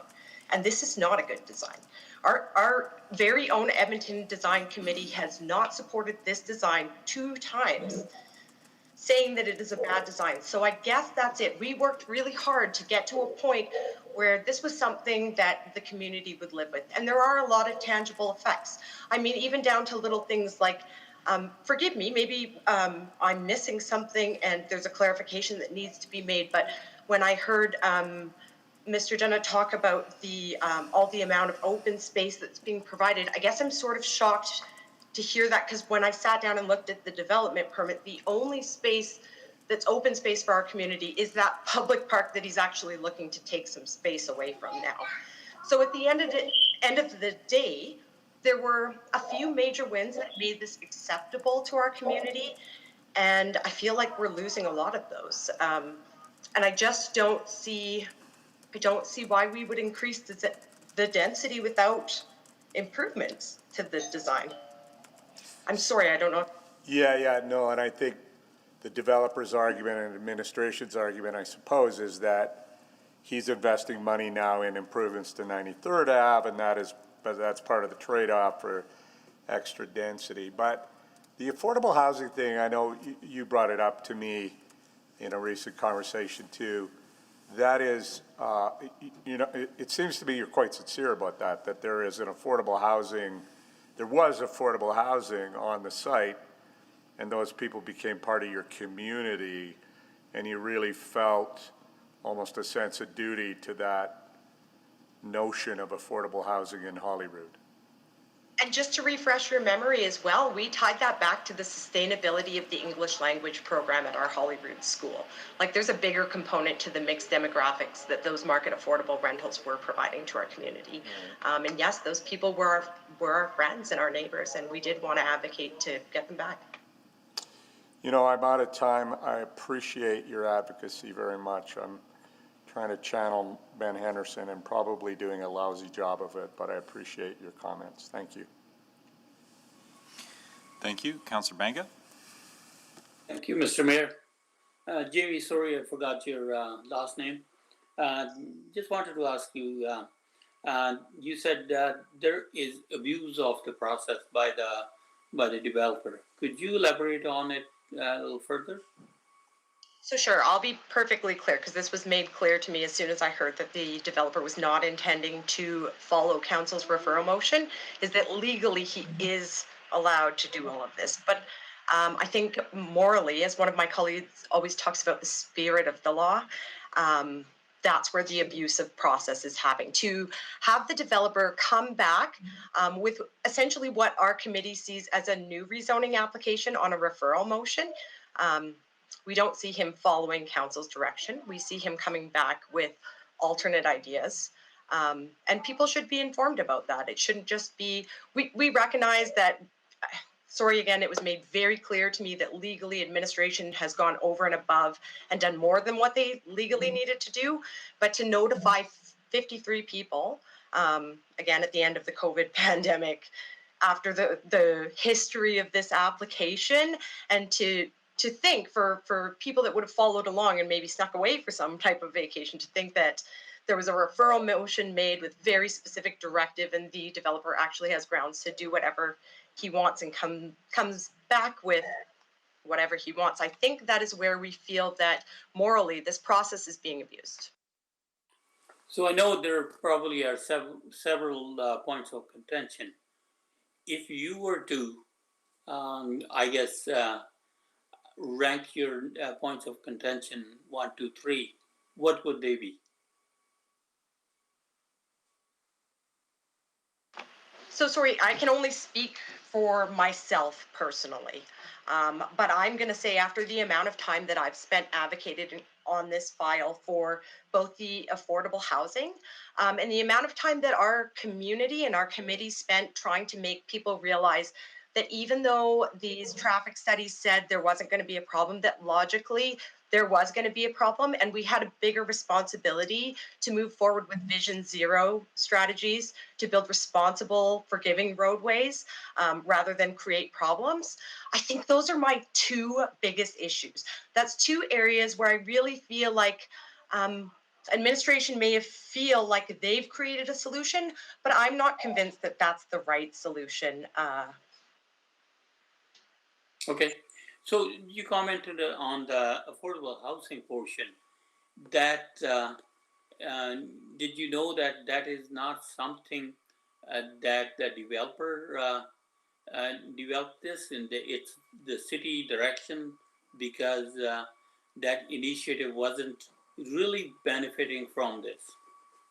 I do recognize that, and I also would like to recognize that the third-party audit that deemed the policy flawed and ineffective recommended that, given that that is the only affordable housing policy that we have in play, that it should be kept in DC2s until we found a replacement. So given that this was such a big item for our community, and I think, again, I just want to take this opportunity to say, it's funny because I didn't have a lot of experience in this, but as I go around, as I attended engagements and said to people, we want affordable housing, and people said to me, what? You want affordable housing? It makes me realize what a lost opportunity that is. So I see it as a bigger piece of the puzzle. Okay, so the increase in number of units from 1,200 to 1,450, the main, I guess, the built form of the building is not changing. No, and it was not good to begin with. So I guess that's our problem. Okay, it was. So what would be a good design in your I'm not sure if you've ever had the opportunity to look at the Forks development in Winnipeg, but it's a great one to look at, and it really shows you the potential for this site because it's actually strikingly similar, and it's also hemmed in by a train. So that would be a great example. Okay, I'm sorry that I don't know about that building. However, my last question is amenities contribution. You said that it will be some point in the future that may or may not be built. Until that is done, the developer, I guess himself, or they would be able to. They're not going to renege on doing what they invested so much money in. Sorry, I don't quite understand the question. Could you rephrase that or say it again? My time's up, but if need be there, I will come back. Otherwise, we'll leave this question for now. Thanks. Okay. I'm not seeing any further questions for Ms. Forster. So let's hear next from Mike Baran.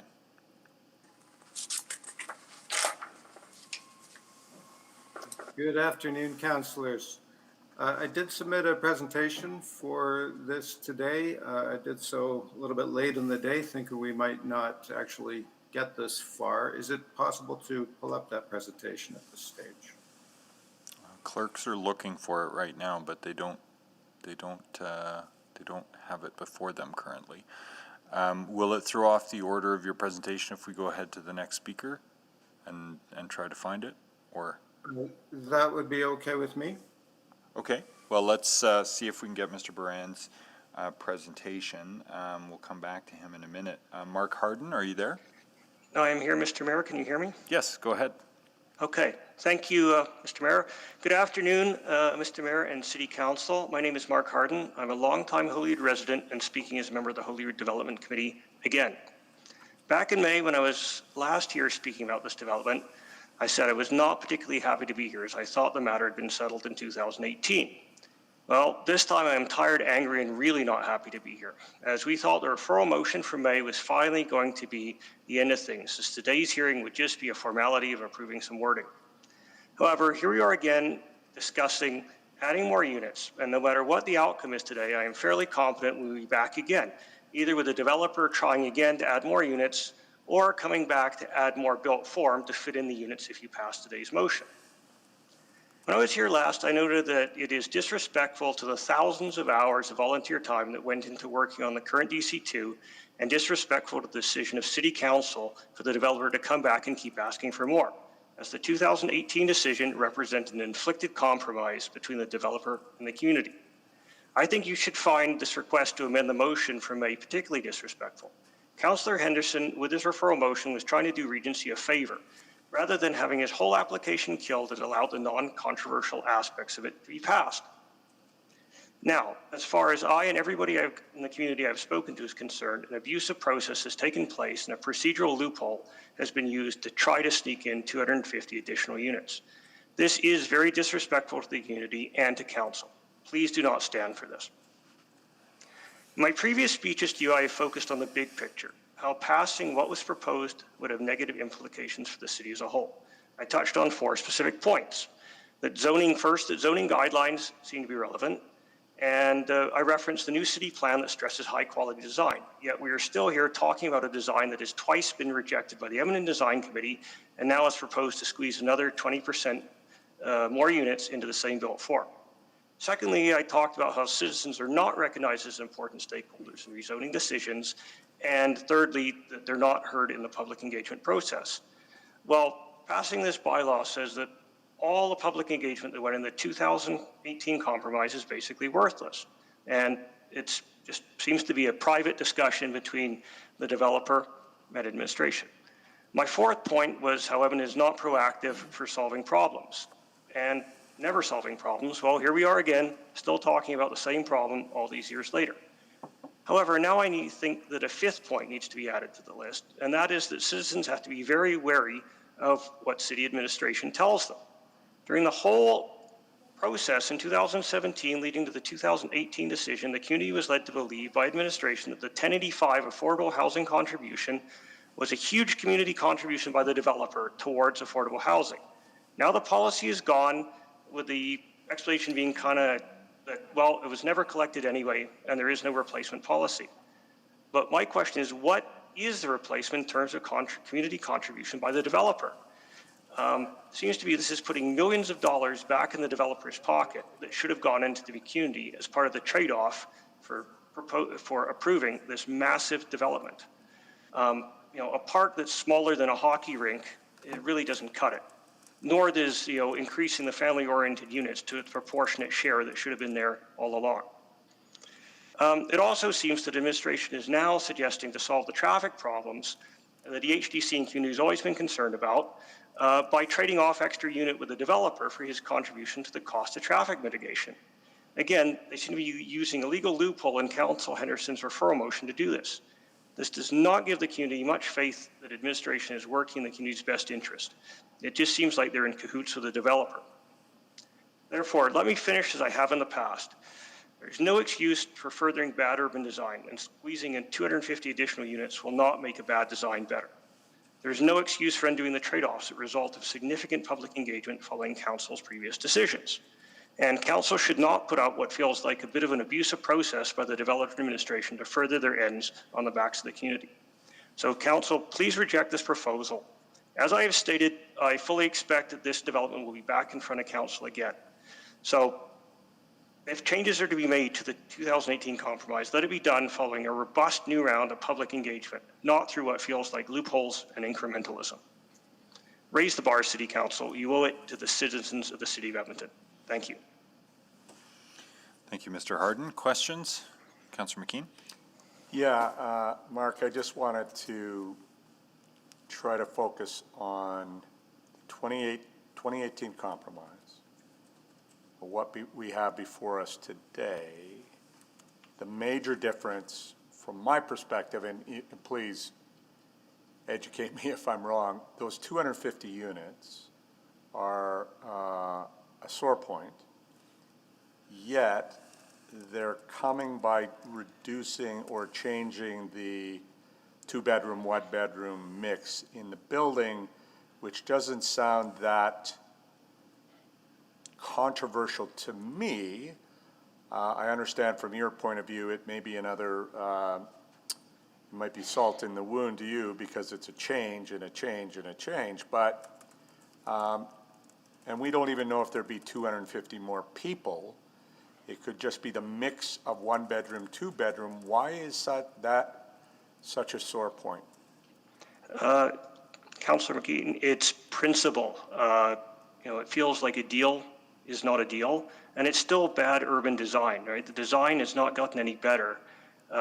It seems to get worse. Now that the drawings have been corrected, and we can see how close the buildings actually are together, that the open space around the highly touted park is not as open, it's kind of a postage stamp, in the shaded by the afternoon sun, so it's going to be, dark and dingy most of the year.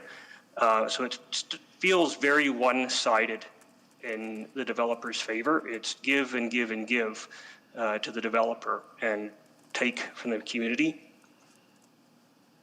Yeah, I'm going to ask you a tough question here. Play devil's advocate. Have you been too demanding? I don't think so. If way back when, and I haven't checked the city's website in a while, it used to say 6 to 8 stories was appropriate for next LRT stations. Okay. And we're now at 25, 27 stories, right? It's and then the whole family-oriented housing. City administration really pushed that this was a big contribution, and now that's gone, right? I mean, it's not the developer's fault it's gone, but it seems like that's a big give back to the developer with nothing back to the community. Way back when in the first round of this, I think there was actually a cash contribution offered to the community, which was never pursued by the community because family-oriented housing was more important to us. And affordable housing and affordable housing, yeah, yes. Right, I mean, it's, I think I said this before, it's rare that, people, middle-class people are advocating for lower-income people a place to live, but it's become apparent how important they are to our school and contribute to our community. Mark, thanks. Appreciate it. Thank you, sir. Any other questions for Mr. Harden? Okay, not seeing any. Do we have Mr. Brand's presentation? Okay, let's bring that up and we'll loop back to Mr. Brand. There it is. Go ahead, sir. Thank you.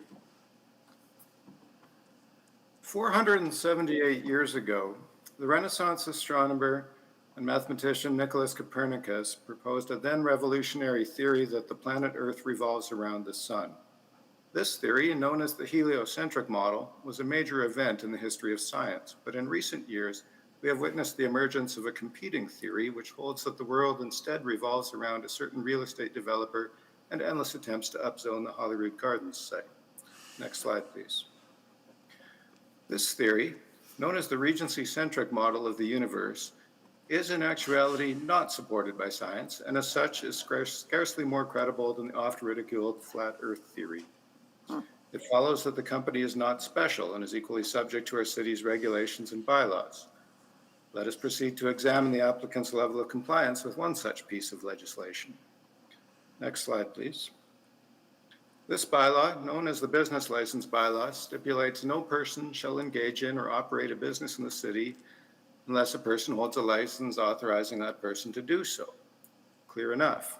Next slide, please. The registry of licensed businesses in Edmonton is a matter of public record. Simply access the city's open data portal where a downloadable CSV file listing each of Edmonton's 39,000 licensees is updated daily. As one would expect, this document includes nearly every developer who is actively engaged in infill development or rental accommodation in the city. But one name is conspicuously absent from the list. That name is Regency Developments. Next slide, please. It makes no difference if you search for Regency Developments, 1306172 Alberta Limited, or the applicant's address at 11189 Ellerslie Road. It simply isn't there. According to the public record, the applicant does not appear to have a valid business license.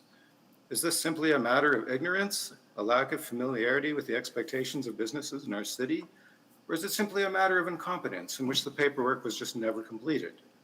If the principals of Regency Developments would like to attest that their company struggles with ignorance and/or incompetence, I won't even say they're wrong. But I will ask that council call on administration to explain why neither Regency Developments nor the name of its corresponding numbered company seems to be listed among the legitimate businesses who are licensed to operate in our city.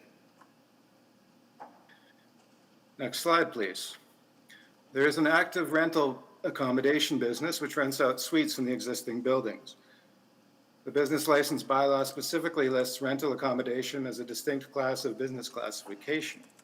The sign on the corner of 85th Street and 93rd Avenue advertising rental suites features the logo of McCore Management, property management company. But according to the database, McCore's business license classification is for general business, not rental accommodation. The question is, if neither Regency nor Alberta 1306172 Limited are to be found in the database of business licenses, and McCore Management does not appear to have the correct license classification, I'm curious as to which company, if any, holds the business license classification pertaining to the properties.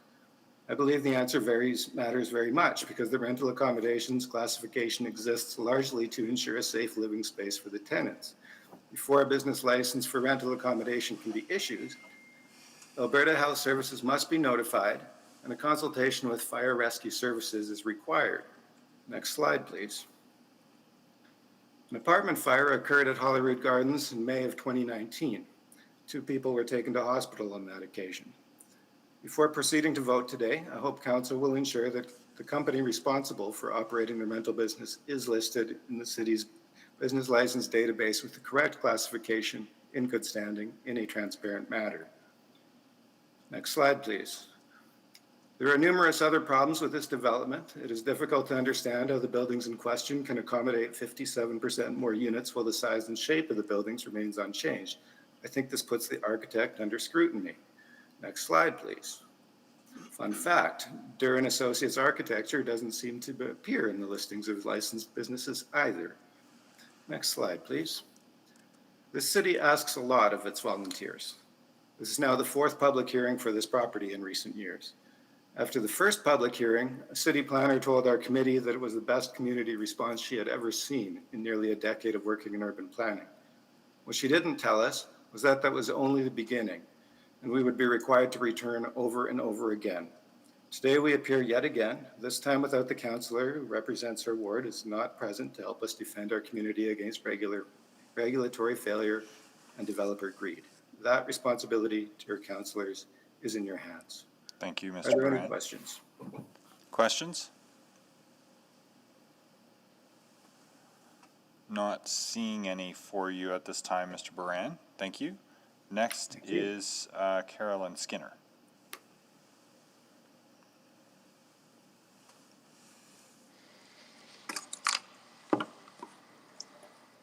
Mayor Iveson and City Councilors, I'm Carolyn Skinner of the Holyrood Development Committee. The Holyrood Development Committee is absolutely exhausted. Our community is also exhausted.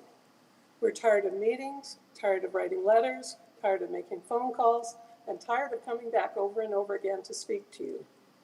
What we as a committee are repeatedly asked by our community can be reduced to one essential question. When is a deal a deal? You already know that the 2018 agreed upon number of 1,200 units was finally reached through thousands of hours of community participation, volunteer work, and collaboration with a similar number of hours expended by city administration. You also know that in order to build this development, Regency is demolishing 160 two-story, two-bedroom, market affordable townhouses in Holyrood Gardens, each with its own small private backyard. Many of the people residing there, yes, were our friends as well as our neighbors. So the community viewed the DC2 inclusion of 120 affordable units as a developer contribution that would help, at least somewhat, to offset the loss of these townhouses. However, unknown to us or to our community at large, there actually never was a reasonable probability of this becoming fact. First, the city would have and be willing to spend the money needed to purchase these units at 85% of their value.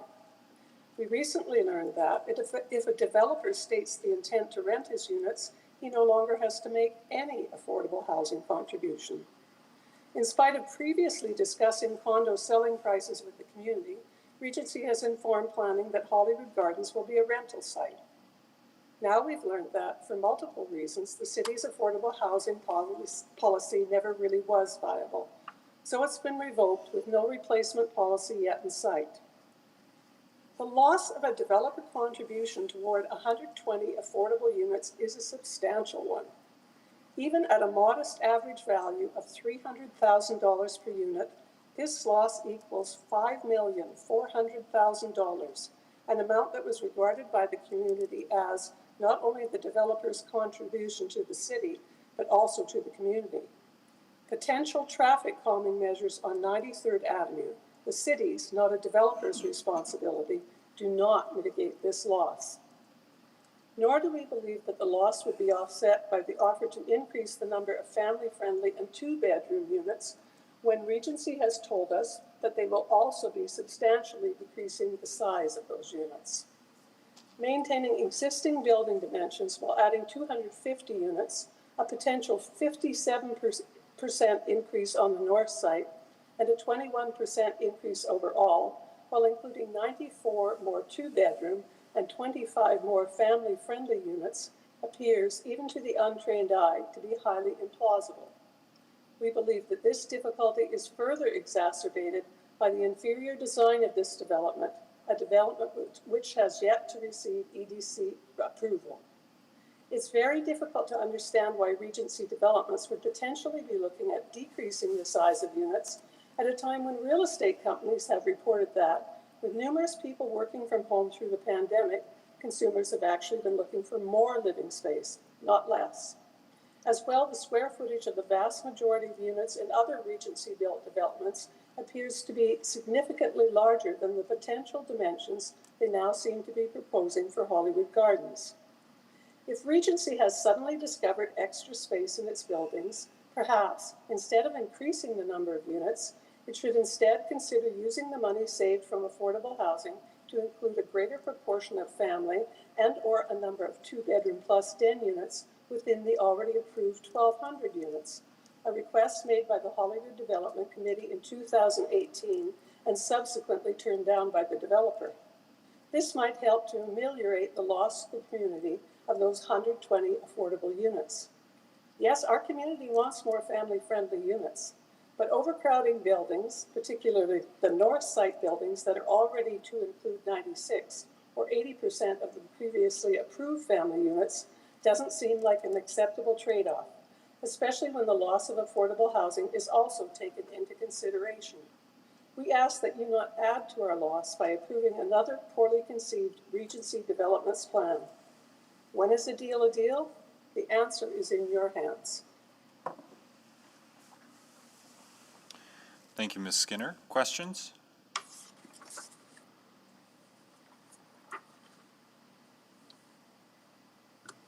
Not seeing any.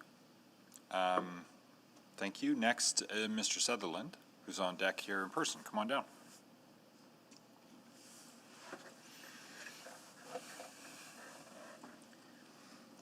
Mayor Iveson, councillors, it's good to be here in person again. My name is Dave Sutherland. I'm a member of the Holyrood Development Committee. I'd like to discuss what our committee feels are serious flaws and failures in how the city has handled this file and offer them as reasons, further reasons for rejecting the amendments before you today. First, I have so far mainly spoken to you about the design aspects of Holyrood Gardens and how they matter to our goals of building safe, vibrant, and attractive places and communities. While most of the proposed design changes have been reverted since the last public hearing, it remains our belief that adding more units to this development will exacerbate the existing design shortcomings, contrary to administration's claim otherwise in their report. I won't rehash those shortcomings. They can still be found in the 2 letters of non-support from the Edmonton Design Committee, the city's own panel of experts whose advice on this project continues to go ignored.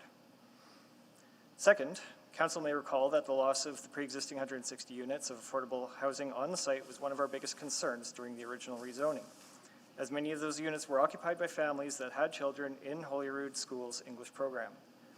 One of the largest trade-offs that we advocated for and that was approved would have set aside 10% of available units for the city to purchase at 85% market rate or cash in lieu. This represented twice the number of units that was required by Policy C582, the developer-sponsored affordable housing policy. Council repealed Policy C582 in July, and the related text is now being removed from this DC2. We are not aware of any replacement policy that could see affordable housing returned to our community, and no other commitment to affordable housing exists in these amendments. For the record, after the south half of the site has been cleared, Holyrood School is no longer running an regular English program as of the 21-22 school year, citing low enrollment. Holyrood families enrolling children in an English program now have to drive their children to Avonmore, 3 neighborhoods away. Third, having the developer cover the costs of providing safety and design improvements to 93rd Avenue in exchange for granting additional units is a frustrating proposition. Traffic safety on 93rd Avenue was yet another one of the negative impacts we identified in the last rezoning, and we worked hard to try to have that issue proactively addressed. Yet the city made only a cursory commitment to possibly look at improvements to 93rd Avenue at some unspecified time in the future. Administration, much of council, wanted, supported, and approved this increase in density. However, there seems to be much less interest in mitigating the negative effects that are to come with it. Now it seems the only way we might get those impacts addressed is to give it even more to the developer who started this process. Did anyone consider the optics of that before pushing ahead with this idea? Fourth, public engagement on the proposed amendments has been abysmal. Administration reluctantly put proposed amendments on the Engage Edmonton website, only after pushback that the changes they considered minor were anything but. And that was before the referral motion made back in May. No further public engagement has been done on this most recent round of changes, which were only finalized in June. Not nearly enough time has been given to the affected neighborhoods to consider the latest revisions and provide thoughtful and informed feedback, let alone to have any further revisions made up based on any of that feedback. While we appreciate the council felt referring this back was the right move at the time, it became clear that the amendments should have been voted down entirely, which would have provided the applicant and administration a full year to hold a proper and meaningful public engagement. And finally, on the subject of engagement, I'd like to point out something that often seems to go forgotten. City staff, council, and the proponent are all paid in one way or another to be here representing their interests. When it comes to advocating for the needs and priorities of communities impacted by the decisions of those entities, however, there are no full-time paid roles. We are volunteers, and we are not only not paid to do this work, but we give up our precious personal time to participate. On this file, we've had to give up a lot of our valuable summer hours dealing with this. Volunteers do this work out of a passion for and a duty to their community, and they are compensated in the social returns that a healthy and engaged community gives back. But the imbalance of power and influence when it comes to land use decisions frustrates volunteers and takes its toll on their sense of passion and duty. I don't have an answer to how to address this imbalance, however, I can tell you what kind of actions exacerbate it. Ignoring recommendations from your experts, such as the Edmonton Design Committee, repealing policies that address the community impact from large development without any other measures to replace it, offloading mitigation of impacts by a development to the very developer that created them in exchange for an even bigger development impact, and bypassing meaningful public engagement for expediency. These types of actions generate cynicism, burnout, and disengagement, and will only serve to discourage others from stepping into volunteer roles. And anyone who has spent time as a volunteer knows that this is often where real work gets done. How much of that are you willing to see lost? While even the last rezoning was not a perfect outcome, I see I'm out of time, but I was wrapping it up. How did we get here, basically? Thank you. Thank you, Mr. Sutherland. Councillor McKean? Yeah, Dave, I really, and I would say this to all of you, I'm not your counselor, I'm not running again. I have no political gain from saying this, but you guys have been great. And I really appreciate the time and effort you put in to Thank you, this. Councillor.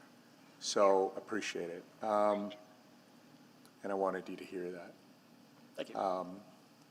Negative impacts, you used that term midway through your presentation. I think if we're talking the 2018 proposal versus this one, please make clear to me those negative impacts. Again, I understand you're frustrated by the process, you become cynical about the process, about the power imbalance.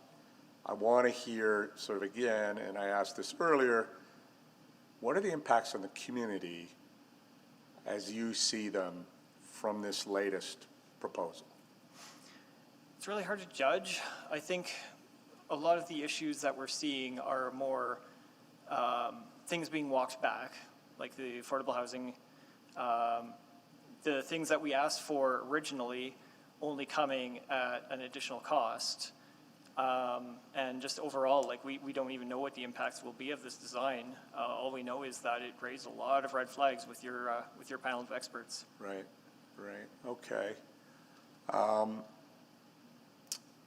I don't, and I think I've asked questions of other people about affordable housing. I get that, so that's a really important community value. 93rd Avenue, and I'll ask administration about that. First time through, concerns weren't addressed by administration, and now there's a fix for something that wasn't a problem before. Is that what you're suggesting? I think I'm more suggesting that we felt that it was the city's responsibility to provide a fix, and now the city's basically, it feels to us like the city is pawning that responsibility off to the developer while also giving them more of what they want. And we don't feel that's appropriate. Yeah, okay, so the 200, and I've asked this before, 250 more units created largely from downsizing 2 bedrooms to 1 bedrooms, it sounds like. Right. Is it just that there's a further give to the developer? Is that what's so frustrating, or is it that there be perhaps more traffic generated or some impact from that intensity of units? It feels like there's more give, but not enough give back. Okay. Thank you. Appreciate your time. Thank you. Other questions for Mr. Sutherland? Councillor McKean, if you could just take the chair for a second. For the chair? What would be the offsets? I mean, not necessarily to reopen a negotiation, but if there's give without give back, what would be the sort of things that, from your perspective, would be the offsets to what's asked for here? It's really hard to say. And again, there hasn't been nearly enough time to think about it, to discuss it, to even propose anything. Like, this is essentially less than a 3-month turnaround from this latest round of revisions.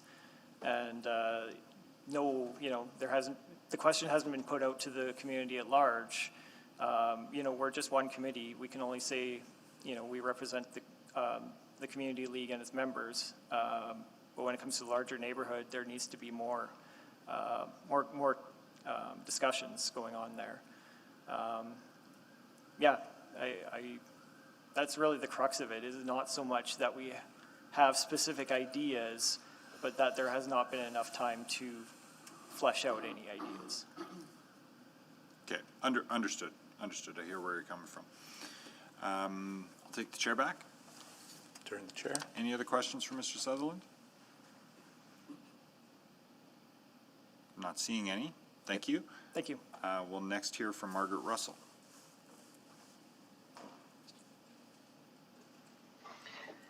Good evening, Mayor Iveson and Council.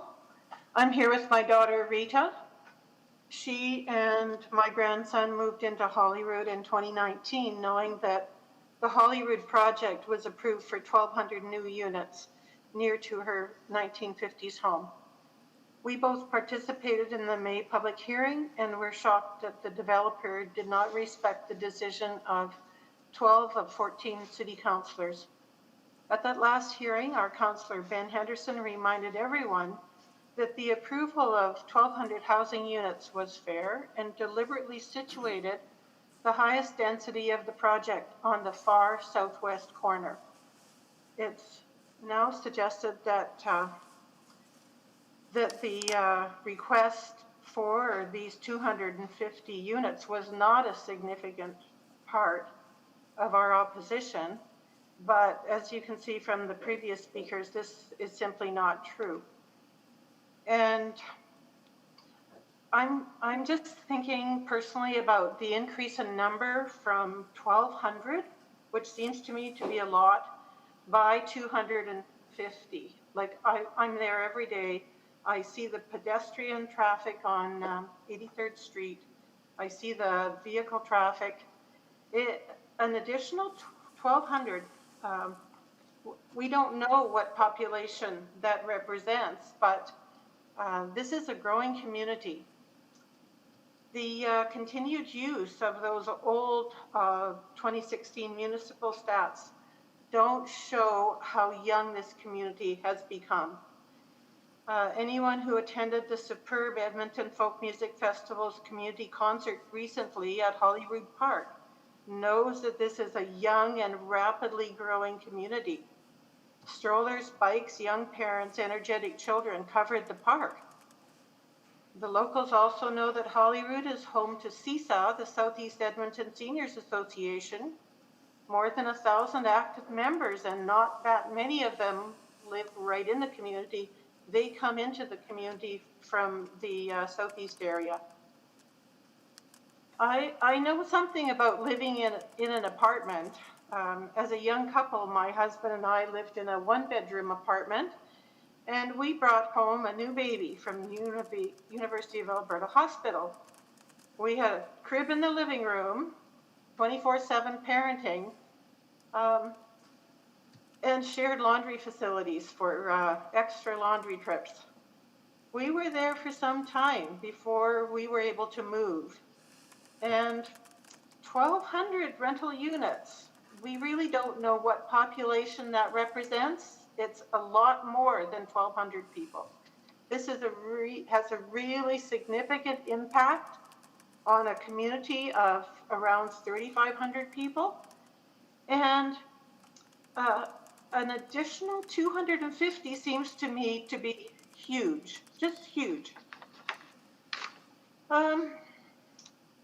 Of course, the affordable housing loss of that site, replaced with market rental units, and now permitting the developer to avoid any commitment to financially support replacement affordable housing is really hard to swallow. I hope the city takes another look at that. It's a serious issue. Affordable housing, I know people who live in those houses. So it is an issue. This is not the only development that will help Edmonton meet an increasing population. There wasn't anybody speaking today to oppose the redevelopment of the old Grant MacEwan campus in Kamiosic. That is a huge mixed development site. So why wasn't the community here at the public hearing?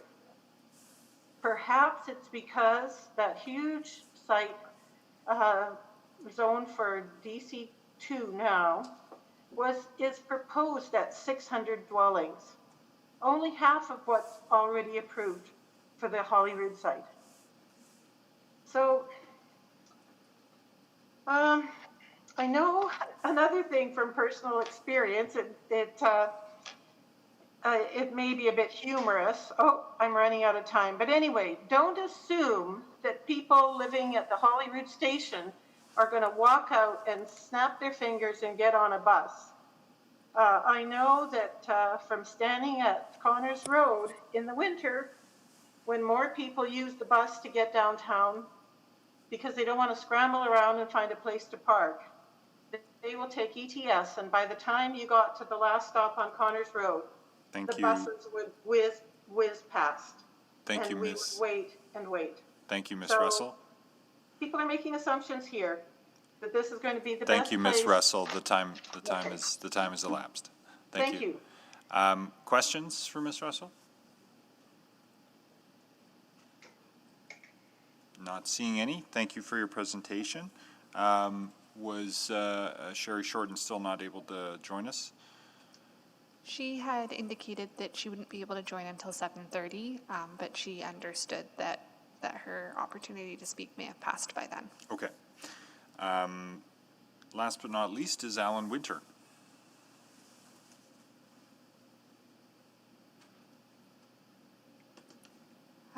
I do believe he's participating by phone and may need to *6 to unmute.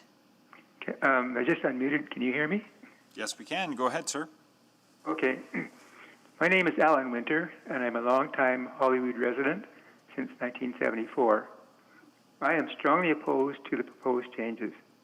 All parties had agreed to the results of a previous zoning that was approved in July of 2018. This included the rework that was required when the City Council sent the proposal back to the developers.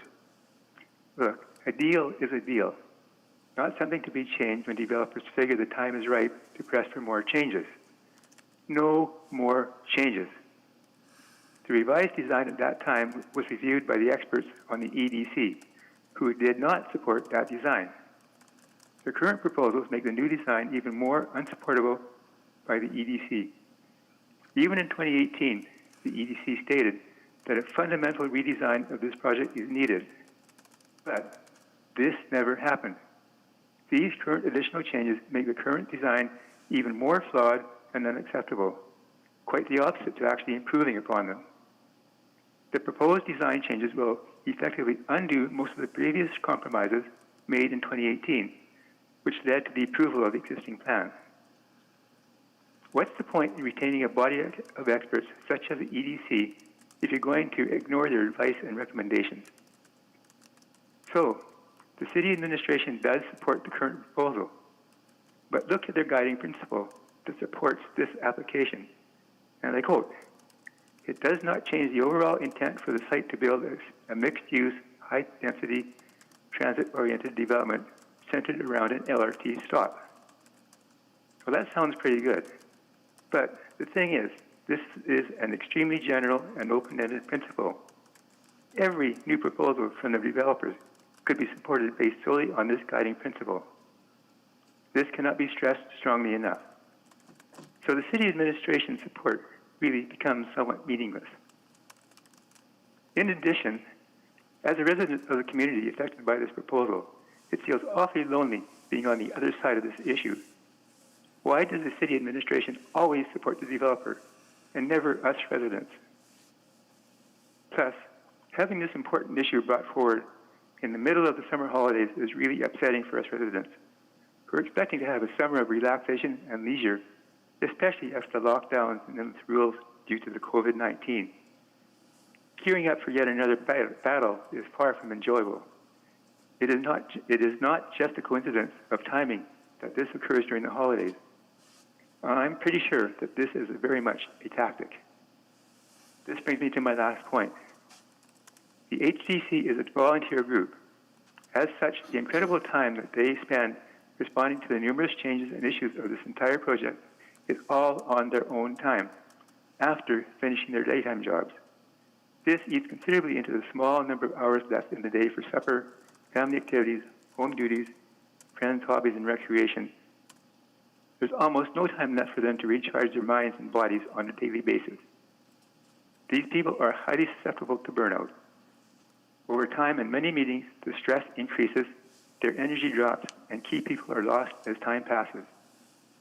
In retrospect, I kind of sometimes wonder if this might not even be part of the developer strategy. The HDC, with that degree of commitment, really should be taken very seriously. In summing up, the developers have already had a couple of kicks at the can. 2018, May 2021. As I predicted in May 2021, they are here once again, taking another kick at the can. It is up to you to say no one more time. Unfortunately, I kind of suspect this will not be the last time they'll be appearing before you. So in wrapping up, I want to repeat one more time, no more changes. Thank you for your attention. Thank you. Councillor McKean, questions? Go ahead. No, I'm sorry, I jumped the gun. Oh, okay. Are there questions for Mr. Winter? Okay, not seeing any. Go ahead, Councillor McKean. For administration? Yes, go ahead. Yeah, thank you. Mr. Pollock and Mr. Johnson, I think you might be the right ones to answer this. If there was an application submitted for development in the city of Edmonton, would the applicant have to have a business license in the city of Edmonton? No. Okay. Because we have, I could think of a Calgary developer who developed a large tower here. They don't have to have a business license, city of Edmonton. If you're referring, or if you're talking about just applying for an application, a business license isn't needed for any out-of-towners. If you're developing a project of any such sorts, presumably you would have to have a business license for that. Yeah, I don't know what to do with that submission, suggesting that the applicant here doesn't have a business license. Mr. Johnson, do you have any advice? Councillor, my advice would be to focus on the land use issues in this forum and maybe leave it to administration as a takeaway to go and look into those issues, as we do already have enforcement powers if necessary. I appreciate that. Thank you very much. Did we have any programs or way to encourage, enforce affordable housing into this project? So the current zone has a provision that requires 10% of the units at 85% of the market value. And that's tied to what is now the repealed policy of C-582. Council repealed that policy in June of this year on the recommendation of administration because of its ineffectiveness. That ineffectiveness was based on a number of factors. The first one, it was an inefficient use of taxpayers' dollars because there was other programs in place that could provide better bang for your buck, so to speak, for affordable housing. Another issue with the program was that when the project or a project went rentals, there was no recourse for the city to require any of that affordable housing. So there's really no way in this application before us here today that the city would have had authority to enforce an affordable housing provision. Through the DC and the DC regulations, there's any number of creative solutions to that. However, because of that recent repeal of that policy and no other policy in place, it was removed. There's a bit of a policy gap at the moment in regards to that. Correct. So this was referred back, and tell me, did the developer meet the requirements of the referral? I'll defer to Ms. Mickelson on that. Thank you. Councillor McKean, as I outlined in the presentation, we do feel that the developer met most components of the motion. Where we don't feel that the motion was fully met was in the conversation of density. So while the motion asked for the density to revert back to the original DC2, the developer is still seeking the additional increase of 250 units. 250 units. So that's where we feel that it's been partially met, but in all other components that the motion has been met. So seeking more units put it outside of the referral's goals or requirements? I guess on a technical basis that they did not fully meet the intent of the motion. Okay, thank you. And I don't know who would answer this, but this has gone to the design committee twice? Correct. That's Yeah, and it was, both times it was, the design committee offered non-support? That is correct. They did write a letter of non-support and ask for a redesign. A lot of what they mentioned is quite detailed items. The DC2 does require that the development permit for any of the public spaces or the towers or the transit plaza go to EDC once more, where they can review it at much more detail. Ms. Nicholson, or Mr. Pollock, that would seem to me to be quite a impactful thing to have the CDC not support something, and why would you then end up recommending approval? So the EDC non-support came through the last application or the previous application. That resulted in council approving the current zone. We did not bring this application back to EDC because built form changes in the original application this time around were seen as minor improvements and definitely not anywhere close to the redesign that EDC was seeking, and it was assumed that the same response would be given. And this go around after the referral, no built form changes have occurred. Therefore, going to EDC would be an unnecessary step to garner their thoughts. I'm out of time. Thank you. Councillor Banga?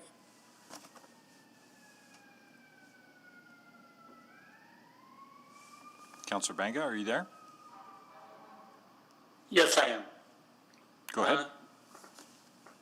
My questions are, it seems like the stress is on the affordable housing component that does not exist anymore. Could you be telling me if that what they would have contributed in the affordable housing and what they're contributing to the community humanities, the road improvement, and everything else? Are they comparable? So the 2018 rezoning was prior to policy C599, which is the community amenity contribution policy. But the original DC2 did contain a regulation to require 10% of the proposed number of residential units at 85% of market value. As Mr. Pollock mentioned, that policy was repealed on July 5th. So that regulation was removed from the current iteration of the proposed DC2. The developer is still maintaining all the 93rd Avenue improvements in this version of the DC2 as was proposed in May of this year. So that would sum up the contribution that is being provided. Okay, so that money, I guess the developer saved by not going through the affordable housing, is it contributed back into the community somehow? No, there's no requirement to do that with the removal of the affordable housing clause. Okay, and my next question is, if there was no increase in the number of units, would we be here today? I don't think so, since that's really the only substantial change that's being proposed. But if we weren't here today, we'd also not see the regulations for the improvements to 93rd Avenue as well. Okay, and my last question is, so this time, just to be clear, the I guess application was not supported by EDC because it wasn't presented to them. Is that correct? The 2008 rezoning wasn't, or sorry, 2018 rezoning wasn't supported by EDC, and they had a letter of non-support requiring a redesign of the development. As Mr. Pollock mentioned, this iteration was not reviewed by the EDC. Okay, and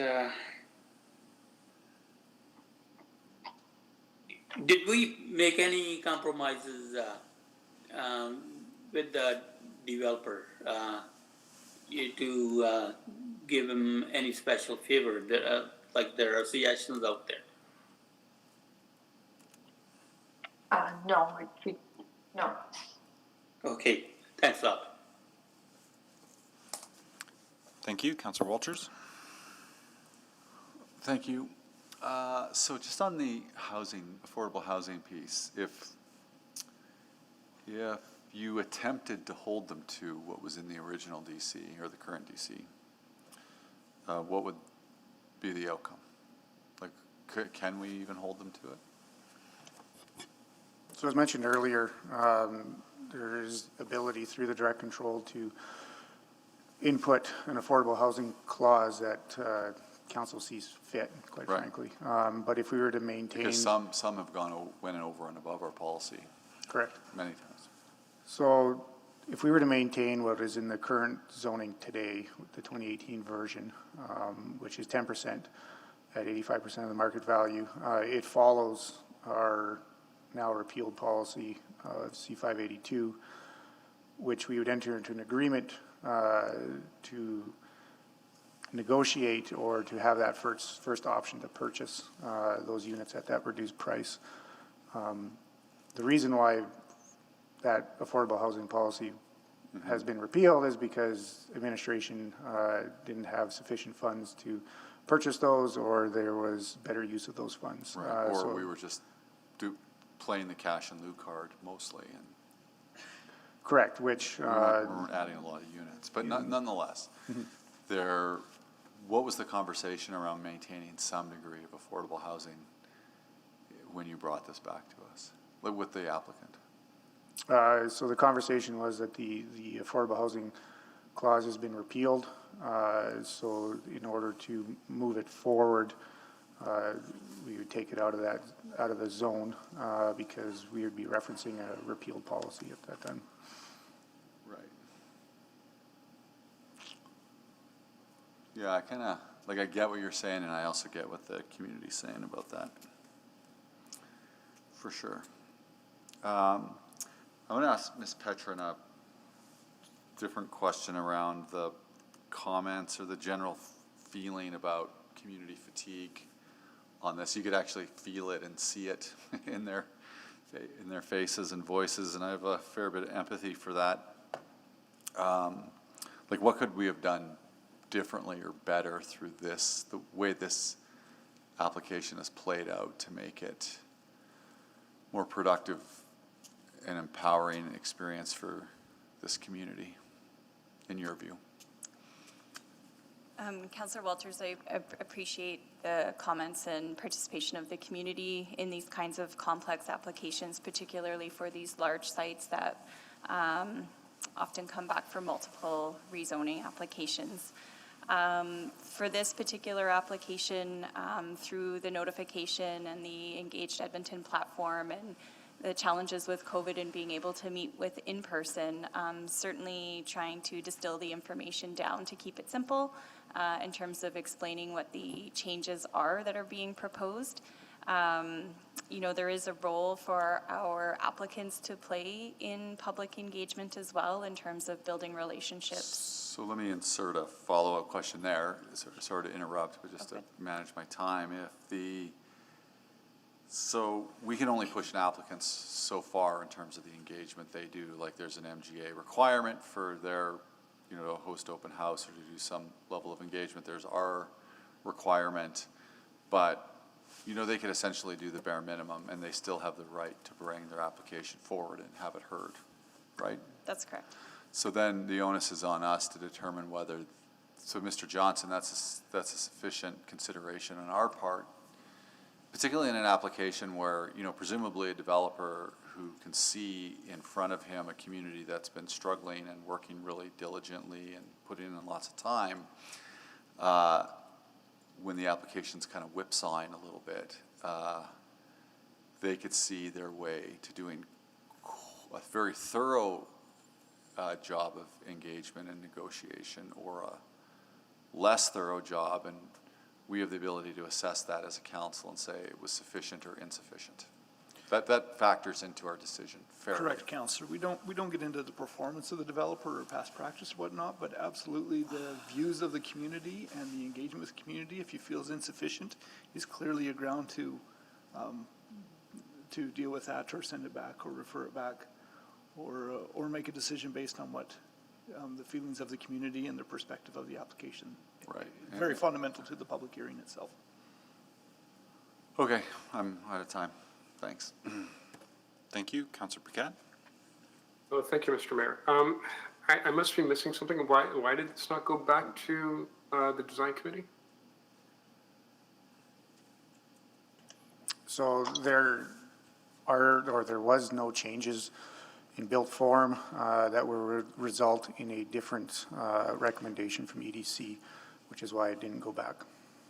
Okay, how do we determine that? Through the zone and the proposed zone, none of the regulations that are being proposed have changed from the existing zone in terms of build form. The build form is changing, but the zoning hasn't changed. The build form is not changing. Oh, I thought we were adding more units. And You are, but that's encompassed within the existing build form and the existing development rights as outlined in the current zone. Oh, okay, I got it. And as far as like cladding, that doesn't come into account? Sorry, I missed that comment. Oh, sorry. So as far as appearance, cladding, that we don't consider that? Not at this stage, but as mentioned by Ms. Mickelson, the developments or the buildings around the LRT station are required to go back to EDC at development permit stage where that type of detail is known. Yeah. Yeah, okay. That's good to know and a relief. Okay, so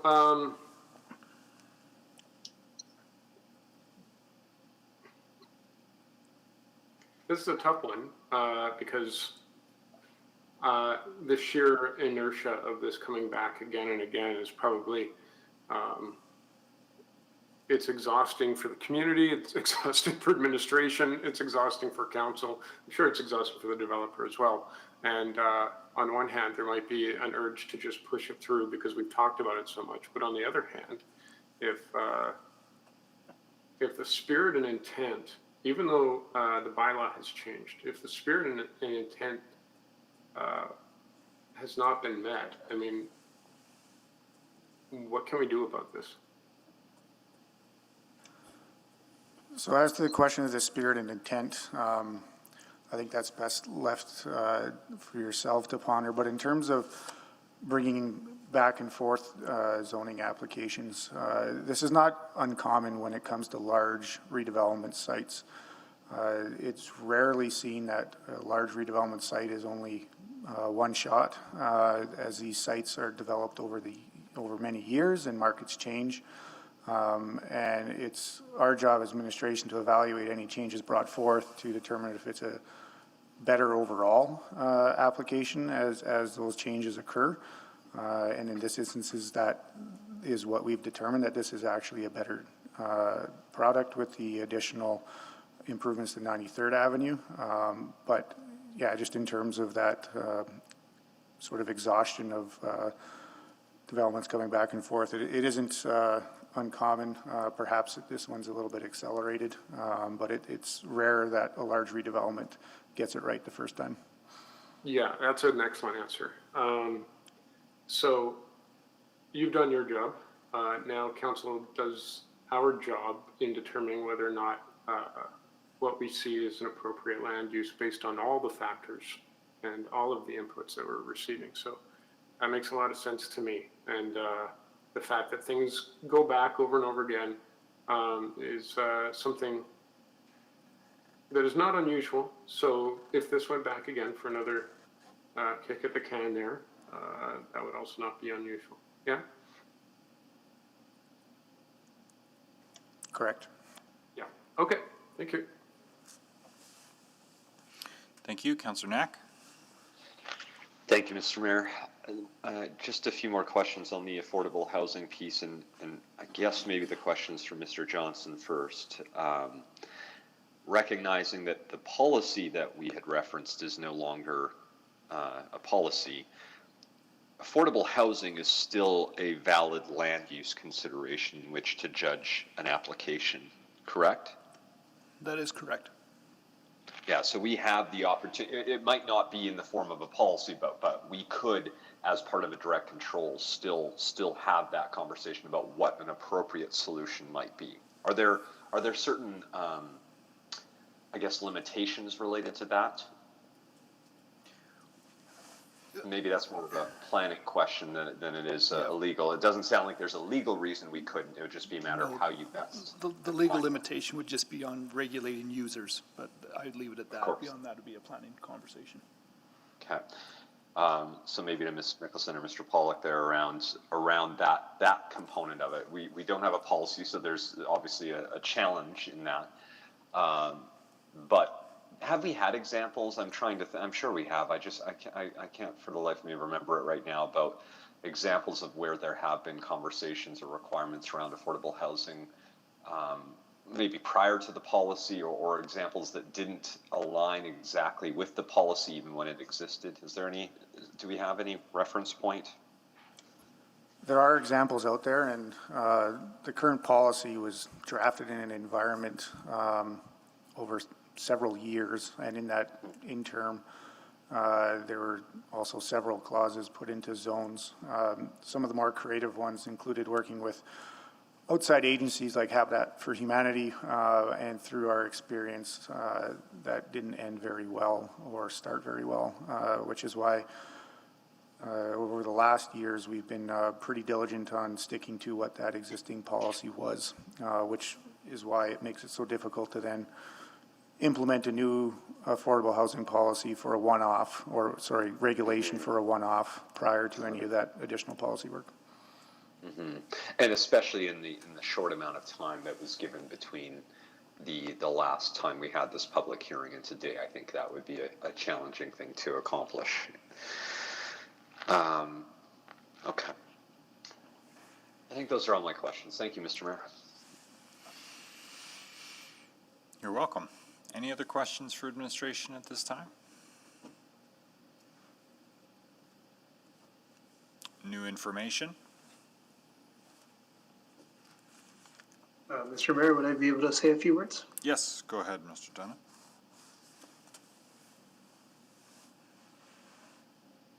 Go ahead. Sorry, just waiting for the camera to show up here. Yeah, I guess I'd just like to say this entire process, we have appreciated everything the community has done and said. I think that shows in how we've come back from the referral motion. I think it shows we have listened to their concerns and tried to address them the best we can. At the last council hearing and the motion, we also heard that the community did like the good stuff we put in. I think you've heard all the good stuff. And so that's what we tried to achieve here, was maintain the good stuff for what makes it work for us to maintain the good stuff or not come back at all.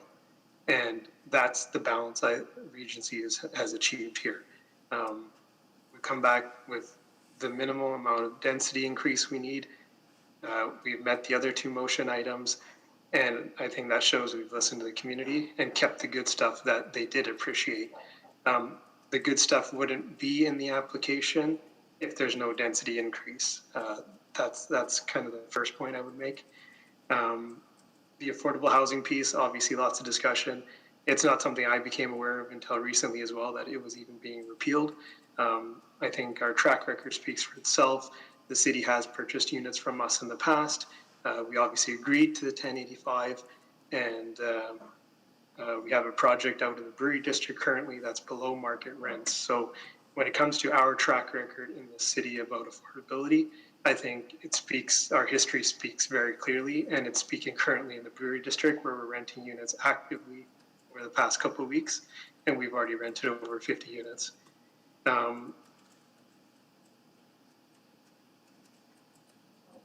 Oh, we lost you. We can't hear you. There was some talk about business license and information. The information that I heard in that communication, that was incorrect, so I'll leave that at that. I think one other thing I would say is the entire property does have public access agreements in place. So the public can access every single component of our private property. It's not just restricted to one small park. We do have access agreements that are in place. And largely, yeah, I mean, I think now we're at a point where we've tried to listen from the last motion. I think we have shown that we've listened, and we're back with something that we need to make it work to keep in the good stuff. So I think that's kind of where we're at. Thank you. Questions on the new information? Councillor Essinger? Yes, I'm just curious, Mr. Donna, about the affordable housing. You said it's your track record and it's how you're operating business, but I think the community wanted a bit of insurance about having more affordable housing in your building. Can you provide that to them at all? If there's a way, the policy being repealed was unbeknown to me, so we obviously agreed to it, and I had no issue with it. So, you know, if it's tied to the old policy, I'm okay with it. Okay, thank you very much. You're welcome. Councillor Walters? So just to follow up on that, are you suggesting, Mr. Donna, that you would still commit to providing 10% of these units at 85% of the market? Yeah, if the wording was the same as what the policy had in place before, I'd be okay with it. So if we put an amendment in that asked for that, that would be okay by you? Sorry, you just cut out a little bit there. Forgive me. So if we included made an amendment to that effect, to ask you to work with administration to include 10% of the units at 85% of market, you would be okay with that? I'd have no problem with that if the wording was the same as the policy that was repealed, correct, yeah. Okay. Noted. Any other questions for Mr. Donna? Not seeing any. Okay. Any new information from speakers registered in opposition? I have new information. Okay, hold on just a I second, have Ms. three Skinner. things. I'm actually just going to go through the list just to be on the safe Okay, side. good. Okay, sorry. Ms. Forster, do you have any new information?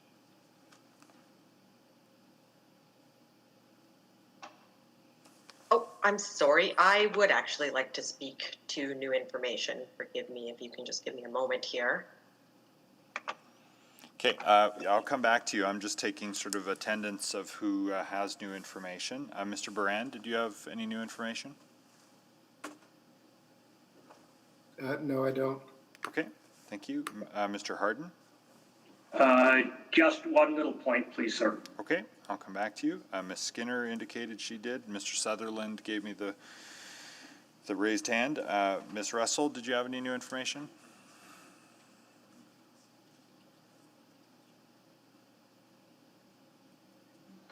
No. Understood, thank you. And Mr. Winter?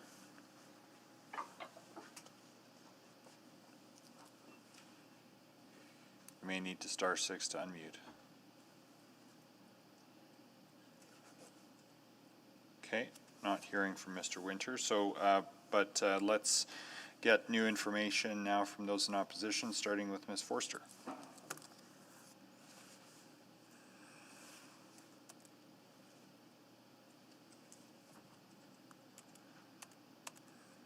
Ms. Forster? Oh, forgive me. Here we go. Go ahead. Now, I'm sorry. I actually just wanted to make a clarification that I thought it seemed a little bit confusing, but I just wanted to pull a quote from administration's previous May 4th report with regards to the Edmonton Design Committee. This application was not reviewed by the EDC. Although the EDC would normally review DC2 rezoning applications on large sites near LRT stations, administration determined that the changes proposed from the existing DC2 provision were minimal relative to the purpose and objectives of having the application reviewed by the EDC. Moreover, through the previous 2 reviews by EDC of the existing DC2 provision, their concerns with the proposal were made clear, and the proposed changes with this application do not attempt to address any of those concerns. So forgive me, I just wanted to, the reason that I had got for why EDC was not going to be reviewing this was similar to this, so I just wanted to pull that up to read that out. The other part that I would just like to clarify is that although the Transit Plaza and the towers will go back to EDC, unfortunately, I guess we're held in the exact same position where EDC is a group of peers that will make recommendations, and there's nothing held to the developer to follow any of those recommendations, just as administration's report says he didn't address those concerns on the previous 2 applications with their letters of non-support. And forgive me because I just actually want to make one more clarification about what the developer keeps referring to as all the good stuff. So I just kind of wanted to recapture from our mind. We started out with our community wanted to see a development that would be integrated into our community and the surrounding communities. The developer came with a monolithic wall. Some of the things that we were able to negotiate were pathways through this wall. So previously there was very little space or no spaces between buildings. Our committee was able to allow our neighborhood as well as the Stratham community access through the site. This was considered as a win. The affordable housing contribution, which, forgive me, I understand there's some talk about making a motion to put it back in, but the point that I would like clarified with administration is that we've been told that if the developer rents these units, he would never have had to pay out on this contribution. So just to be perfectly clear, that would not be an acceptable solution to our community if it were written the exact same way, as we've now been told by administration that what they had told us previously about the developer making a cash in lieu contribution. And again, forgive me because I'm going to cite their report here where it talks about the public contribution, and the very first one is that affordable housing policy. And it states that this is twice the policy requirement of 5%. So that was considered a major contribution.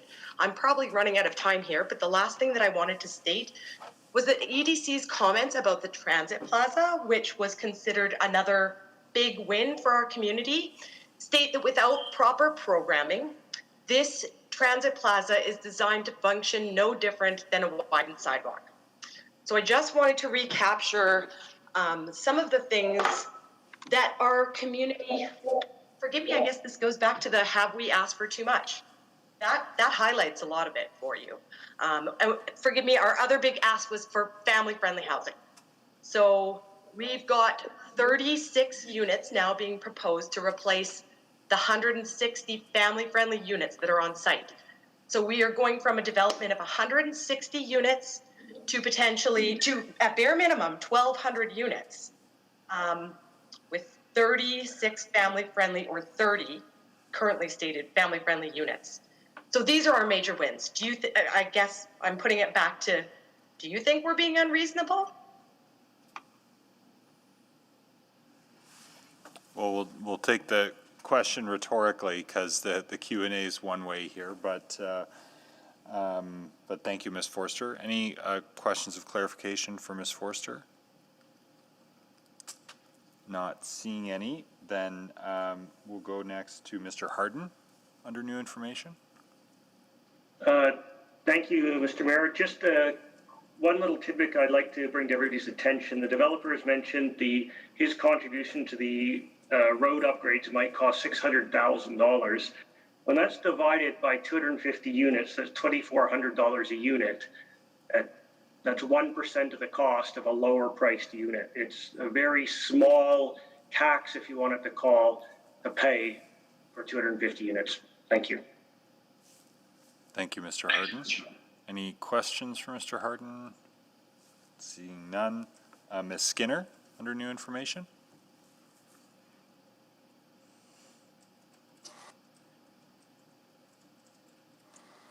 Sorry. Yeah, I have quite a bit of new information, actually, because I'm getting angry as I listen to this, and I apologize for that. First, there seemed to be some sort of confusion on the part of planning about the type and size of units Regency Developments has agreed to. So I just want to clarify, they said something about 2+ bedrooms, 3+ bedrooms, or 2 or more bedrooms, or 3 or more bedrooms. I just want to clarify that there are only 2-bedroom units and 3-bedroom units. There are no or more, there is no plus, because Regency in 2018 said they would not do that. They wouldn't add a den or anything extra to those units. So that, as Jamie said, that's 30 units now under the current DC2 that will be 3-bedroom or 2.5%, and 90 that would be 2-bedroom, and in the new proposal would be 36 3-bedroom and 109 2-bedroom.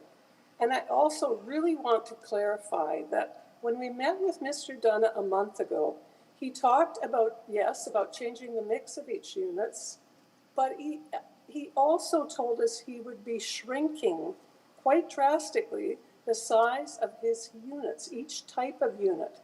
For example, he talked about shrinking 2-bedroom units from 950 square feet to 750 square feet. And at one point, he talked about a unit that might be, not a family unit, but a unit that might be 300 square feet, which is hard for me to fathom, being a carpenter's daughter. So I was a little shocked to read on admin's report that they think this will result in an overall improvement to the quality of this development, and that it's in accordance with the city plan. It makes it appear that an increase in units in a poor quality design, regardless of consequences, suddenly improves the quality. Did I miss that part of the plan? In 2018, about 71% of Edmontonians, that's parents and their children under the age of 17, were living in family households. It's families with young children, I repeat, who are the main contributors to urban sprawl. And a quality, high-density development should help to offset that. If your built form contains exceptionally small units in a poorly designed buildings, that's not going to appeal to most families as an ideal environment in which to raise the families. When families have to crowd into units too small for them, it's considered a housing crisis, not an improvement. I still believe if you build it, they'll come, but only if council continues to work toward the totality of the Edmonton City Plan vision, striving to, for example, ensure vibrant and inclusive communities where children, youth, and families can live, learn, and grow together by incorporating the needs and voices of children, youth, and those around them into plans, programs, and amenities that serve and impact them. Page 46 of Edmonton City Plan, encourage medium and high density residential development that serves households above the average Edmonton household size, encourage high quality design, enable all districts to achieve more income diverse neighborhoods and a greater mix of land uses, anticipate, avoid, and mitigate the displacement of vulnerable populations as redevelopment occurs, design and build high quality, aesthetically pleasing transit facilities, promote a well-connected, attractive, and delightful city through beautiful architecture, animation, and urban design excellence, encourage excellence in design, incorporate a high standard of design for public and private development with an emphasis at nodes, ensure that by 2 million people, all households in Edmonton will have homes that meet their core housing needs, that are affordable for their needs, suitable to the number of people in their family, and in good repair. And I can give you those page numbers if you'd like them. Finally, I'd also like to remind you that page 26 of the city's urban design framework says, best urban design practices around the world show that good urban design isn't random. It needs to be championed, invested in, and continuously nurtured. A shared understanding of the principles and importance of good design is essential for long-term success. I think we still have a great deal of work to do toward reaching that shared understanding. Thank you, Ms. Skinner. Questions? Councillor Paquette? Yeah, thank you, Mr. Mayor. Just really quickly, Ms. Skinner, we're talking about size of units, and I mean, there's some things that we just can't really consider in our decision making. But one of the things that we often hear is that a product is created that the market demands, and and that's what determines how the product is created. But from what you just said in your closing, it makes me think of when Stephen Harper mandated the use of new light bulbs. It wasn't a market demand, it was a policy demand. And so I'm just wondering if you had any thoughts on that.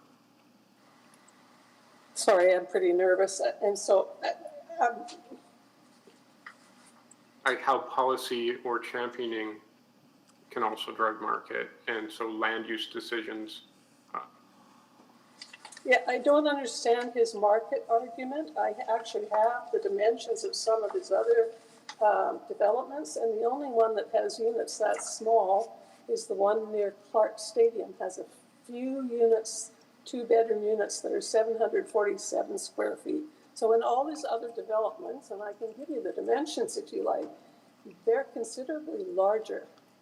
I think the smallest 1-bedroom is about 519 square feet that I could find. So I'm not sure what he's talking about when he's talking about the market, particularly since everything I've read says that people are looking for more space because a lot of them are still working from home. Not all of them, but some of them are. And I think a significant proportion. I have a son who will be working from home from now on because the business he works for got rid of their office space. It's much cheaper if he works from home. So I don't know if that answered your question or not, but it does. Thank you very much. Thank you. Councillor Banga. Thank you. Ms. Skinner, if I'm just looking at the current DC2 and the proposed DC2, I see 2-bedroom go from 450 to 544. 2-bedroom family oriented units go from 90 to 108, and then 3-bedroom go from 30 to 37. Could you tell me, this is not an improvement? not if they end up being very tiny units, which is what Mr. Dunn implied they would be when he spoke with us, but they will be very small units. I don't know if you've ever lived in a 750 square foot house, but I think my grandmother's house was about that size, but it also had a yard. So that's a pretty small unit. If you're trying to cram 3 children into a unit that small, and have storage space for all your things and their things, I don't know how you do it. Well, I did live in 1,150 square foot house with my 3 children, but anyway, leaving that aside. Yeah, I do too, Councillor Banga. I've lived in about 1,150 square feet. Yeah, and to me, with 3 children and my mother and father, I think we all lived in there. But I guess do we do it now? No, of course not. But at one point in time when we couldn't afford, we did. But my question to you would be, when the units are smaller, does it not make the units more affordable for the people who are going to live there? It may, but we have no guarantee of that. But what? Because big developers tend to pass on their prices for materials to the people renting or buying their units. So we have no guarantee that it will make them more affordable. But does it not eventually depend on the consumer? See if they can afford it or not. Yes, but how are you addressing urban sprawl if you don't bring people into the into the mature areas. That's what I'm concerned about. Well, isn't the urban sprawl being addressed by building up instead of building out? Well, families with young children are not looking for tiny units, as far as I know. Not most of them. There are some, I'm sure, and certainly affordable. They might be looking for smaller units. I'm not sure what the square footage is of those townhouses that are being destroyed. Okay, and then the last thing I guess you did mention was poor design. Yes. So here, are we worried about the space or the design outside, what the building looks from outside? We're worried about both. Because families want to live somewhere where there's room for their children to grow, to study and learn, do their homework, to play, to visit with friends. Yeah. So, do you believe that increasing the size of the units would bring some more folks and families into that building? I hope it would. If you don't ever try to do something, you'll never know if it works or not. Okay, thanks a lot. Thank you. Any other questions for Ms. Skinner? Not seeing any. Mr. Sutherland, come on down.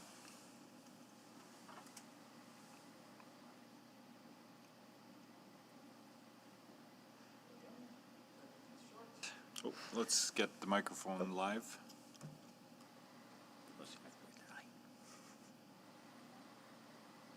Thanks. I'll try and keep it short. I just would like to add further comment on administration's response that this proposal did not return to the design committee because there were no build form changes. When the amendments were first proposed earlier this year before the referral, there were substantial build form changes, which included a new building wing and an additional height to one of the mid-rises, larger tower floor plates, and reduced setbacks between the buildings. Those were things that were originally proposed, but not in this latest round. But those earlier proposed changes did not go to EDC for formal review either. To further answer Councillor McKean's question about what are the impacts of 250 more units, the issue for us is more than just the added units, it's the process that this proposal has gone through. The issue is how much time, effort, and work went into settling on the previous rezoning at 1,200 units. We worked hard to find compromises wherever we could, and while we didn't get everything, we were prepared to live with what was approved and get on with our lives. We praised the city for taking a new approach to engagement after the original referral in 2017, and we were praised in return for our contributions to that approach. Nothing like that took place this time around, despite the scope of the changes in which the developer has much to gain while the neighborhood loses one of its key compromises, which is the ability to get back affordable units that are being lost. Regardless of whether or not C582 was effective, it was at least something, whereas now we have nothing. This becomes even more important as the other large apartment complex in Holyrood, which is Holyrood Court, recently underwent major renovations while raising their rents, effectively renovating long-term residents and removing further market affordable housing from our neighborhood. If a similar policy is going to be amended back in, however, it will need some additional work, given that, as we've learned, it does not apply to rentals, only to condos that are being sold on the market. And sure, the transportation improvements look good on paper as a new trade-off, but it ignores that this always should have been the city's responsibility to address, either through negotiations with the proponent during the original rezoning when our community first raised it, or after the fact to take ownership of the impacts of our collective rush to increase our residential density. As it is now, it has become the carrot at the end of a stick that the developer holds, and we don't feel it was appropriate for the city to put that stick in their hands in this manner. Is 250 more units a lot? Maybe, maybe not, but if we approve this, despite everything we've raised about how we got here, is that sending the right message? Thank you.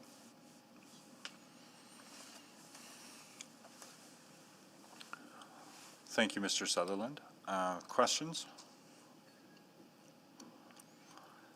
Councillor McKean? If you could take the chair. Take the chair. So Mr. Sutherland, I, on the one hand, have a lot of empathy for the journey that HDC has been on to get here.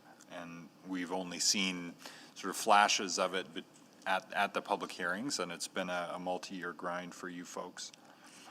And I, as others have said, you know, I hear that coming through tonight. The challenge is we are not really in a position where we can judge this based on all of that history. The question that's put before us is very plainly the change from what was approved, rightly or wrongly, and there may be animus about whether it should have been approved or what the design committee said or didn't said, but it was approved, and so there's a certain bundle of rights today, and there's a bundle of rights available in what's proposed.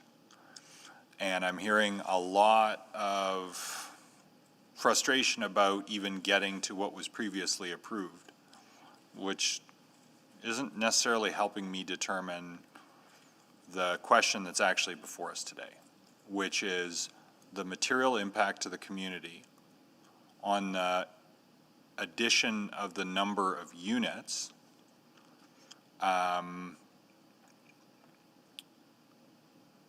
and really that is the significant change. And given that the parking maximums are being maintained, and I know transportation impacts have been one of the questions going all along, setting all the process issues aside and the history aside, in your view, what is the most significant land use impact of not changing the size of the buildings, but changing the composition internally of the buildings?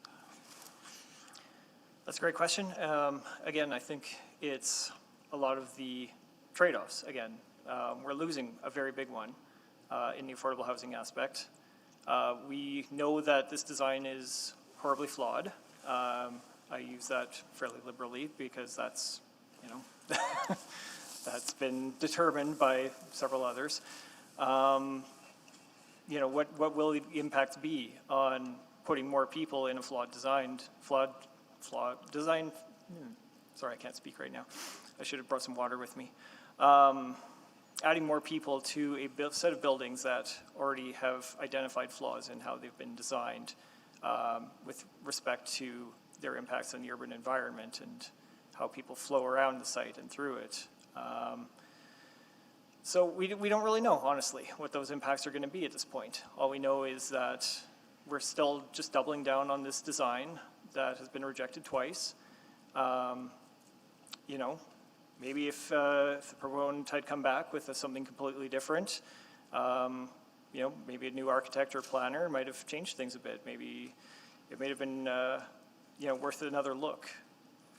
That's my opinion. I shouldn't say that on behalf of the committee. We have not talked that over. Mm-hmm. But I also have to ask though, like, how can there not be room in this decision to consider issues with the process that brought it before you? Well, I think those questions are well taken between the referral and now. I think the history of how the previous approvals came to be is moot because the approvals, a certain approvals in place. So I agree. I only raised that earlier just to emphasize that, you know, a lot of it is that we had thought this was settled. We thought this was done, and it's back before us through and nothing that we did the last time around to make that a better proposal happened this time. And that's part of why we're very frustrated. You may not be alone in that feeling. Yeah. Thank you, Mr. Sutherland. Thank you. I'll take the chair back. Turn the chair. Other questions for Mr. Sutherland? Not seeing any. Thank you. I think that's all the new information. Was there an amendment? Or Mr. Mayor, I wanted, I hope it's appropriate, given that we have some questions around the affordable housing. Yeah, go ahead. To ask administration about that. Yeah, go ahead. So, first of all, was our program 1085 or 585? 585, so 5% of the units at 85% of the value, the city would purchase those units at that rate. So in a rental building, are we hamstrung or is there a way to do it? There are ways. It's tricky, and it's extra tricky to do it on the fly in the middle of a public hearing without consulting our housing team in terms of how we're going to enforce it and bring it forward. But if it was originally in there before we... The rental portion was never originally in there. It was the extra ability to do 10% instead of 5% at the 85% rate was the original clause. 10% of the... Units. Purchase To unit, purchase. which we have no idea what the split will be on that. What in the entire project, we don't know how many will be rental or how many will be purchase. Well, it's 10% of the whole units. The issue being is if it's a rental project, then there's no way of garnering or purchasing those units because they are not for sale. So Mr. Dura said he was willing to go along with that, what was originally in there. Mr. Johnson, is there a way to write an amendment or a motion to follow this up on affordable housing? Yes, there is. Councillor, it wouldn't be difficult to take the provision from the previous zone and just impose it into here, and that would put it back to status quo. But as mentioned, that in itself wouldn't deal with the rental issue. The real problem with the rental, of course, is a person needs to, or the owners would need to condominiumize in order for there to be units to purchase. So when it's rental, it's all in one title, and it doesn't give you a proportional purchase power. Right. And that's always been the way with the affordable housing policy. We had original provision. 10% of purchase of units, yes. Right. And that could be written back in without difficulty here in this meeting. Mr. Mayor, Councilor Walters brought it up originally, but I would be happy to make that amendment. What's that?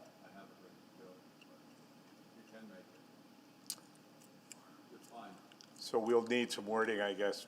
Mr. Johnson or Mr. Pollock, heads up, I will make that amendment.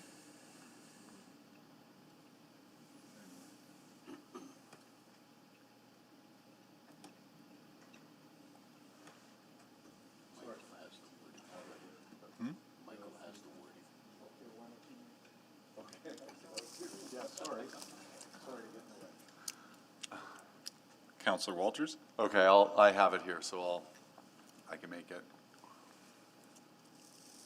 The charter bylaw, so I'll move that the charter bylaw 19681 be amended to add a section 9.6, which reads, prior to the issuance of any development permit for a principal building containing 12 or more dwellings, the development officer shall ensure that a signed agreement has been executed between the city and the owner, requiring the owner to provide the city at the time of the development permit approval the option to purchase up to 10% of the proposed number of residential units, rounded to the nearest unit at 85% of market value, or provide the equivalent value as cash in lieu, the option of the owner to the city, or requiring the owner to rent 10% of units at 85% market rental rate for 10 years from the granting of each occupancy permit. Second. So, Councillor, just for clarification, that last part was not part of the original zone. Right. I understand. And there will be questions about that, no doubt. Okay, so that amendment has been moved by Councillor Walters and seconded by Councillor McKean. That's on the floor before us right now.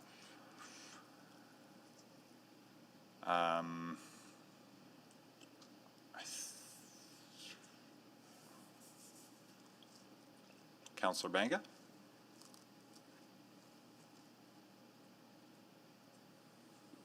Thank you. My first question is to the movers. The reason we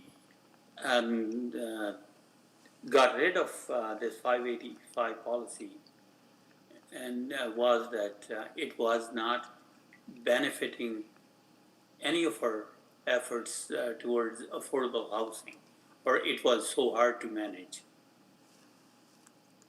With this amendment here, is it going to be any beneficial to our affordable housing plans in the city that we are striving to gain, or is it going to be just money out of developers' pocket, and that is going to be not good to anybody? That's a question for the mover first. Sure. So I think you heard a couple things. This was a significant part of the original application, and I think that is important to note in terms of council support of it originally.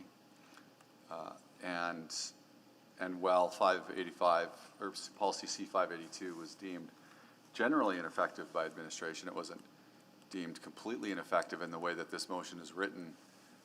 Provides a little more flexibility and frankly a little more leverage for the city to be able to ensure those units are put into units, or some funding is put into the affordable housing stock or a reserve. So I think that it's written in a bit of a broader way to include the rental component that wasn't in the first DC or the current DC. So I think it's better than it was before. And it's back in, which was an important part of the overall development concept that we originally debated and approved in 2018. No, I know the developer agrees to this 10% at 85%, I guess, market rate. That's for buying the units.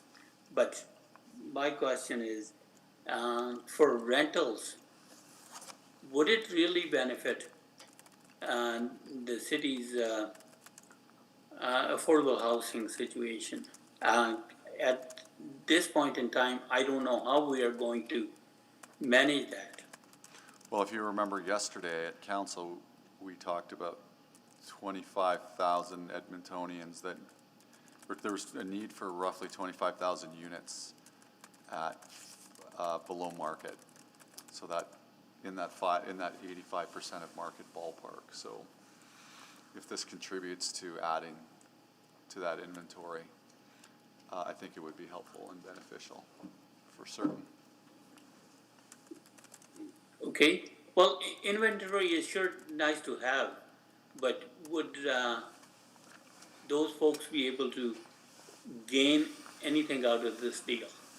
The ones that are going to be moving it? Well, they would gain They afford it. 15% more affordability. Okay. And my next question is for administration.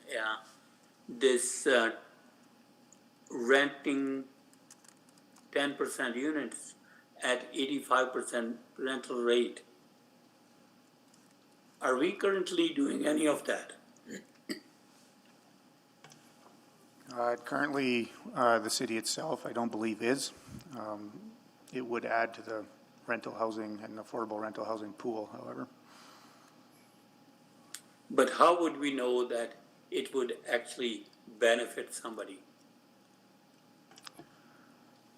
So part of the trickiness of doing this on the fly, we don't have answers to that. A possible answer would be that every year our housing team would look at the market rates for the area and then follow up with the developer or the apartment owner at that time to tell them those market rates, or to tell them those market rates, and then follow up to see if the rentals are indeed rented below that price. Okay, so let's say the rent is $2,000 for one of the two-bedroom suites. Would that bring somebody in that affordable housing category? I know it, you're answering those on the fly there, and I'm posing my questions on the fly, but I am just interested in knowing if it's going to be actually beneficial to anybody. It would bring in below market rentals for the area, would be my response at this time. All right. Thanks a lot. Thank you, Councillor Banga. Other questions on the amendment? Is there an opportunity for me to speak, Mr. Mayor? We can do another round of new information. Under new information, Mr. Dunn. Thank you, Mr. Mayor. Just regarding this motion, just to be clear, what you heard me say was I'm in agreement what we negotiated previously, even though a city policy has been repealed. And under that old policy, we actually did more than the 5%, which was the 10%. I have no issue with the beginning of that motion. It's that final sentence in that motion, which significantly alters the financial implications of a project. And I believe we are now creating policy on the fly that a developer has, I guess, zero opportunity to assess. And this is in CMHC territory now for a different type of financing. And so I have great concern with the final sentence of that paragraph. I think it's fair to put the policy that was agreed back in place. I think that's what we heard during this entire city council hearing. That last sentence of creating new policy on the fly when the old policy has actually been repealed by city council, I think that's definitely unfair to the situation at hand. Thank you. Questions for Mr. Dunn? I'll go, Don. Go ahead. So, Mr. Dunn, if the last sentence was removed, where would we be in terms of the benefits conversation that I just had with Councillor Banga, which you heard? If the clause that's put back in refers to it's kind of a mirror of the old policy, and we try and cobble together some units, but you're renting them out, we're no further ahead as a city in terms of our affordable housing goals, because it doesn't really apply. It's kind of an empty, it becomes a bit of an empty clause, which I guess was the risk with the old policy. And I appreciate that it is a bit, I can't deny that we're doing this on the fly, but we're trying to preserve, I think, the original agreement here. So, in as good a way as we can. Yeah, I think Councillor Walters, I was part of that 585 policy when it was created, and I've been part of discussions where has it worked, has it not worked? Those were several years discussions in the making to make that policy as administration outlined earlier.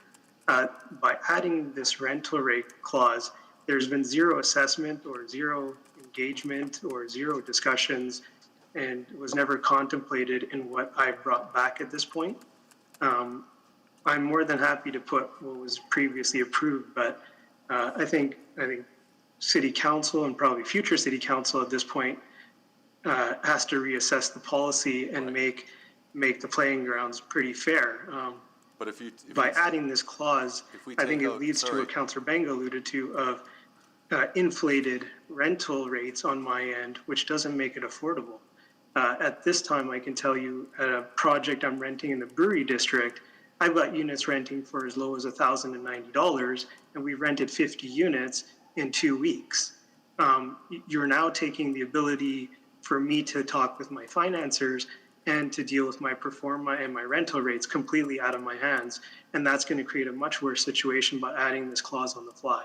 So if we added the same clause back in that was in there before, but you rented these units out, we don't get that. It basically neuters the clause. That was part of the problem with the policy. Which I can appreciate, but that doesn't mean I'm necessarily renting all these buildings. In totality, there will be 8 units built, 8 buildings built over the process of these phased developments. And if that's what the policy was, and that's what I've heard today has been the concern that the policy was taken out, that we actually agreed to increase to 1085. I believe that's more than fair. If there was a concern over market rental rates and rental stock, I think that's definitely a much larger policy discussion that's inappropriate to be made on the fly on my particular development, when I know recent competitors of mine have had applications approved and they wouldn't be dealing with any of this. So in terms of competitiveness and my end goal of getting construction started, this would put a great hindrance on that process. And we're also changing the financials of construction I have underway with this clause. And it's going to create a big mess. This is going to be very, very bad. So I hear you. I have some sympathy for that for sure, because I think what I was trying to do was respond to that question about it all being rental and us not knowing and trying to maintain some of the original support that we had for this project, because the 585, and in this case the 1085, was included. Yeah, and I think that 585 policy has been in effect for several years, and I believe City Council had quite some time to address any perceived loopholes that there might have been. One of the other, but I don't feel now is the time or appropriate at all that one of the other my options, financial business be put at risk to address a shortcoming of policy that ultimately council should be dealing with. So to avoid that, your business being put at this project's economics to be put at risk, and to maintain the right kind of affordable housing strategy baked in there, the other option is a referral again to figure out that piece. And try and deal with that. Yeah, and like I said here, I think by bringing back in a policy that was repealed and the exact same wording regarding the purchase, that is something I anticipated previously, and I wasn't aware it was going to be repealed until last month. So putting that back in, I have entirely agreed with. But the commentary of 10 years and renting units for 10 years and 10% of them, there's no analysis at all that's been done on that on a city policy level or studies or reports. So I have great concern. I do think I'm out of time. I think that's fair pushback. If that's the case, you can refer me back, and the project will just have to sit as is, because I believe I've done everything I can, as I mentioned earlier. I came back with something that would make it work to keep the good stuff in, and this drastically alters the financial situation of the development, which is my end goal, is to build in the city. I've proven as such. I've done everything I've always said I was going to do. Thank you, Mr. Garneau. This project started just like I said it would. Thanks. And I would prefer if you're going to keep this rental rate clause in, the last sentence, that you refer me back, and I would not return. Because I don't believe I would get any further support or there'd be any further progress made. I'm happy with the first part of that paragraph, though. Thank you, Mr. Dunn.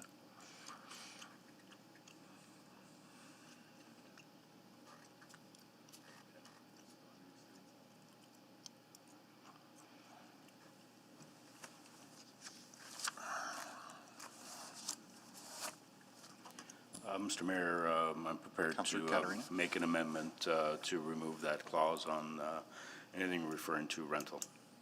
I second that. Okay, so Councillor Katarina, seconded by Councillor Banga, moving to strike from the word, well, from the semicolon. Cash in lieu.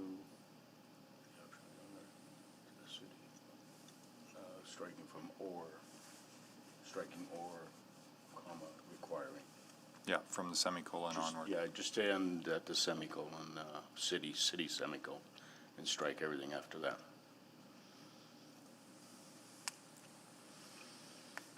Okay. Debate on that? Questions?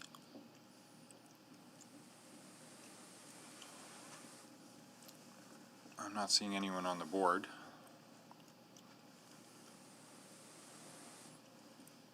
please vote. Yes.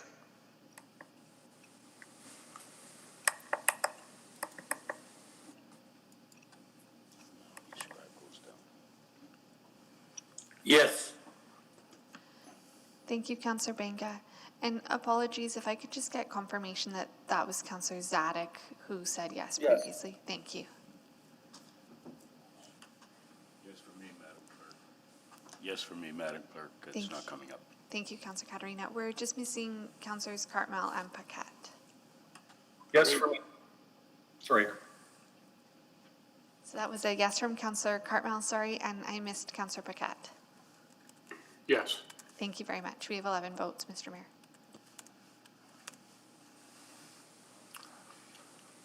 Display the vote. And that's carried 9-1. Okay, so the motion as amended would in effect reinstate the 585 policy at 1085, consistent with what was previously there.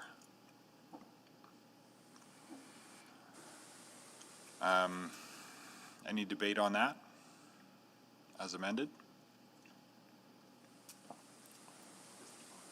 Councillor would be Councillor Walters to close. So going once, going twice.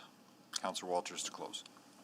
Thanks. And I do acknowledge that this is awkward in reality since we've repealed this policy. So what is in here doesn't refer to the policy. It just refers to the sort of metrics or the targets associated with affordable housing as part of this project, which was what was in the original agreement, the original DC, which is part of the original agreement that Council came to in supporting the current DC. So this is imperfect. It's going to cause some consternation, no doubt, in our housing branch to sort through this. But I think, I still think it's better that we honor what was in there originally and attempt to at least gain or add to our housing inventory if we can through the development of this project. So I get it's awkward, but I still think it's valuable to put it back in. Thanks. Thank you. Please vote.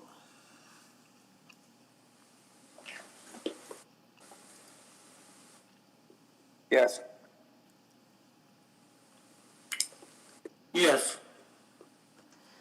Thank you, Councillors Zadek and Benga.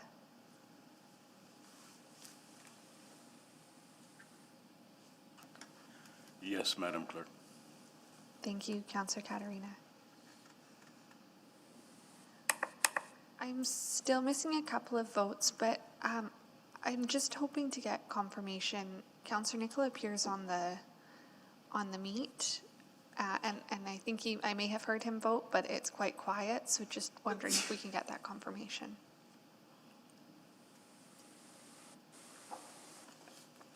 Councillor Nicoll, are you there?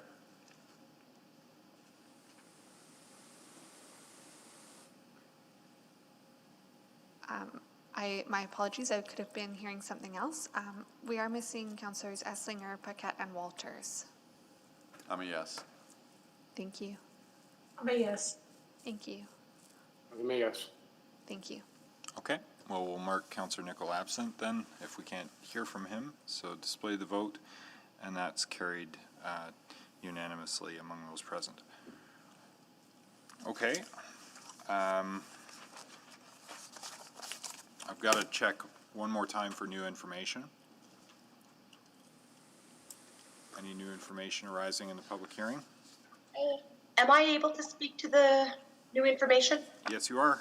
Go ahead, Ms. Forster. So I'm sorry, the one piece that I just wanted to state, when the developer just came out and talked about how writing policy like this on the fly creates an unfair advantage, I'd just like to state for the record that I think it's actually the opposite. I think creating policy on the fly like this at a public hearing is much more transparent then, as the developer stated, him being involved in this policy behind the scenes during high-level conversations that are never actually heard by the general public, and allow him the opportunity to find ways to never pay out on this contribution. And that's all I have to say. Thank you, Ms. Forster. Any other new Mr. Mayor, information? I would like to move the closure of the public hearing, if that's okay. Can you hold on just a sec? Sorry, I did have a question for Ms. Forster. Okay, questions for Ms. Forster? Councillor Paquette, go ahead. Yeah, thank you. No, I appreciate what you're saying, and I think I agree with you. There is utility sometimes in being responsive. I'm just wondering about, your opinion. When a developer makes a commitment to do something and then they don't follow through, that can have serious consequences with future councils and relations with administration. So knowing that, does that allay any of your concern? I'm sorry, Councillor Paquette, because I feel like I don't quite understand the question. So do you mind if I just ask you to quickly rephrase? Absolutely. So your concern was that there's a possibility here for wiggle room to sort of get out of an agreement that was part of this approval. And what I'm saying is a developer who would do that risks a reputational and relationship, a cordial sort of relationship and their reputation with both administration, with any council, present or future, and with the public. And so we don't often see situations like that. So I'm just wondering if that helps to allay some of your concern on that level. I'm going to say, based off of the last 4 years of the developers swaying back and forth on items, on us coming to you, forgive me, not you personally, but to any councillor that was willing to meet with our committee to discuss the potential ways that we thought the developer would stray and not pay out on his promises or his stated intentions. I'm not sure what to say. I did think that would have some bearing. But I guess today I'll find out whether or not that's true based on how you all vote. Yeah, and as you've heard many times over the years, land use conversations can get quite constrained. So I absolutely hear what you're saying, and I think that you can have the assurance of any councillors who will be returning that this will be a conversation long remembered. So, thank you. Thank you. Any other questions for Ms. Forster? Not seeing any. Any other new information? Going once? Going twice? Okay. I'll take the motion for closure of the public hearing. Councillor Banga? Yeah, I move the closure of public hearing on item 3.29. Second. Seconded by Councillor Caterina. Okay. Please vote to close public hearing. Yes. Yes, Madam Clerk. Councillor Banga, thank you, Caterina. Councillor Caterina. Yes. Thank you, Councillor Zadek. And we have 10 votes. Display the vote. Carried.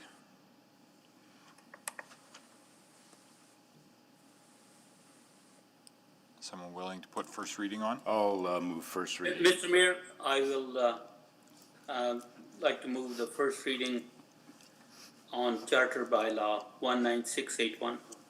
Fine. I'll second. Okay. Thank you. Seconded by Councillor Caterina.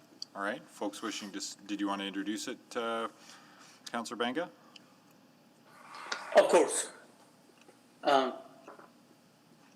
So we've been at this item for the last, I guess, 3 years now, at least. And it seems like there has not been a solution to both parties agreeing on something in the middle ground.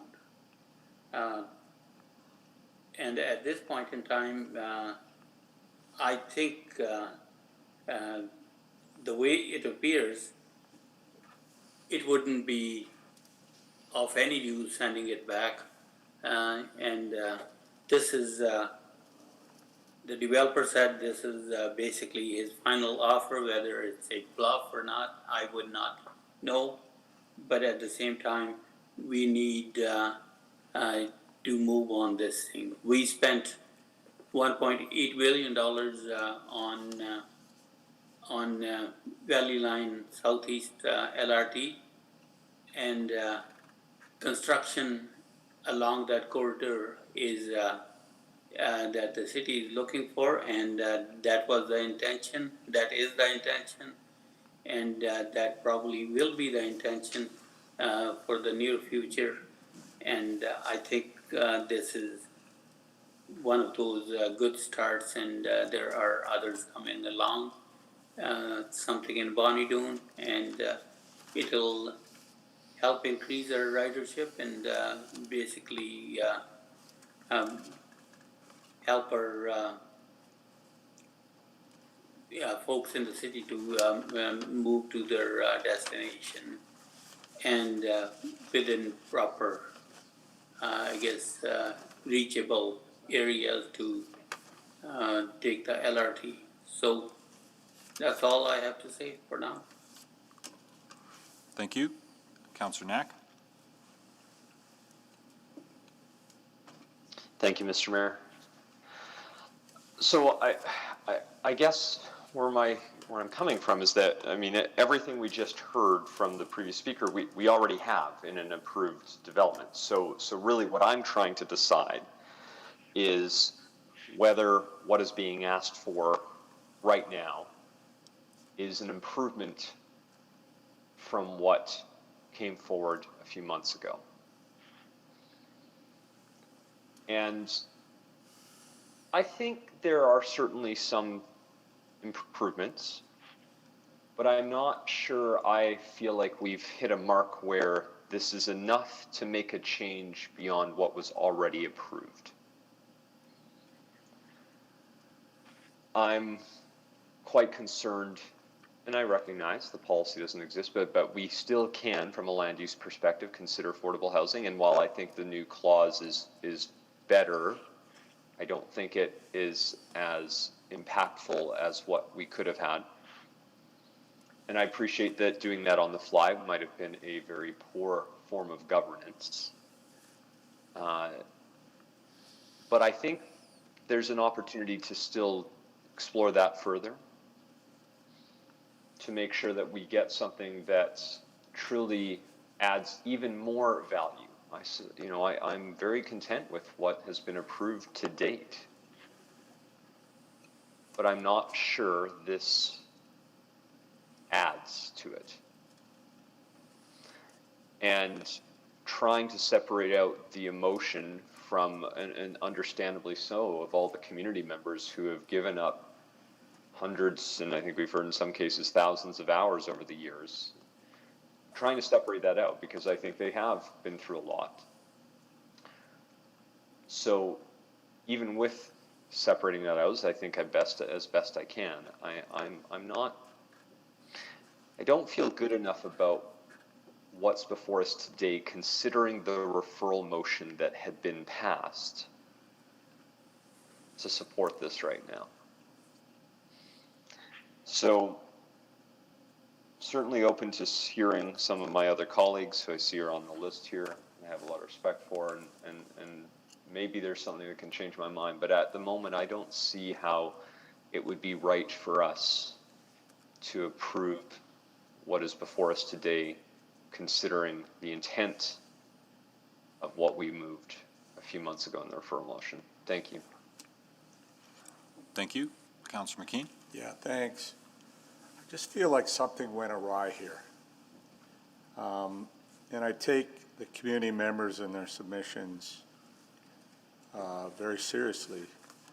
because I think they're sincerely made. I don't think we ever heard from Holyrood what we've heard from some other places where they didn't really want change. We've heard other places, but here was a community that was really keen to work with a developer to create this addition to the community that would be great. And they all lament the loss of the affordable housing, and full credit to my colleague, Councillor Walters, for at least getting some impetus back in there to see some affordable housing in this development. But you know, it seemed to me administration's position, there was no reason to take this back to the design committee because nothing had really changed around the development, the built form and the way it was laid out on the parcel. No reason to do that because it didn't change and the design committee didn't like it last time, so why go back? And that, you know, I don't know, I've always felt like this was sort of a mediocre development. And I think that we are so keen to see transit-oriented development and get the compact city we want and the TODs we want, that we maybe didn't dig hard enough and negotiate hard enough here. And I don't blame administration. I think council empowers or disempowers administration on the negotiation front. But I'm frustrated. And I do feel like a little bit of an extra burden. Councillor Henderson asked me to look after his ward as best I could. And so I had the opportunity to talk to Ms. Forster last week and really heard from her such frustration with the way the process went. And some of that's on administration, and some of that's on the developer, and some of that's on us. And I suppose some of it's on Holyrood too, but I don't know. I think there needs to be some lessons learned here. I don't know exactly what they are, but I hope we all learn from it, whether it's the next batch of councillors sitting around this table or Mr. Duna, Mr. Pollock and his staff, Ms. Petrin. There's something that didn't go right here. For those reasons, and for wanting to respect the sincere submissions from the community, I just can't support this. And for the fact that the design committee didn't get another opportunity to weigh in on it. If our design committee and their non-support for a project doesn't sway administration in this council, then that is another example of something that I think is awry with the process. Those experts need to be heard, and we need to understand, and they need to be empowered as well. So general frustration over this whole thing, which results in, you know, I think when we got the affordable housing clause back in there, I was a lot closer, but I'm still not quite over the line to support this. Thank you. Thank you. Councillor Walters. Thanks. So yeah, this is one of those ones where whichever way I vote will be kind of 51-49. Doesn't ultimately that ends up being 100-0 because that's the way it goes. But so I understand that applicants come back and want to change things because things change. It's a fair process for them to engage as much as they're required to engage, and then bring the application through administration back to us to decide. And so I don't begrudge the proponent here or anybody who supports him, just like I won't begrudge anybody who oppose from the community for the positions they've taken. I think lots been said tonight in recognizing the real agony and fatigue on the faces and in the voices that are this agony and fatigue dripping from the people that have worked so hard to try and make this a really good project. So I feel really torn at the moment. I think Mayor Iveson asked some good questions earlier that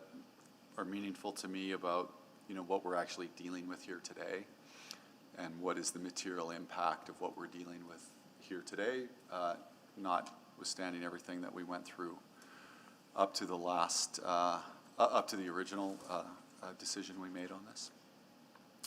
But I also have this, I'm struggling with, for something that's a project that's a very large project like this, that's no question going to benefit from a very large public infrastructure and public investment and infrastructure nearby. What the city's getting back and what the community's getting back leaves me a little unsatisfied. Is it enough for me to vote no? I don't know yet. Actually, I'm in the position where I want to hear a few more people argue this either way. So I'll reserve my any comments on my vote. But I am feeling pretty torn for whatever that is worth.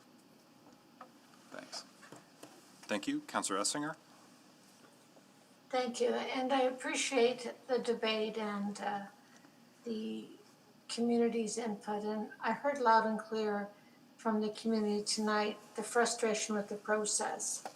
But I also heard a desire to have the affordable housing piece in, and I'm very happy that we've added that back, because this is very important to this community to support those who need affordable housing, and that was the linchpin for me, so I am going to support it. I feel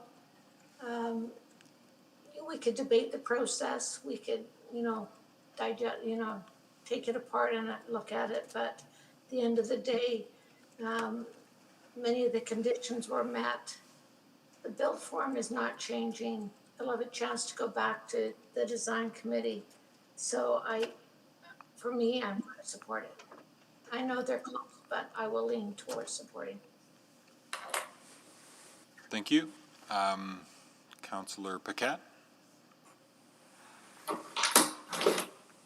Yeah, thank you, Mr. Mayor. I've been thinking about this all evening, obviously, like everyone else, and if this were folks from my community that I represent coming before me with the concerns they have tonight, I could support what's in front of us today. So that will be my vote. Thank you. Thank you. Anyone else before we go to Councillor Banga to close?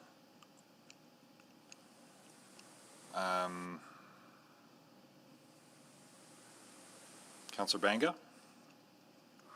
Thank you, Mr. Mayor.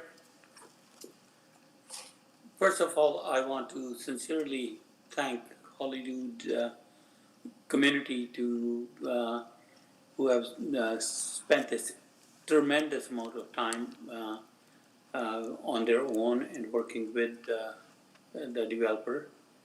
And I am a bit disappointed that we did not come to the unanimous consensus among both the parties. However, what I want to say is that council sets the guidelines for any development, and the developer works with administration for whatever time they do work with them. At times it's 6 months, at times, in this case, it's been approximately 3 years. And finally, they got blessings from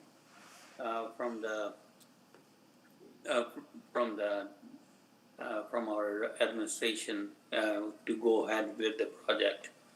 Is this project the best project that ever going to come before us? Probably not. But is this project going to the worst project that is going to come before us? That is probably not even the case. I know the most of the community, there was a repeated, request for or commentary towards affordable housing, and without, much persuasion, the developer did agree to bring that in, despite it was not a requirement.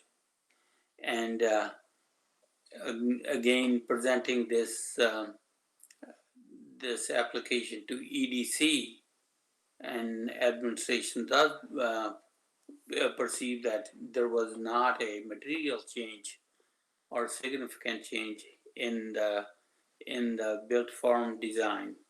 So it was not presented to EDC.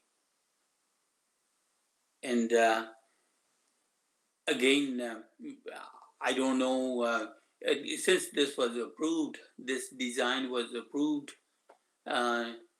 last time without the blessing from EDC by the city council. I think we will be going backwards if we somehow don't approve it or send it back. This is a big investment by somebody, the developer, and I think it is pretty close to what the guidelines would have instructed the developer to do. And can this be approved? Maybe, but we'll never know that. So I am asking my colleagues to support this application today. Thank you. Thank you. Please vote on first reading. Yes, Madam Clerk. Thank you, Councillor Katarina. Mr. Mayor, I move the second round. Hold on, we gotta actually declare the vote, Councillor. And we So do have 10 you can votes. just cool it for a sec, Councillor Banga, please. I know we're all excited to get out of here. Just imagine if we'd taken a 90-minute break instead of a 10-minute break. So we'll just wait for the votes to be tallied on first reading. And, oh, that is defeated on a tie. Okay, well, that's that then. So no further action is necessary or possible at this point, other than to call for notices of motion. Are there any notices tonight? Not seeing any, then we are adjourned.